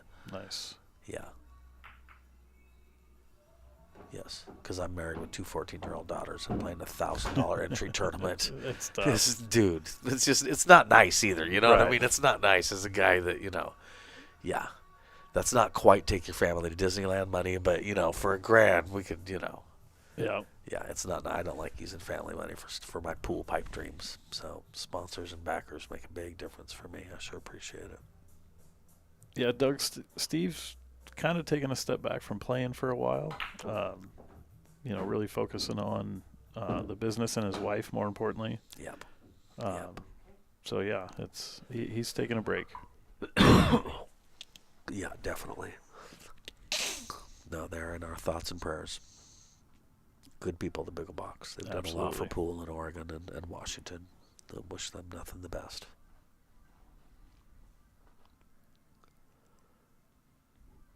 All right, so he's thinking about the 6-8 combo. You think? I don't see anything else. If the 6 doesn't pass the 10, yeah, dude, then and the 6 definitely doesn't pass the 8 going down to the. I think he's got real natural shape too. If he just kind of medium rolls this 5 in, I think he's dead set on a 6-8 combo. Just where does the 6 go after that? That's really it almost problem, goes straight up table, especially right? at 9 to 10 and a race to 17. Yeah, right. Exactly. Jackson, I don't know what his plan with doing that. He punched it to pull it back, which is the opposite of where he wanted to be. Oh, God, he's taking the 10 inside, bro. No. I think he's taking the 10 inside, Jackson. What he did makes no sense unless he was trying to pull it back. Picture it pulled back another 4 inches or 3 inches. Okay. Calling that. Look on the TV. It looks like the 8's in the way, man. Yeah. Yeah, that's what I was thinking. Is just stun it over behind the 8 and run it into the 7 ball, or in between the 7-9. Oh, he's trying to. Okay, that's why he called it there, because he knew that it might go off the 9 and go in the pocket, and if it did, he wanted to be able to shoot again. He knew it was going to go that direction. Right. No, that was a great shot. Better than a carom on the 10. I'm still kind of surprised he didn't carom into the 10. I wonder if he had backed up that cue ball by another 4 inches if he would have tried the carom. Right. But having, nothing to do with anything I just said, that was a great shot he just shot. And yeah, if Chad does not get over this and get a good hit, he's going to make it 11-9. Yeah. Well, again, kind of what we were talking about earlier, Chad's a big dude, so, he has the option to jump. It looks like he's going to be kicking. Yeah. So he'll go 2 rails and try and back at it in. Doug, I don't know if Glenn moved or not. Well, so Glenn moved and then he moved back. He moved to Kansas or something? Is that what we're talking about? Because that was years ago. Yeah, and then he moved back a few years ago. Yeah, Glenn had a backer in Kansas with a 9-foot table at his house, I believe. Right. And he put Glenn into lots of action. Yep. And Glenn did that for years. And then I think Glenn needed some medical stuff. And Right. either way, I Glenn think moved he back had to Oregon. Yeah, he had a death in the family. And then he was on Team Oregon. Mm-hmm. Yeah, a few years Yeah, ago. his first year back. When I think he was, when we won the cup 5 years ago, something like that. Yeah, he was on Team Oregon. We came back on day 2. We won almost every match and came back and won. Squeeze it in. Oh, is he going to get a little lucky? I think I would consider that a little lucky. I would too, but Paul can still hit it, so we'll see how this turns out. Paul may pull back this cue ball a little bit to the right-hand side to use the 7 as a blocker and send that 6 ball up table, and also maybe hope that it gets behind the 8 or the 10. Let's see how good his speed is here. Okay. Oh, that's a great shot. All right. This is Paul starting to play good, you guys. That was a great shot, man. Well done. Smart. Yep. Cindy, I thought you were leaving. All right, Cindy says Glenn is in the Salem area. Probably playing at the cue ball then. I wonder if he's playing with Matt Horner. If is Matt Horner still hitting the cue ball and practicing? That's a good question. I've only seen him come out for the Northwest Cup. Yeah, we pulled him out.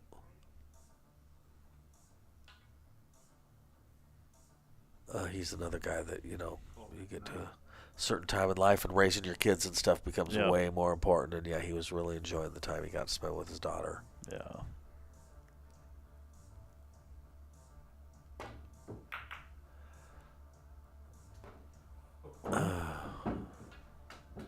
All right. So, I don't know that was called. But I see, Cindy. Sorry, honey. And I'm glad you're still here. I sure like you. Knit me some socks. She was at the Northwest Cup knitting. It was so cute. Oh, yeah. Yep, which I can't blame her a bit. I'm that guy, too. My brain moves fast. Socks. Yeah, my brain moves a lot. I might as well do something. Ra was cold one time down at the coast, so she knitted him a hat. And oh, that's cute. That's so sweet. Yeah, Ra does not like the cold.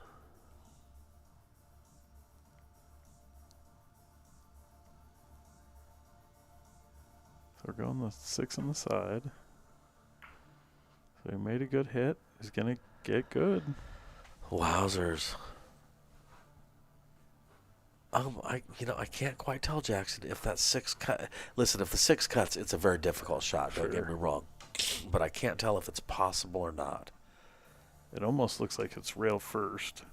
Yeah, and then like that. Is it coming back towards the 7 and then back towards the corner? Yeah, I think it cuts, and I think he's cutting it. Oh, he overcut it. Wow. That's a tough ball to overcut. Bro. I think he hit it. I don't think he went rail first. No, he didn't. No, he hit it just straight. And he overcut it, man. That's a hard shot to overcut, especially as you get our age with your eyes starting to go a little bit. I tell you what, my 40, I'll be 46 later or next month. Okay. Man, my eyes are going. Dude, yeah. No, I'm mainly 54. on close-up stuff. Yep, same here. I'm 54 and I got Dollar Tree glasses all over my house, man. Yep. Prescription bottle stuff. There's starting to be what I call novelty writing, where I'm like, that writing is so small, they cannot expect anyone to be able to read that writing. My wife just rolls her eyes at me. It's novelty writing. Who could read that? She's like, people can read it, baby. I'm like, whatever. It's crazy talk. Get my Dollar Tree glasses. My mom, growing up, had Dollar Tree glasses all over the house because she'd lose them, and I always made fun of her. And now I have Dollar Tree glasses all over my house because I lose them. Sorry, Mom. All right, so 8 on the side. Just come back up for the 10. There you go. Now just bear down, make this shot. Yep. Get back to even. Yeah, you got to make this to get a 10-10, man. This is a big deal right here. Dave Chavez, I gotta hook Chad up with a matching glove. Yes, right. So it's kind of funny, Dave. Like he hates the color of that glove, but he loves the glove in general. Says it's his favorite glove. Oh yeah, really? Oh, so that's cool. He's like, I'm gonna try and figure out how to color it or something. That's funny. All right, 10-10, dude. We got a match, man. This is That's a what's match. up. Yeah, seriously. I was calling it when they started the match. I said this is probably a Hill match, dude. Oh, that's crazy. 10-10. was like, maybe we should go to 21. Yeah. Yeah. You're going to be over here at 2 commentating. Are you sure? Seriously, Yeah. dude, yes. That makes for a long day. I left the house and I told my wife, so, I'll be back later. This is going to be a whole day thing, baby. She's cool about it, though. She gets it. It is what it is. It's cool to be able to commentate for your kid and all Exactly, that stuff. dude. I mean, exactly, that's awesome. exactly. No, and I love Paul, truly. Paul's my people, man. That's my brother. So, yeah, I mean, if he's playing, I'm commentating. Yeah. Yeah, and definitely commentating for my son. Yeah. It's a thrill that he's playing, you know what I mean? Yeah. That he did, just that he's interested in pool enough to want to play a match is a thrill, man. Right. I did not think that. Growing up, he was not into pool at all. Well, and then to see him grow, I mean, Yeah. his Fargo's been going up Dude, and up his and up. Fargo's going up and up and Yeah. up. Yeah, man. It's great. Yeah, it's neat. I'm very proud of him. He's a good boy. See? Telling you. Just that, breaking from the center or close to the center and then that pop break. I guess so. It yeah, will put man. that, Dude. It'll put that second ball in every time. It's working, man. Well, he's getting shape on the one ball, dude. I mean, imagine if the 3 wasn't there. I mean, Right. Yeah, dude, it's working. It is what it is. I mean, you can't deny it,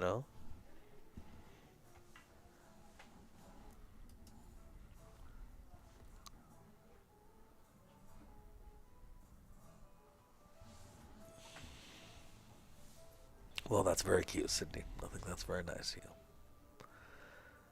I saw the picture of your daughter asleep on the couch the other day that you posted on Facebook. It was very sweet.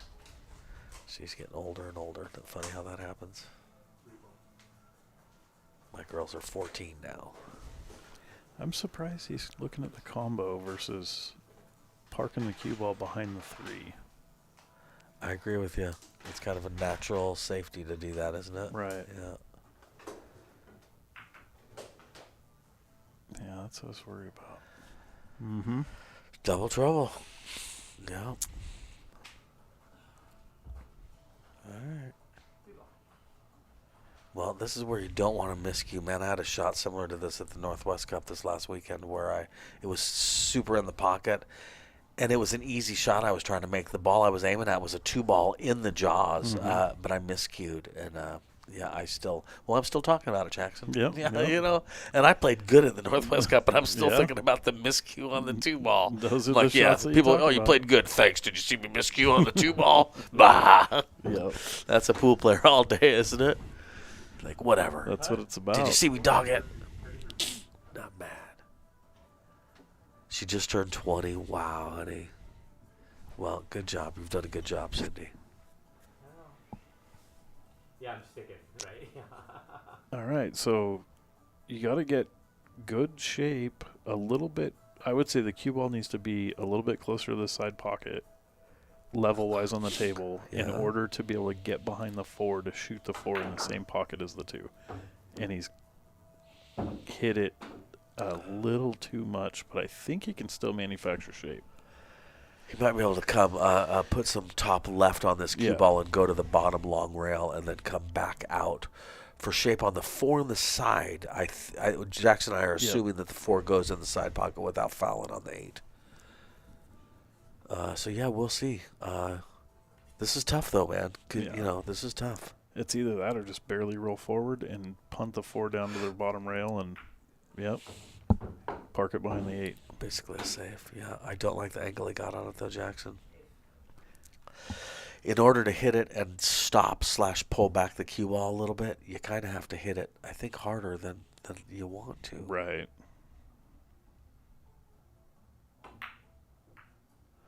Good. Okay, so he was able to run it into the 6 ball to slow it down. Right. So had that not happened, he probably would have had a problem. Although, I don't know, he got a nice spot behind that 8 ball. Yeah. He hit that really well.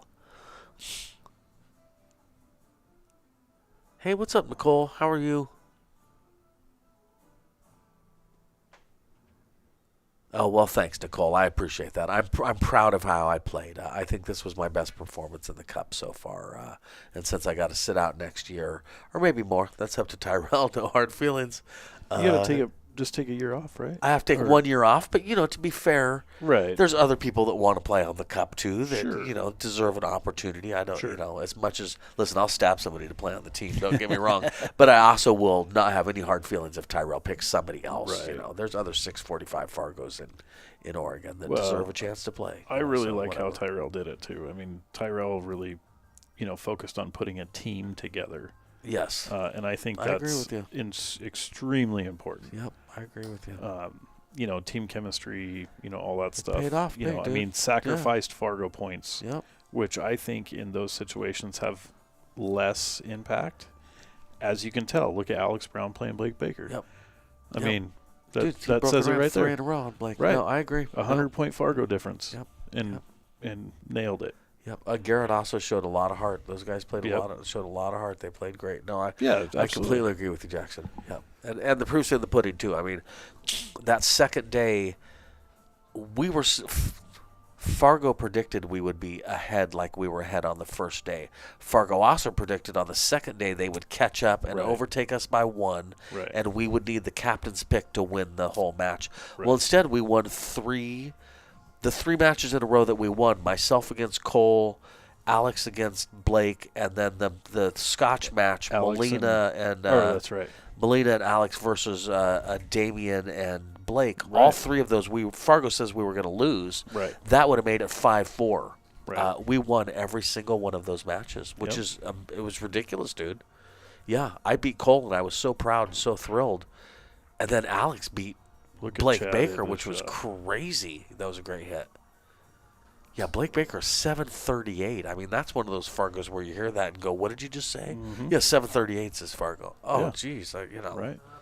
Listen, I know they get higher than that, but around here they kind of don't. You know what I mean? In Oregon and Washington, that's one of the highest Fargos. I think that is the highest Fargo. I think it is, man. Yeah, So, dude. Yeah, good job, Alex.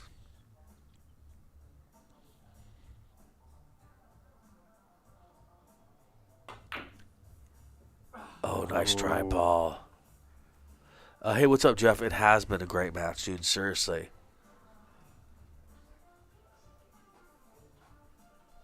Yeah, I think we all knew this would be the match that it's turning out to be for sure. Right. Yes, and that's awesome. You're watching from River Valley. This is taking place at PNW pool thing, which I guess is obvious. That's not what people are asking. We're at a guy's house in Vancouver. That's the answer, I guess. It's at a dude's house in his pool room, and he's really smart and knows how to set up cameras and have a stream. And he's a super cool guy, and he created the PNW pool thing. His name's Jesse Johnson, and he's pretty awesome. And then those of us in the community have chosen to support him and come in and help provide commentary and anything else he needs because we think what he's doing is awesome. Okay. I think that's the answer. Hill Productions Mike T started a trend. Oh, that's right. Yes. Okay. So sometimes it's hard for me to know what people are talking about. Yeah, I started the trend of bucking the Fargo in the Northwest Cup. I appreciate that. Thank you. Yeah. Hey, what's up, Tyrell? Tyrell, you picked a great team, bro. Heck yeah. You did. Seriously, no question about it. Thank you so much. I hope someday you honor me with letting me on that team again. But if not, no hard feelings, brother. Hang in there, Marquez. Exactly. Thanks, Doug.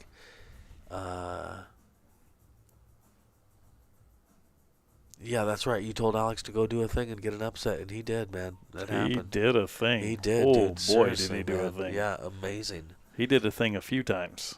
All right, so this is tough, dude. 10-10. Oh, my God. Do you want this shot at Heck 10-10? no. Bro. Well, versus not having a shot, yes. But and at least your Chad, so you're tall, so that makes getting over this a little easier. Right. Look at him. He miscued. Oh. Chad's big enough to shake the table like a pinball machine right there, isn't he? He could flip the table. He could. I guess he could flip the table. I meant doing a little hip check into it, but I guess you're right. He could flip a table, couldn't he? Oh, my God. Dude, I couldn't budge the table. Yeah. Much less flip it. Oh, okay, well, that was a mistake, man. You can't, See, I like just slow rolling it. Yeah, dude. That's what I'm saying. I mean, slow roll it, take your medicine. That was a stop shot kind of a situation. Yeah. I mean, that's... Yeah, especially at 10-10, man. and now he's forced to thin it or kick. And, I mean, he's not Chad, so he's jumping. It's going to be tough. Wow. That's crazy.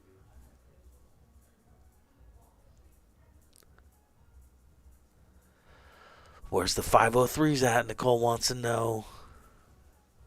Well, Nicole, you should talk to Jesse. Send Jesse a message on Messenger and tell him you want to play. You can get a hold of him, Jesse Johnson, but you can also message PNW Pool Thing. My advice to people is always find an opponent first and then talk to that opponent and get them to agree, and then contact Jesse and say, hey, me and whoever want to play, and we'd like a date. Help us pick a date, and he will totally help you pick a date, man. It's easy. People ask me all the time, hey, can you help me get a match with... I'm like, yeah, but you don't need my help, man. Right. Just message him. Find an opponent. Message him. Jesse wants the opposite of a clique or of only having super high-level players. Jesse does not want you to have to be Jesse's special friend to play, and he doesn't want you to have to be one of the best players in Oregon to play. Oh, brutal. So because of those things especially, it's easy, man. Just get a hold of Jesse. PNW Pool Thing Messenger.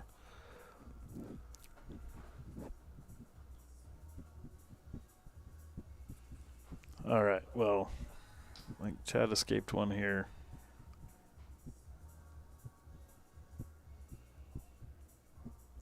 That's funny. Stephanie, what you said was funny. If people want to know, they can read the chat. Yep. Tyrell, well, he definitely faded the break and run by running another rack, dude. He did amazing. Seriously, unbelievable. And a nice guy, too. Alex is a nice dude. Oh, yeah. Super down to earth. Yep. And honestly, I mean, I'm sure hyped up to be in that position. Oh, bro, I mean, it's so scary, too. I mean, the fact that he, and I keep wanting to throw Garrett in there, too, the fact that those guys were able to fade the pressure and run out, it's hard, man. Right. It is so scary. It's ridiculous. And this is how hard it is. You got a guy like Bo Bologna, right, that gambles all the time. Yeah. And he steps away after the first day and he says, I gamble all the time, and the pressure of this is nowhere even close to the same as gambling. I mean, it's so much higher pressure. And, that's the kind of thing, honestly, that I love. Like, I love team events, Scotch. I've had a fair amount of success doing that. Yes. But there's a different level of pressure with team events and Scotch than there's playing singles, bro. Sure. It's harder. And then in front of your home. Right. Those are all our people in the bleachers. I don't care if you're Oregon and Washington. Those are all your people watching you, man. It's your family out there. Right. It's scary, dude. I told Mike Littman, I was lucky enough to play effort on the AccuStats with Mark Wilson and Jeremy Jones commentating. I'm more nervous playing the Northwest Cup than I was doing that. Sure. Because it's singles. It's just a different thing. It's just you. And you're playing Efren. Efren beats you. Who cares? You know what I mean? Nobody's going to be like, oh, you dogged it. Right. The Northwest Cup is a whole different. The Northwest Cup is the most pressure I've ever felt playing pool. Yeah. And it continues to be that way, dude. It does. It's scary. And that's what's great about that event. Yeah. I mean, to me, that's like the ultimate it's in the region, I guess, but that's what means most, to most people out there. Right. Garrett did good and came back to the table and said something to the team. And I said, hey, man, we're all scared to death. Just know that. Right. Every one of us is scared to death. Right. Them too, bro. Yeah, we're all scared to death. It's okay. Just do the best you can. Just shake it off and try and play good. Right. Yeah. Well, and look, you think that Blake wasn't scared when Alex was up on him? Dude, that's what I'm saying. I don't care if you're 732 or not. Dude. Yeah. It's a race to 5. Dude. Like, you can be the best player in the Northwest. Bro, it's a race to 5. 9 ball. Right. Seriously. Right. Anything can happen. Yep. And did. That's right. Yep. Yeah, no offense to Damien, but, I mean, he had a hard time this time. It's been a while, and Damien, he had a hard time. No offense to him, but, I mean, it is. It's scary. It is difficult. Yep, absolutely. All right, Chad trying to make it 12-10. He's got a good chance to do it right here, too. He just needs to put together this run. I feel like they both had a little trouble finishing the run-out opportunities that they've had. Yep. A little bit of nerves, probably.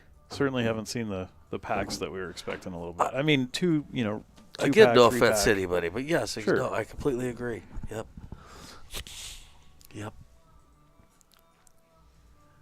No, I mean, Paul played Brookman over here and just ran over him, just running rack after rack after rack. So, I mean, And yeah, that's this is, you tough. know. Brookman plays good. Brookman plays really good, dude. You played Brookman here the first time, right? I did, and Brookman beat me the first 7 games in a row, and then I beat him the next 7, I think. I really came back on him, and I'm making those numbers up. He did real good, and then I did real good. Let's just say that. And then he got me in the end. I would say I kind of fell apart in the last 3 games, I'm sorry to say, but I think it's important to recognize your your shortcomings too, you know what I mean? And that's how you get better. Yeah, the last 3 games, I made some bad choices, and he beat me. But yeah, I was close. With Brookman, I was proud of that. You know what I mean? Yeah, Brookman plays good. Yeah. One of the things I like about playing here is I'll throw in $100 to play anybody, and Brookman was one of those situations. Joel Peck playing Banks was the same thing. For $100, yeah, I'm in. Right. You know what? I don't care. I'm in. Right. Yeah. Well, I'd have to say, watching you guys play, you and Joel play Banks, man, he banged so good. Bro, we were by, I think in about the middle of the 3rd game, I thought to myself, oh no. Seriously, Jackson. Yeah. I really did. And we were about 3 games in when I was like, well, this is probably not going to go very well. Right. Yeah, he's making every single bank, dude, which is difficult to do. Oh, yeah. And he's slow rolling him in, too, which was intimidating. Right. Watching him, his speed was so good. I popped my banks in. You know what I mean? Right. Yeah, he was slow rolling him in, and I'm going, oh, well, no. I saw him when he banked from I'm pointing at the monitor, but when he did a bank from here into the side, and he did it twice on He the did it twice, almost in a row, right? Jeez. Yes, 2 railed to the side pocket. Yes. So I went back to the table and I started practicing that bank, dude. And yeah, I'm with you, dude. He made those 2 banks, I think within 4 shots. He made those two rails in the side.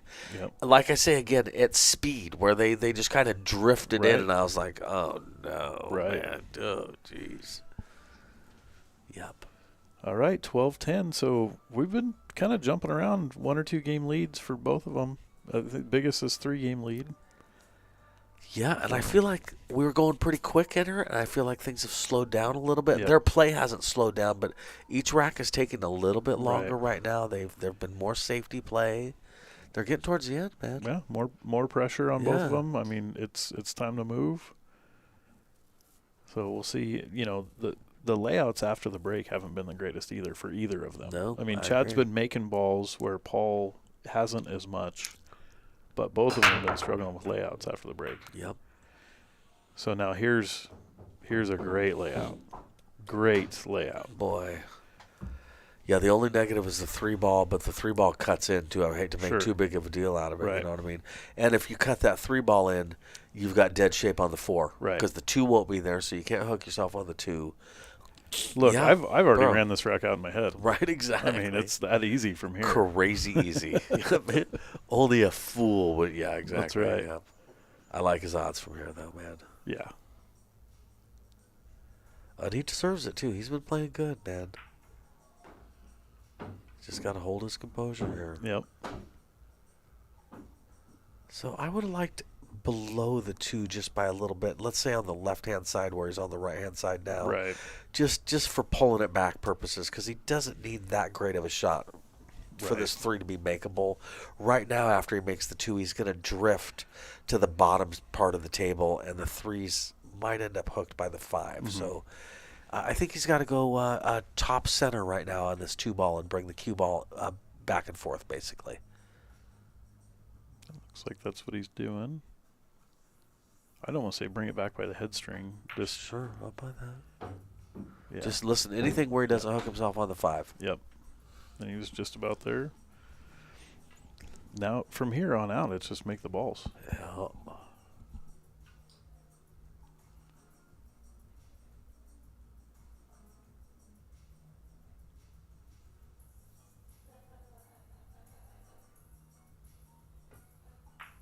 So you can see Chad's really getting into his kind of rhythm, and I know that by his pause. Okay. Right. So Okay. he has an average of about a 6-second So between the time he gets down on the ball right to the time he shoots the ball is an average of 6 seconds. Okay. When he's doing that, he's playing his game. The micro stroke too. The pros talk about the micro stroke, the little thing. You know what I mean? It's not a big one. The microscope is micro stroke. Excuse me, is a sign of somebody playing good and playing accurately. Right. We'll see what he does here. Like, if you're, in my opinion, if you're playing good, you're rolling this 2 rails and coming back around for the 6. Same here, bro. Same here. With maybe some right-hand English on right. it.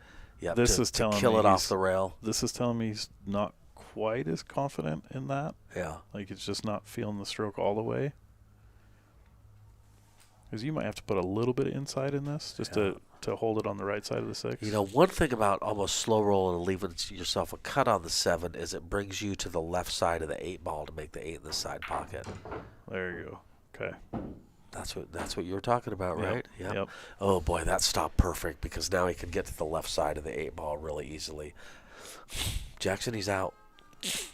Yeah, great shot. He man. certainly should be. Yeah, that shot right there was the game-winning shot in my opinion, especially with natural shape for getting to the left-hand side of the 8 ball, and then the 9's in the corner.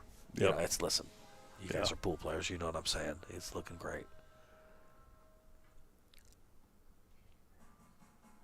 So, do you just stun float this up? Let's see what he does. I would use top left and come to the left-hand side of the side pocket. Yep. Yeah, so he did more than I would have done with that. I would have left myself almost a back cut on the 8 because I'm not worried about it. You know what I mean? And because of where the 9 is. Well, and if you fall short, you got the bank. There's so many different things. I like he's straight on the 8. I like cutting the 8 in the side. Right. This almost honestly. This might be tougher. Right. Yeah. Yeah, because you kind of got to cram it in there to get back for the 9. Really smooth and perfect. Otherwise, it kind of does what a basketball does in a basketball hoop, where it kind of runs around the ringer. And he hit it good. He hit it perfect. He hit it damn good. But I'm sure he would agree too if he heard this. He'd be like, "Yeah, I got that shape, and I knew I'd hit it dead perfect." Yep. This gets him to 13. So this is the good shot, Chad. First break and run of the match, Wowzers. I believe. That was great shape on the 10. I love how close he got to the 10 ball on that. Well done, Chad. Yep. No reason to be farther away. You might as well get within 20 inches of that puppy. Right. Yeah, well done. Yeah, we're starting to see some good pool. 13-10, race to 17. Yeah, man. Tough action. And winter break, man. Chad's got the advantage right here, doesn't he? Yeah, absolutely. I mean, winter break, you're up 3 games. You need 4 more. You're hitting them good. Yep. You got your first break and run. Confidence high. I mean, it's, there's so many things. Right. But can you stay in there mentally? That's the big thing is keeping your emotions in check, not looking too far forward into the future, not thinking about winning. And I think a lot of it, when I was younger and I'd start getting up, let's say we're down on the coast and it's, 6-3 in a race to 7, and I'm like, man, I'm going to win this match, or I'm sitting in 5th, 6th. I got a chance to win it, dude. And then, boom, something goes wrong, and I'm like, oh, I didn't expect that. Yeah, dude. It's just so keeping everything out of your head except for what's on the table right now. Yep. That goes back to what I was saying before about counting. You know what I mean? Right. Yeah, because my brain does not like to turn off, man. So you're saying that's part of your pre-shot routine, or no? I count the whole time. From the time I stand up till the time I sit down, I count.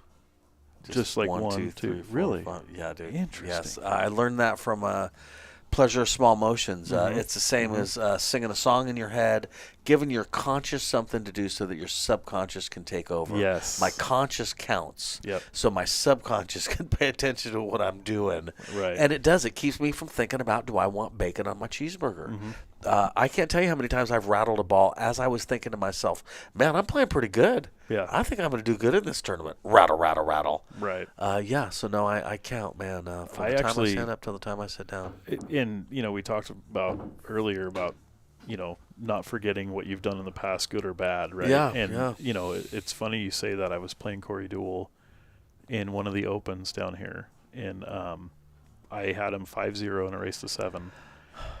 And I'm not going to say I got complacent, because I don't think I got complacent, but balls were going, and so I didn't necessarily think about – so maybe that is getting complacent, but, I just didn't think about making the ball, and I jarred it, and I lost 7-5. Yep. And that, that whole tournament, I mean, I had Shane 3-0 in a race to 4. Dude. And he beat me 4-0 or 4-3. 4-3, dude. And then I beat Ramil Gallegos. Okay. 40. He was 46th in the world at the time. Okay. And I beat him 7-3. Wow. And that was after losing to Corey. What happened there? That was almost what we were talking about just now, dude. He took that for granted a little bit. He had to have missed. He didn't stay down. Yeah. You know what I mean?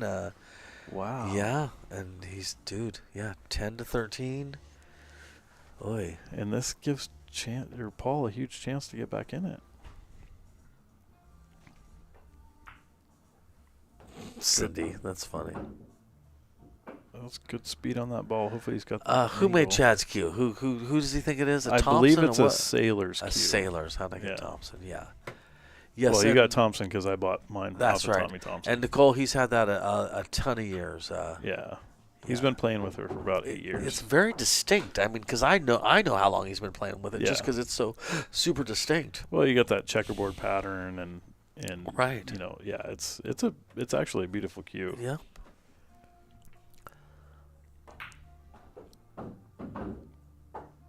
He got a little straight on that, Jackson. Oh no, he did not. Sorry, I thought he was going 8 to the 9, and that's the 10 ball over there. I was completely wrong.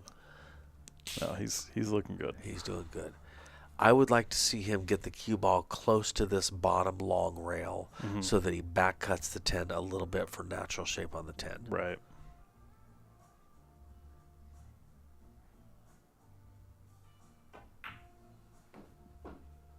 Yeah, there you go. Just like that, man. I think that's perfect shape because it kind of takes the side pocket out. Right. For me, I'm hitting this past the side pocket. Yeah. On the top side of the table. Yep. And really, he could just leave the cue ball mid-table too. Right. You know what I mean? Right. He just went a little tight. He went a little tight. Hey, when you're that good. Right. All right. This will make it 11-13 if he can pocket this. I'd say he's starting to get comfortable with that cue. Yep, definitely, man.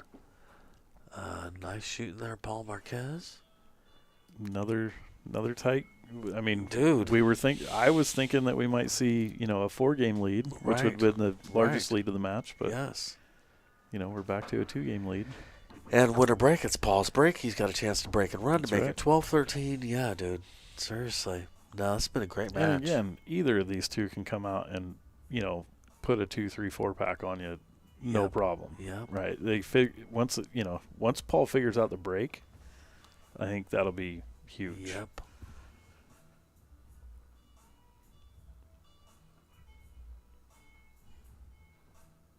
Yeah, that's something I work on a lot. I work on the break constantly. Yeah. And really when Chad and I won the Scotch, the Elite Scotch a few years ago, everybody was coming up to me and like, man, how do I break like that? No, that's cool, man. In fact, we beat Melina and Cliff. And Cliff came up after me and he's like, "Dude, how much can I pay you to take lessons from your break?" Oh, that's cool, man. Because really, that's what got him. That's what won. And I showed Cliff my break, and then I played him in a tournament and he killed me. Whoops. But it's to me, it's a huge. I actually think it's at least 50% of the game is the break.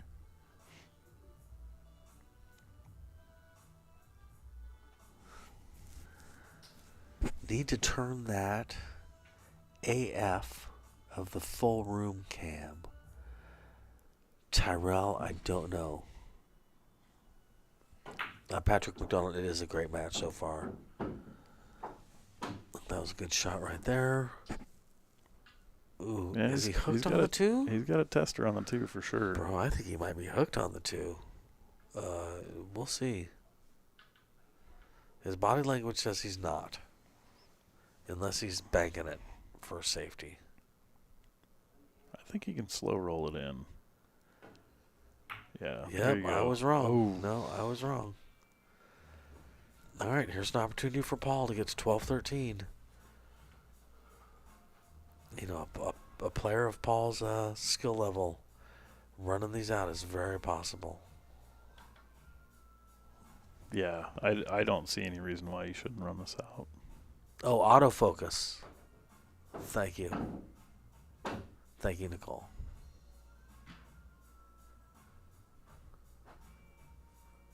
Oh, I see what you're saying. I mean, I don't know what you're saying, Nicole, but my friend Jesse knows what you're saying.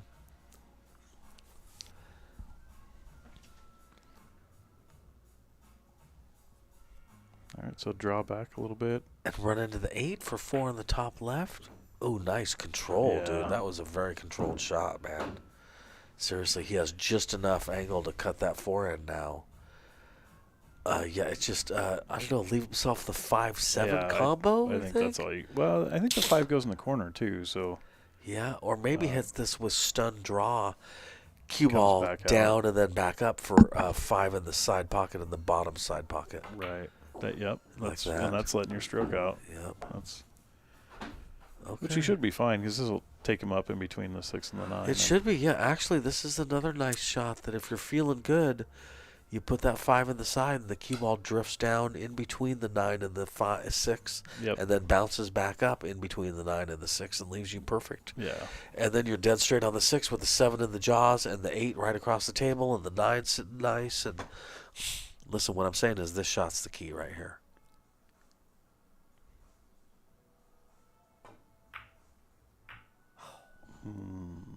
Brutal.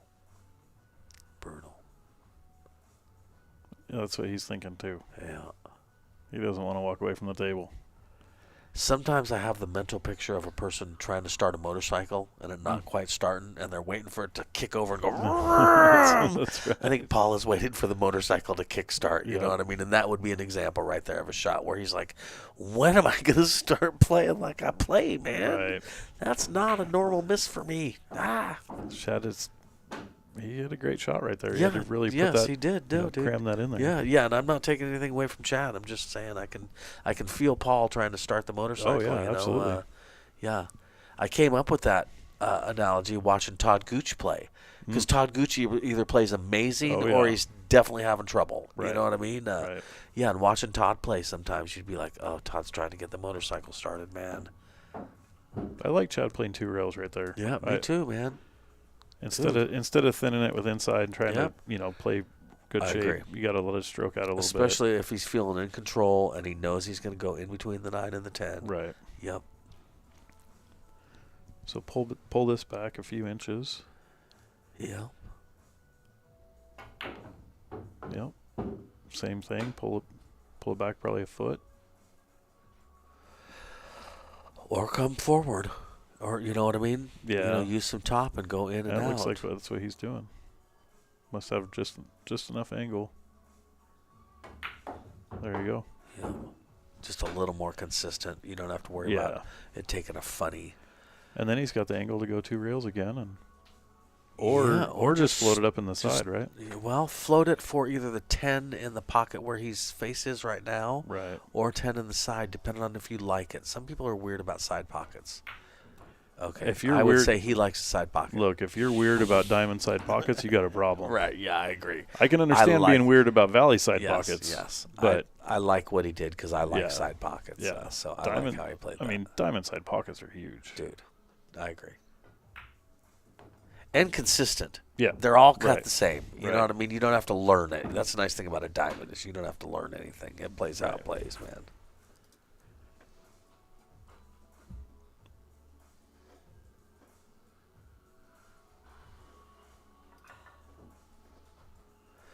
Tyrell, Jesse is working on the autofocus right now. Because he's a listener. And clearly a doer. Hey, Jesse, how many people are watching the stream? Just curious. 126. 126. Yeah, I've seen as many as like 131, I think. Nice. Hey, everybody needs to get out there and share this thing. Let's get 200. We sure appreciate it, you guys. Seriously, we sure appreciate it. And I like the comments in the chat, too. Jesse, are these factory side pockets? 4.5? No, or just overall pockets, the corner I ordered pockets? the table from Diamond. I had them do it tighter, so I think they're standard 4.5, and these are 4.25. Nice. Nice. Tammy Peretti, elaborate on micro strokes. It's the tiny, tiny, tiny strokes, not a full stroke, before in your pre-shot routine, and the pros are really recommending the micro strokes these days to tune into what you're doing. It just means a tiny stroke. It's a half an inch, a quarter inch of a little stroke during your pause. So a couple micro strokes, a pause, hit it. It's just part of pre-shot routine. So, Mike, I think I know the answer to this. Tell me. But do you pause in the front or the back of your stroke? I believe it's the front. Both. I'll do both. Do you? Yeah. Mainly at the front of my stroke, but I've done it at the back of my stroke before. I do it at the front of my stroke mainly these days, but there's been times in my life that I've done it in the back of my stroke. One of my good friends was Luke Thomas back in the day, and Luke had a pause at the back of his stroke. So at that time, I practiced doing a pause at the back of my stroke a lot, and I liked it. These days, it's at the front of my stroke. But I think either one is good. You know, I really do. As long as it's a pause. Like I am a big believer in the pause. Yeah. I actually pause in the back of my stroke. I thought I paused for a lot longer than I actually do. It was interesting. I don't know if you remember when DigiQ came out with their little butt sleeve. Of course I do. Of course I do, yeah. You know, it wasn't until then. Like, I actually thought people over the years have commented so much on my pause, and you know, so I think me just thinking about it was like, oh, I have this long pause, and, you know, it's a second and a half or 2 seconds. And people said, like, you have such a long pause. I worked with that DigiQ device, and it turns out it's just a hair over half a second. Yeah, I believe that. You know, so it's really time flies when you're, you know. Yes, it's a beat. And you know what I mean? Right. Yeah, it is, man. No, and, I agree. You know, but having that pause really gives my brain the time it takes to calculate where my leave's going to go. Yeah, man. You know, by that time I've already figured out where I'm hitting the ball. Isn't that funny? You know, it makes such a difference. And Chad and I talk about this all the time. So here's another question: what do you look at last, the object ball or the cue ball? I don't know. You see, I don't know because it's different on different shots. You know what I mean? So I try not to think about it. So the interesting thing that Chad and I were talking about the other day, and he just does not believe me on this, but 9 times out of 10 I look at the cue ball last. I never look at the object ball itself. I always look at the ghost ball spot in front of it. Really? Okay, always. interesting. Interesting. And unless I'm like and that's a quarter what works inch for away. your brain. Yeah. Yeah, exactly. I mean, even if I'm like 2 inches away from a ball. Really? I am standing up and looking over the cue ball to find my where object the ghost ball ball spot. goes. Yeah, I got it. You know, and yeah, he's like, I don't know how you do it, but it's just how what works for me. Yeah, exactly. Well, it's what works for your brain. Right. Yeah, man. Right. Definitely. But that pause, I mean, having that pause and you know, going back to having, you know, you're counting that's part of your pre-shot routine. Right. Having a pre-shot routine is so important. Oh, dude. You know, people for years have given me crap about me, you know, finding the ghost ball spot, putting my, you know, with my tip, and then aiming, and then coming back around, and they think that, you know, like, why do you do that? You play too good to have to do that. It's Raw was the first one that figured it out when we won the Scotch championship. He's like, I was doing it on the 10 ball, and he's like, just so you all know, He's not doing that to figure out where the 10 ball's going. He's doing that to take an extra few seconds to calm his nerves, get it settled back in, and then get down and drill a shot. That makes sense, man. And still to this day, I mean, high pressure situations, and when I'm playing good, I'm doing that on every shot. And I'm trying to get out of it a little bit because it takes a little bit more time. I've been criticized for taking too much time sometimes. Right. So, but you get in those pressure situations, I'm doing it. Yep. I like to give myself, brutal, the highest probability of pocketing the ball. Right. So for me, going over and checking the angle, my son did that good today.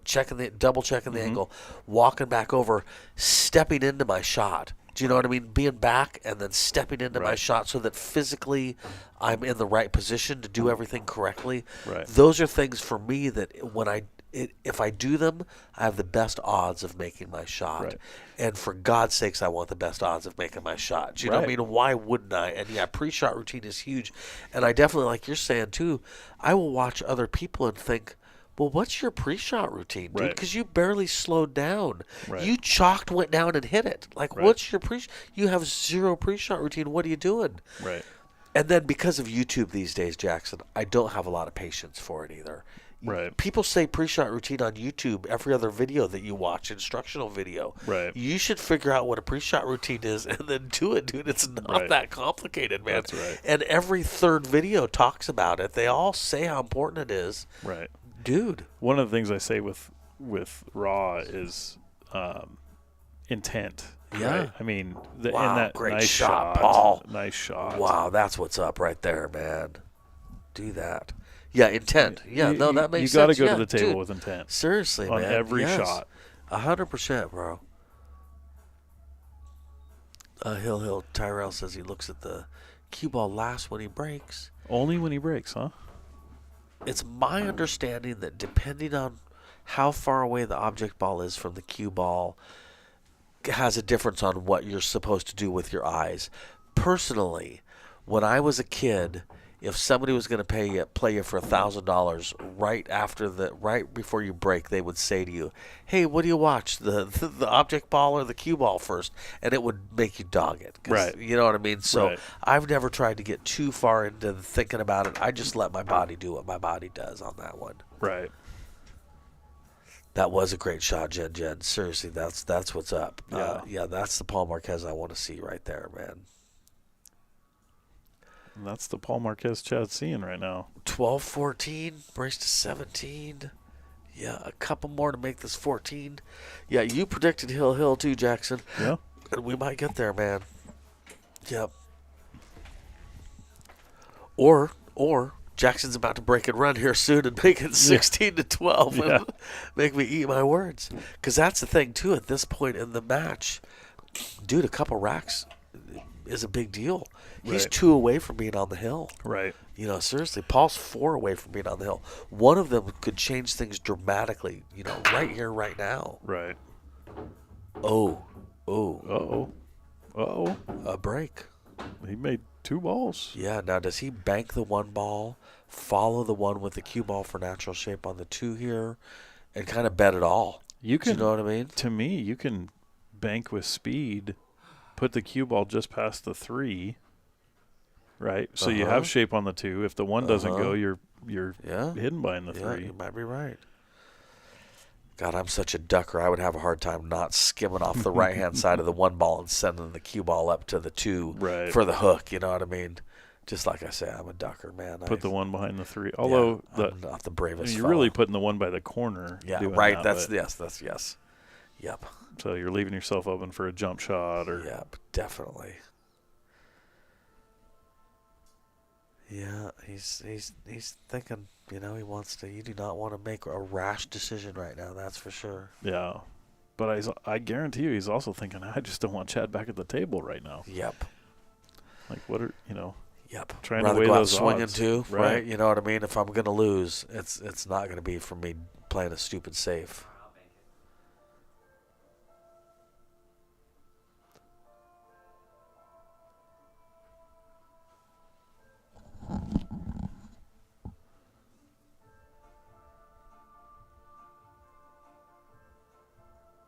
think he's going your route.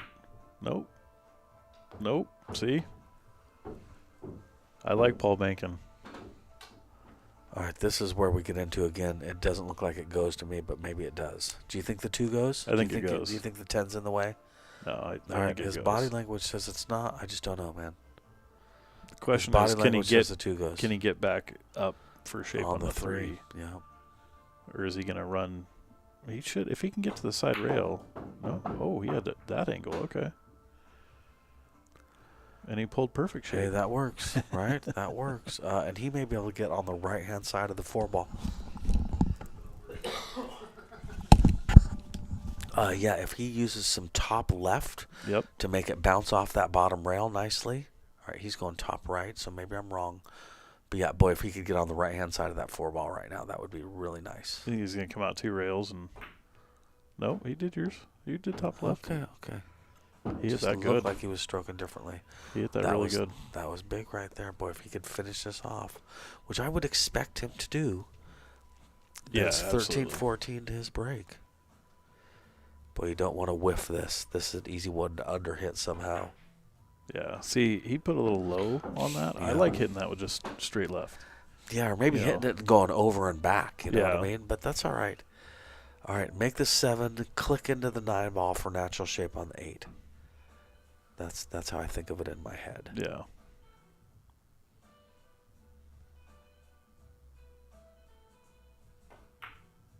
There it is. Good. It's good he didn't touch the 9 because he was gonna put him in a funny position. All right, so I don't think he can hold the cue ball for 9 in the side. We shall see.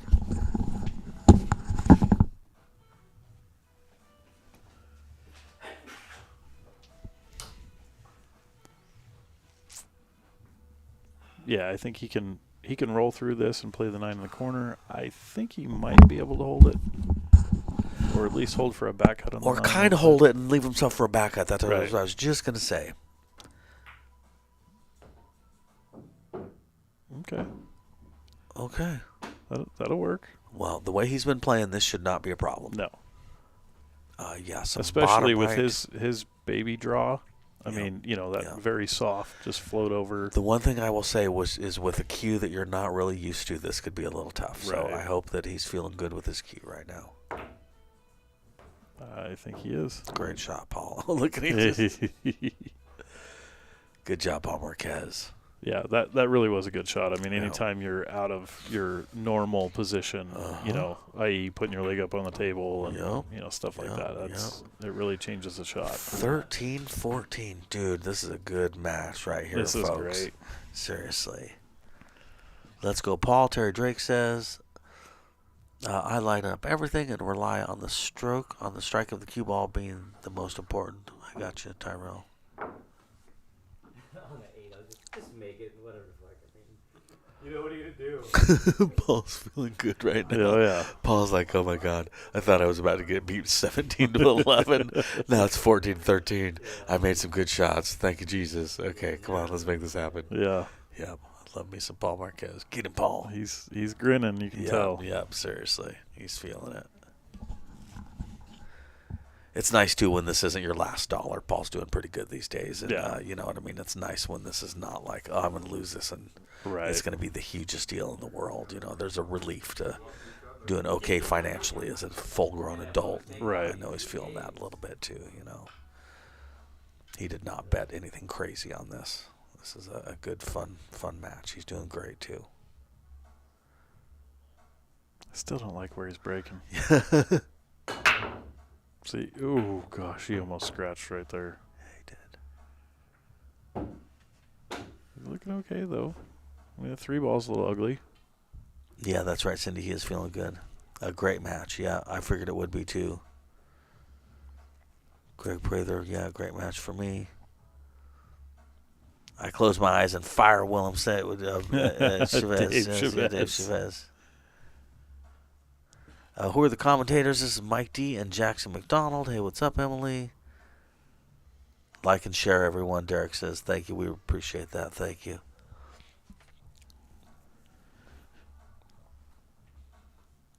Yes, keep sharing. Yep.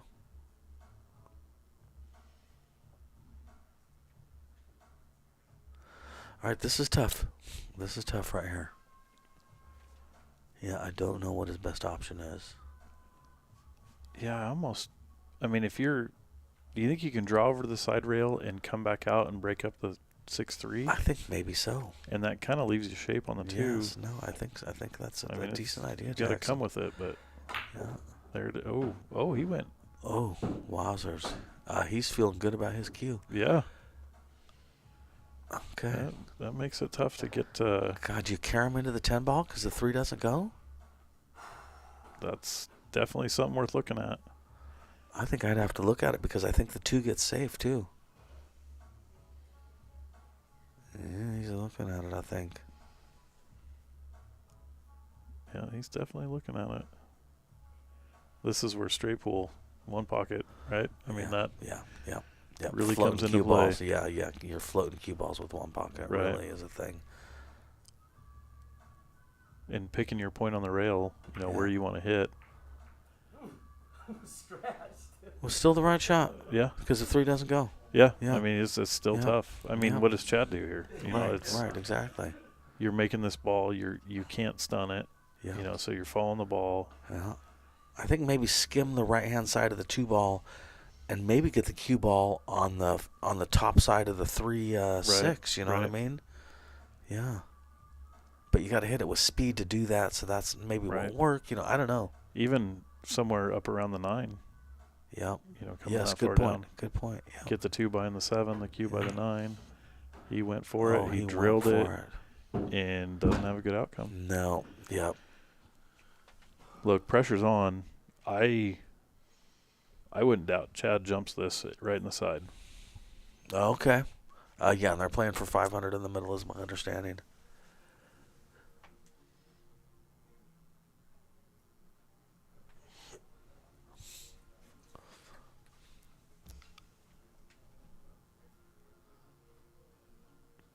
I don't really see any other option. I mean, you could, one rail it and try and thin it, but I mean, one rail hitting essentially the length of the table twice. Dude. Right? Yeah, see, he's going for the jump.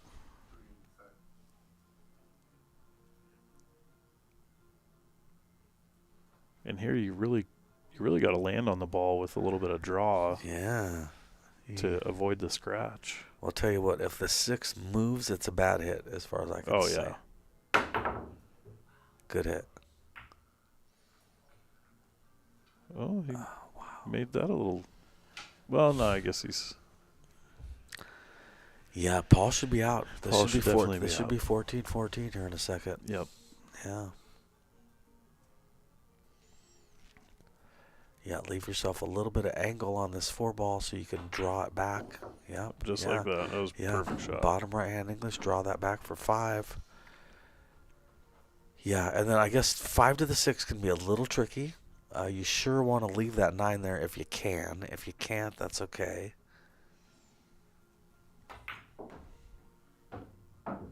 All right, yeah, this will be interesting to see what's his solution on this. I like just coming off the rail about 2 inches and just taking your medicine. Yep. Yeah, that's funny. Yep, I agree with you, Jackson. Anything else is silly too. Yeah. You're not going to get that much better shape doing really anything. Right. So why not move it only 2 inches? That's something I learned watching Shane Van Boening play. Yep. You know what I mean? I'd have ideas of what he should do, and then he'd move his cue ball 1.5 inches, and I'd be like, "Oh, yeah, I guess that'd be a way to do it too." Yeah. Me as an amateur was thinking of 3 railways for Shane to get shape, and instead Shane's like, "No, I'm just staying right here, man."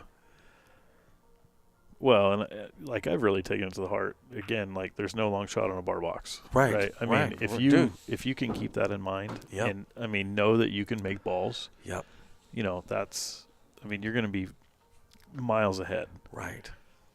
But but you also look at Rafael Martinez. Yes. Right? That guy doesn't play anything but 3 rail shape. Right. Dude. I mean, he's so quick too. We played a race to 7. In 20 minutes, I shot twice. Oh, my God, dude. And I got out of my chair to pull the balls out of the pockets. Malarkey's Thanksgiving Day tournaments when they did those back in the day. Yep. But that guy, every single shot was 3 rails. Nice, Kez. All right, 14-14. Martin Harris Paul is going to clutch the match. Great match. Had to pick hard to pick a winner. Yep, JD says I agree, JD. Yeah, listen, great match no matter what happens. 14-14. It's a race to 3. It is. For $500. All this man. race to 3. Dude. Love wow. it. I love it. Race to 3. My God. To play 28 games. Dude. That's awesome. Yes. This is one thing, too. Fatigue can set in sometimes, and the better you are, the more you're able to deal with that. Right. I don't feel like I've seen either player hit fatigue. No offense to our earlier match with Dylan and CJ. I thought I saw CJ and Dylan get a little fatigued towards the end of their match. You know, so it's good for these guys. All right, we're muting it for a second. How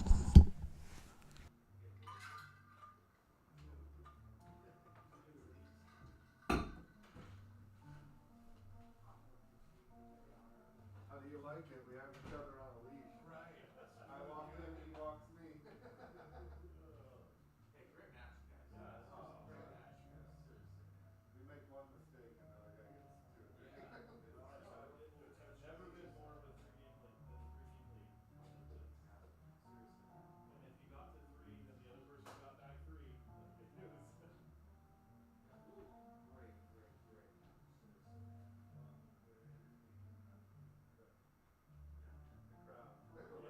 How many watches? We got quite a few. Like 135.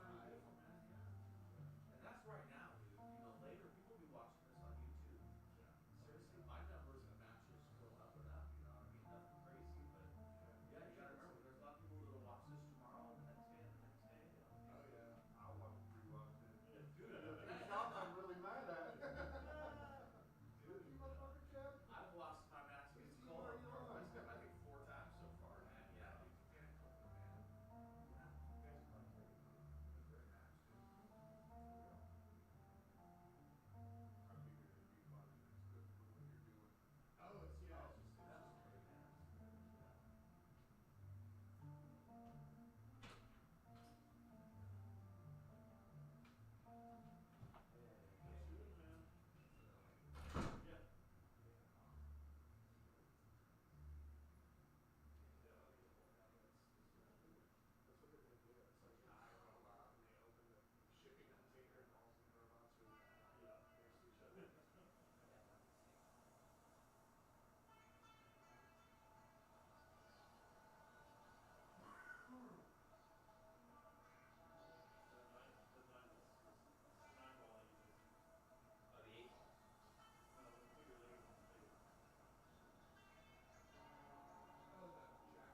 Oh, it's just great,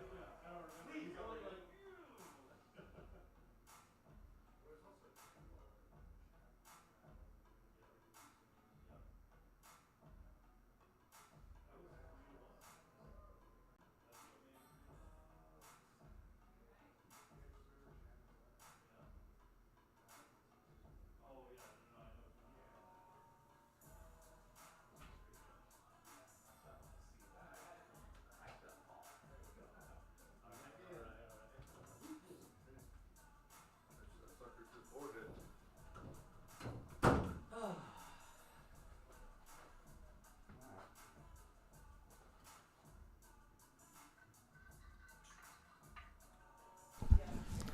All right, Jackson McDonald, Mike D. All right, we're back. 14-14. It's a race to 3 for $500. Love it. Paul's break. Dude, here we go, man. Crazy. So, despite me hating where he's breaking from, he's made a couple balls the last 2 breaks. So I'm going to give him that one. Yeah, dude. Unorthodox, I think, but it's working. Yep. Somebody says, Martin says that's a sick pool room pro. It is definitely a sick one. So Paul just makes second ball on the side. Okay. He's got I'd say a little tester to come out. Yeah. Little tester out of the gate. But if he hits it smooth, leaves him good shape on the 2. I think this is a shot right here. This is a shot of the hole. Well, that 5 ball's pretty tough. So let's see what he does in this one ball. I think he slow rolls it in, leaves him shape on the 2. I think he has to, dude. Yeah, he needs to make this happen. He's got to make that 1 and for shape on the 2. The 3 goes. He's got to run these out, dude. Okay, there he goes. So here's the tester is going to be the 4 to the 5.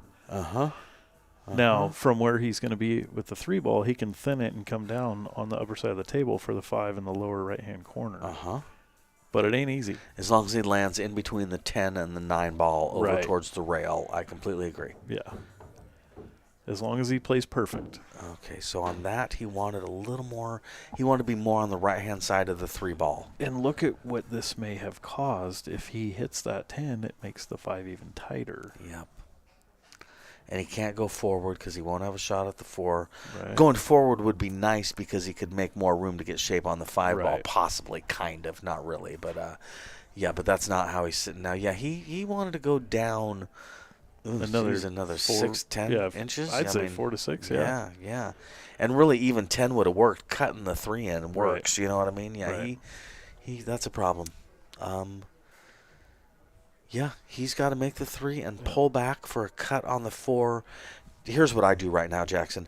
I make the 3 ball and pull back so I can make the 4, and then I figure out the next shot. Right. Trying to think too far ahead on something like that is going to kill me. Yep. So he missed the 10. That's good. Yep. I left him good angle to go down the correct side of the table. You know, I may abandon that though right now, Jackson, and come to basically cue ball where the cue ball is now after making the 4 and play some sort of a safety. Oh. My concern with getting on the upper side of the 5 for 5 in this bottom right hand corner pocket is I might hook myself. Right. Do you know what I mean? Yep. Whereas if I come to where he is now, I can't hook myself. There's no possible way to hook myself. Well, he was looking at the same thing. Yeah. See, I want to say softer, but he though, needed to hit that 4 ball. He needed to pocket the 4. That separation definitely makes the shot, safety or combo or anything tougher. All right, now what is the safety? What's he going to do here? He's going to float down below the 7. Yep. Oh, Jackson, that was huge. That was huge, bro. To see the cue sitting there, he's stunned. That's ouch. Yeah. Oh, ouch. Well, I've done it before. Oh, we've all done it before.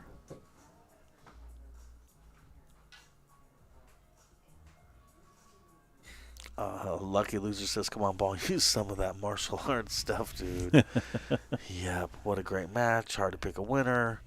To me, it's going to be the one who focuses just a touch longer, especially on a gimme shot. Yeah, it could be. Yeah, Chris. Yeah, what's up, Chris? How's it going? You two are doing a great job. Thank you very much. On the mic as well. Jackson and Mike D, thanks for the tips. Tips and tricks during the layout. Thank you. Yeah, definitely. Yeah, I find Jackson to be really good on the mic. I've told Raw that before. I think Jackson does really good. Jackson is very natural. You're very natural on the mic. Like I said, it doesn't sound like it when I go back and listen. But you sound great. No, like I said, I told Raw at the Coast that, again, not to be negative, but I don't like everybody that sits in with Raw, to be honest with you. Right. And I said, but I'll tell you what, Jackson sounds like Jackson. Jackson's not trying to sound any kind of certain way. Right. There's nothing fake about it. Jackson's just Jackson on the mic, and he sounds great. And Raw 100% agrees, man. Yeah, you see, I thought you sounded great at the Coast, and I really did talk to Raw about that. Well, thank you. I love doing it. I have a good time. Being able to watch, pool of all levels, seeing, if you're paying attention, you're learning. Right. It's those shots where you're guessing what they're going to do, and then they do something different, and you're like, oh, I didn't think of that. Right.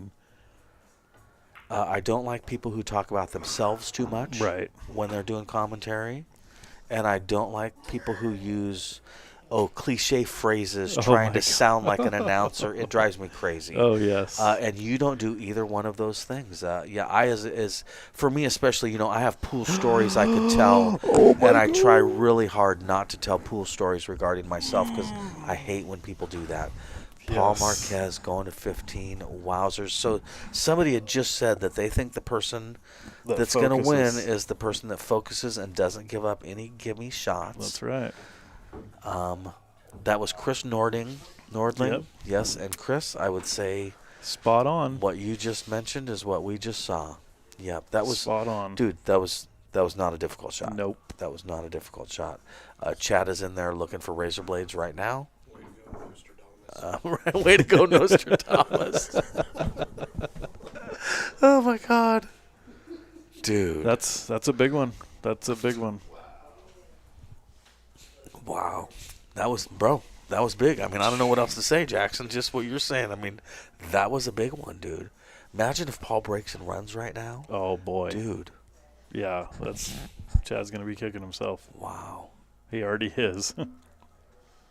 Oh, that was big. Paul's out there thanking his lucky stars right now, dude.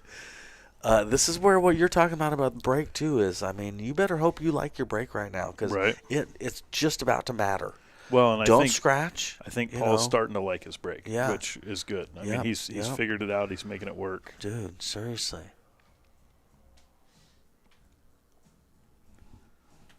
What billiard ball set are they playing with? Travis Hernandez says, let's go.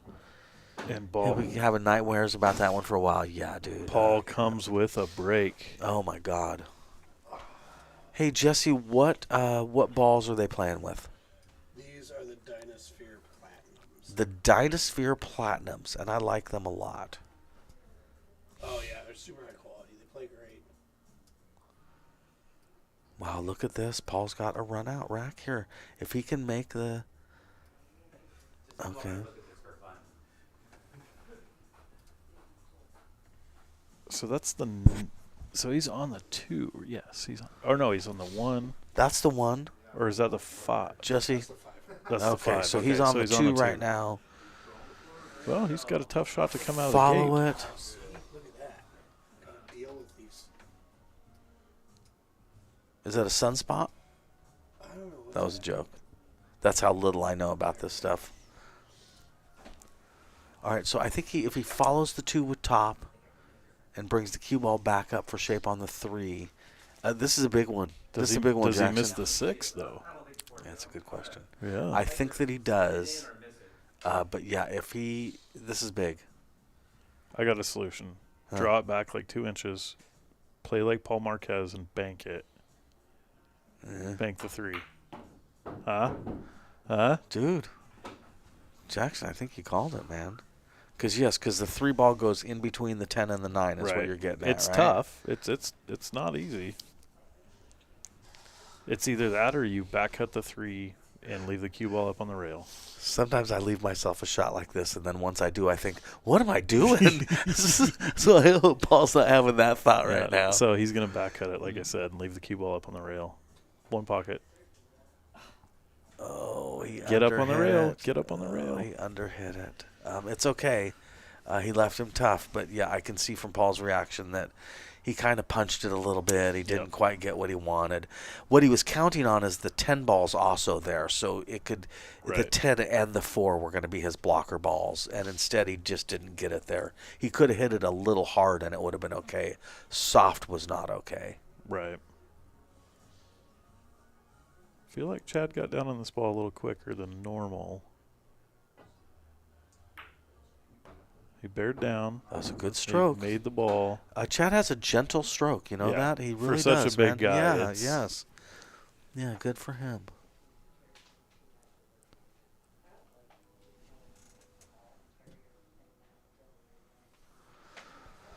Oh, this is a big game right here, dude. So he just got to roll this ball in, get it past the 10 ball. Get shape on the 5, and then figure out Just some sort like of way that, to get shape but on he the missed the 6. ball. Ouch. All right, here comes Paul to try and make this happen, man. Jeez.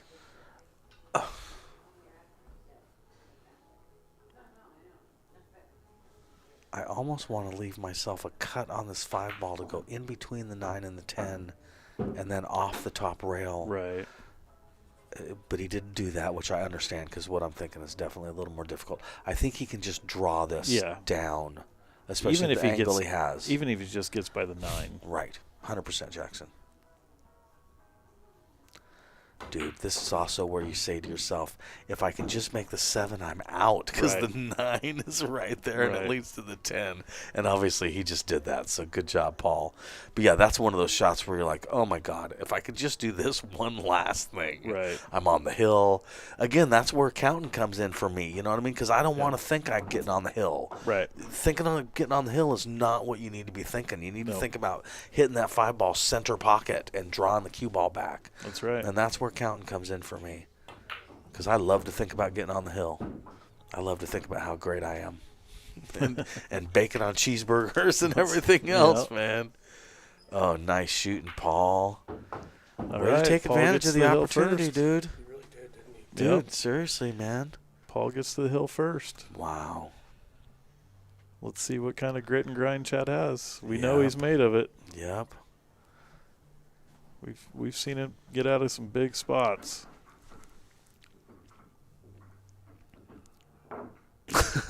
Doug's having a hard time accepting him dogging that 10 ball. He's still in a state of shock. Yeah. Yeah, bro.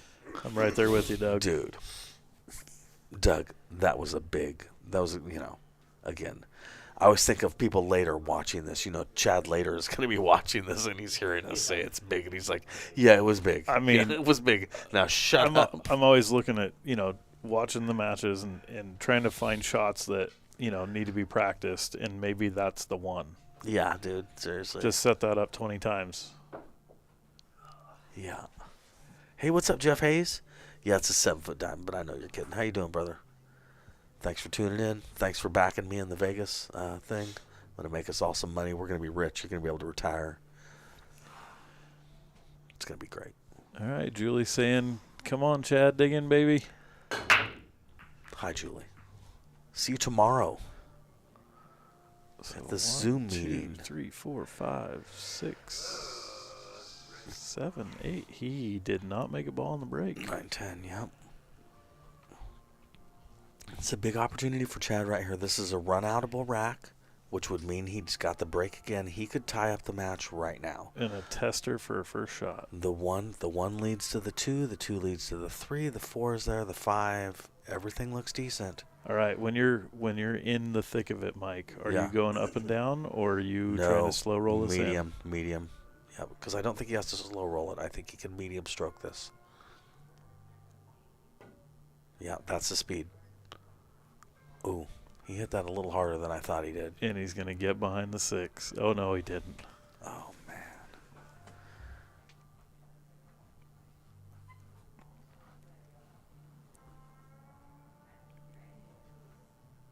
Yeah, exactly, Cindy. Exactly. No, Cindy's basically, long story short, saying that those little thoughts in your head can kill you. Oh, no.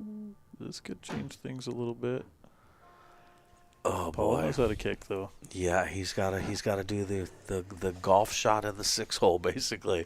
He's got a 1-rail kick this to the 2, which he's got natural shape on the 3 if he makes it. This is not crazy. And at his level, really, he should make this 10 out of 10 times, and he'd tell you the same thing. Right. This should not be difficult. Oh, and he tightened gave up him a little ball bit, in hand. Yeah, he did. That cue ball tightened up a little bit. I'd like to see that on rewind. Yeah, I wonder if he got a touch of English on it somehow.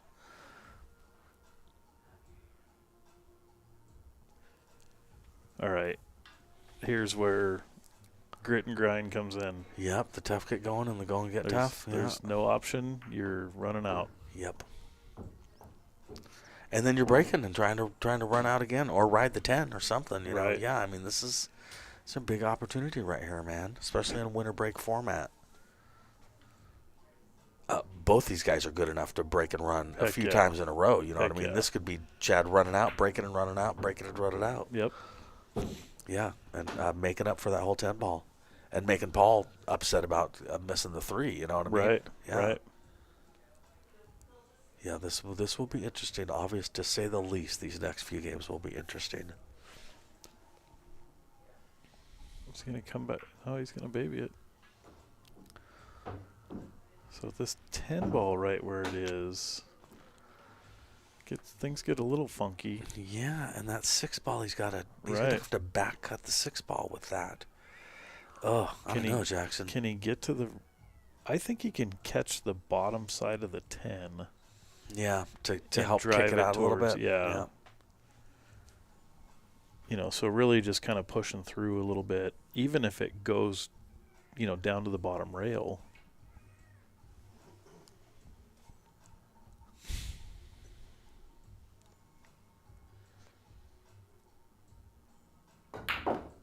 Yeah, there we go. There we go. That was a great stroke, Chad. That was a great stroke. That was a great stroke. That was a game-winning stroke right there, right, Jackson? Right. I mean, seriously. He'll still hit it precisely, center pocket, the whole thing. Yep. Yeah. All right, right-hand English and coming around for the 7 in the same pocket, I would assume. Yep. Yeah, I would try and hit the rail just like that. He overhit it a little bit. Yeah, he did. He's okay, overhitting though. little things a little bit, but He's this okay. actually He's gives feeling him the pressure. good. He's okay. Yeah, he's okay. I mean, this gives him, you know, decent natural shape, kind of, you know, come down. Hey, if rail, you're looking side for rail. a drill on your home table, this one's good for you right here. Because it ain't that hard, but it's under pressure. It could be brutal. Right. You know? Yeah. You want to get some angle on this 9 ball so you can get back across the table for the 10 ball. You don't want to end up dead straight on the 9. You know what I mean? Yeah. So do you go 2 rails forward here? Or? I do. Yeah, okay. I do. Yeah, I do. It lends itself to my stroke. Yep. If I try and punch this with some left hand ish, right. I might end up. Well, and it brings the side rattling it. pocket into play. Yeah, like, yeah. I mean, plus I have better odds if I do it like he just did it. I would put too much English and I would end up dead straight on the 9 ball. Right. Do you know what I mean? That's Right. the other thing about going forward with some top right. I'm more likely to leave myself the angle that way. Right. Obviously, Chad worked it out just fine. Just wants to medium roll this, make the 9, and get the cue ball across the table. Dude, all right. 15, 16. He's is bearing his down. chance. This Yeah. is good. He's doing exactly what he needs to do. This is another shot worth practicing if you're at home, because this, you know, for $1 this is easy. For Right. $500 this is a little rattly. You know what I mean? Right. Yeah, this is another shot to practice at home. It's nice and smooth. Yeah. I was talking Just to like my that. talking to my son just last night about you know, one nice thing about having a TV out in your pool room is you can set up the same shot over and over again and watch a movie with your wife. And that right there, that last 4 ball out and that last 10 ball, those are times where, yeah, just set that over and over, set that up over and over 40 times as you're watching Right. a Netflix movie. It'll make you better. Right. You know, it really will. Practice is a big 15, deal. 16. 15 to 16. Dude.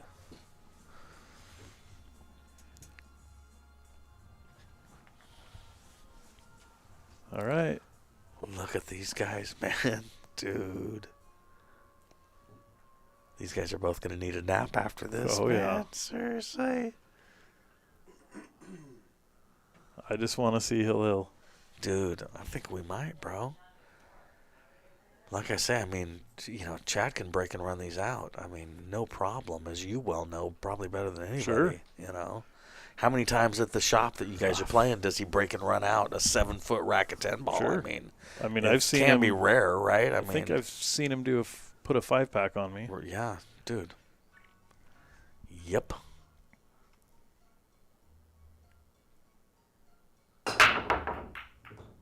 Make a ball. There we go. Oh no! Wow. Oh, that was a bad First roll too, time Jackson. for him to scratch on the break. Oh First my time. God, he really didn't do anything wrong either. It got kicked in the pocket. Boy, well, I know Paul's thinking right He now made that 3 this is balls. his opportunity. He made 3 balls. Now Paul's playing 7 ball.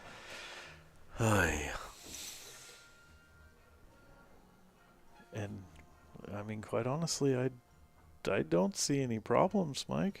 No, I don't either. No, I don't like what he's doing now. I would take the 1 ball to the pocket he's standing in Yep. and bring the cue ball up almost close to the side pocket so I could not miss the 2. Right. Yeah, no, it's fine what he's doing because he's drawing it back, but I would probably do this differently. He's feeling good with the stroke. Yep. I do think putting draw on it's a little riskier. Yeah. Well, it worked out nicely. So he's got to draw this back for the 6 in the bottom right-hand corner pocket, right? Or follow it forward for the 6 in the up or lower left-hand pocket. I'll buy that. I'll buy that. He likes your shot though. I think following it gives it a little more leeway. Wowzers. But dude, Jackson, I'm telling you what, this is looking good. For who? Oh, for Paul, for Sorry, getting out, did I for say running that? out, for just running out. You know what I mean? Yeah, without being biased. It's the first time the bias slipped out.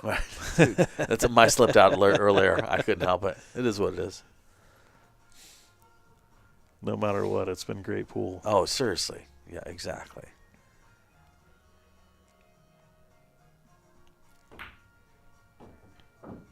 I like that. I like that stun forward. Yeah. That was very well controlled. Now he just got to float over. Yeah, these next, actually 7 to the 8, 8 to the 9, a little tricky. Not horrible or anything, but, right. you know, I've seen players get out of line on these little shots. Do you go forward with inside, or do you just try and come back over? I go forward with a little left. Yeah, basically at that angle right there. Yeah. Just don't hit the 10 really ball. Good. Yeah, and then with this, I'm probably forward with top left to bring the cue ball out to the middle of the table, basically dead center for a stop shot on the 9 is what I'm hoping for. Right. And I don't want to underhit this, Jackson. I've had times in my life where I underhit this, and now I'm back cutting the 9 right. ball. All right, and he overhit that a little bit. He's okay. I'd rather overhit it than underhit it, but that was not what he wanted, especially right now, because if he rattles that 9 ball, it's 16, and Chad's breaking. So, yeah, this is, this is an easy shot unless it's for the cash. That's and right. then it takes on a whole nother level of significance.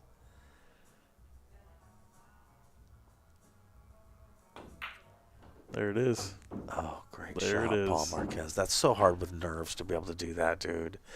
People do not understand how hard that stuff is to do when you're nervous. Well, that was a great match. Oh, my God. What a great match, man. Jeez.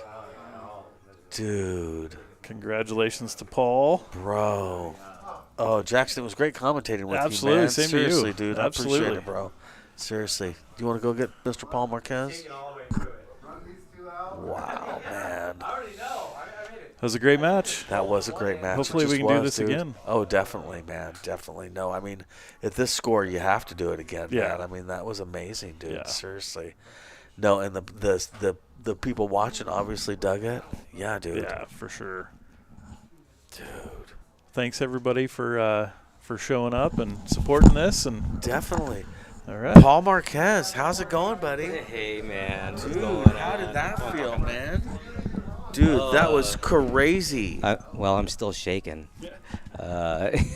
Dude. You know, I really while we were playing, I really thought I was the dog in this fight. Dude. His break was better than mine. Dude. He had a better pace. I think I took advantage of some opportunities, some early 10s that kept me in it.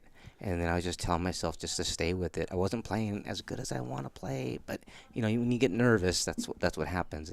And I'm really surprised that I won. Credit too, not playing as good as you want to play. He was putting it on you for a while there. Well, yeah, it's hard to play as good as you want to play when your opponent's playing great. And I'm sure he can say the same thing. Yeah, I mean, dude, seriously, man. What I've learned is that you might be dogging it or not feeling good, but if you can just stay in it till the end, then the heat goes back on that guy. Right, you know what I mean? And I think that's what happened. I was just in the right place at the right time at the end. I'm not better than Chad. You know what I mean? It was just you never know what's going to happen. You know what I mean? Tell me about how did you feel when Chad missed the 10 in the side pocket?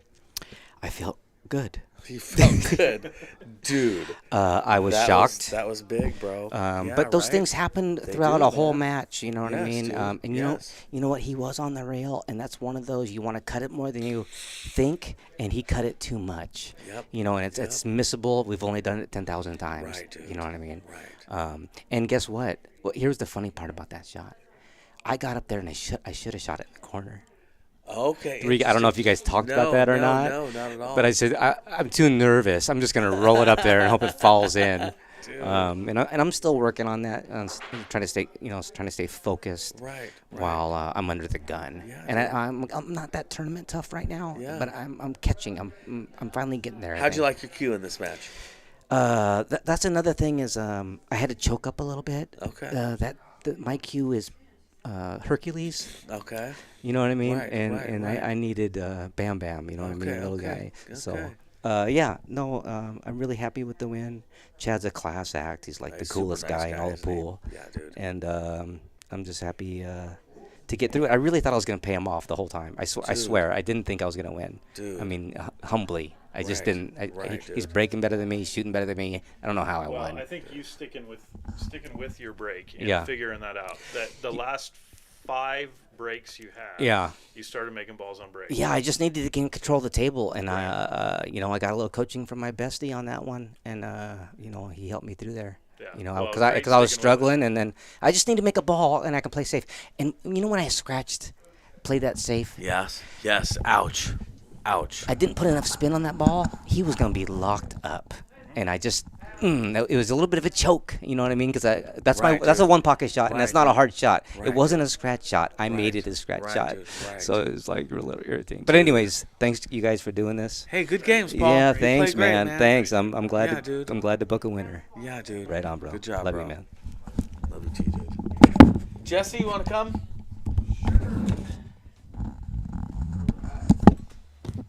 We all good now? We're shutting her down. Still on. All right. Well, what a wonderful match that was. And a really great end to a long day of pool. So thanks for joining us. Had a really great time. Special thanks to Jackson for joining us in the commentary with Mike. Good stuff all around. So tomorrow we've got our first Scotch doubles match, followed by another one on Tuesday. So that information will be posted soon. And until then, I hope you all have a wonderful period of time. Same plays tough, doesn't it, Chad?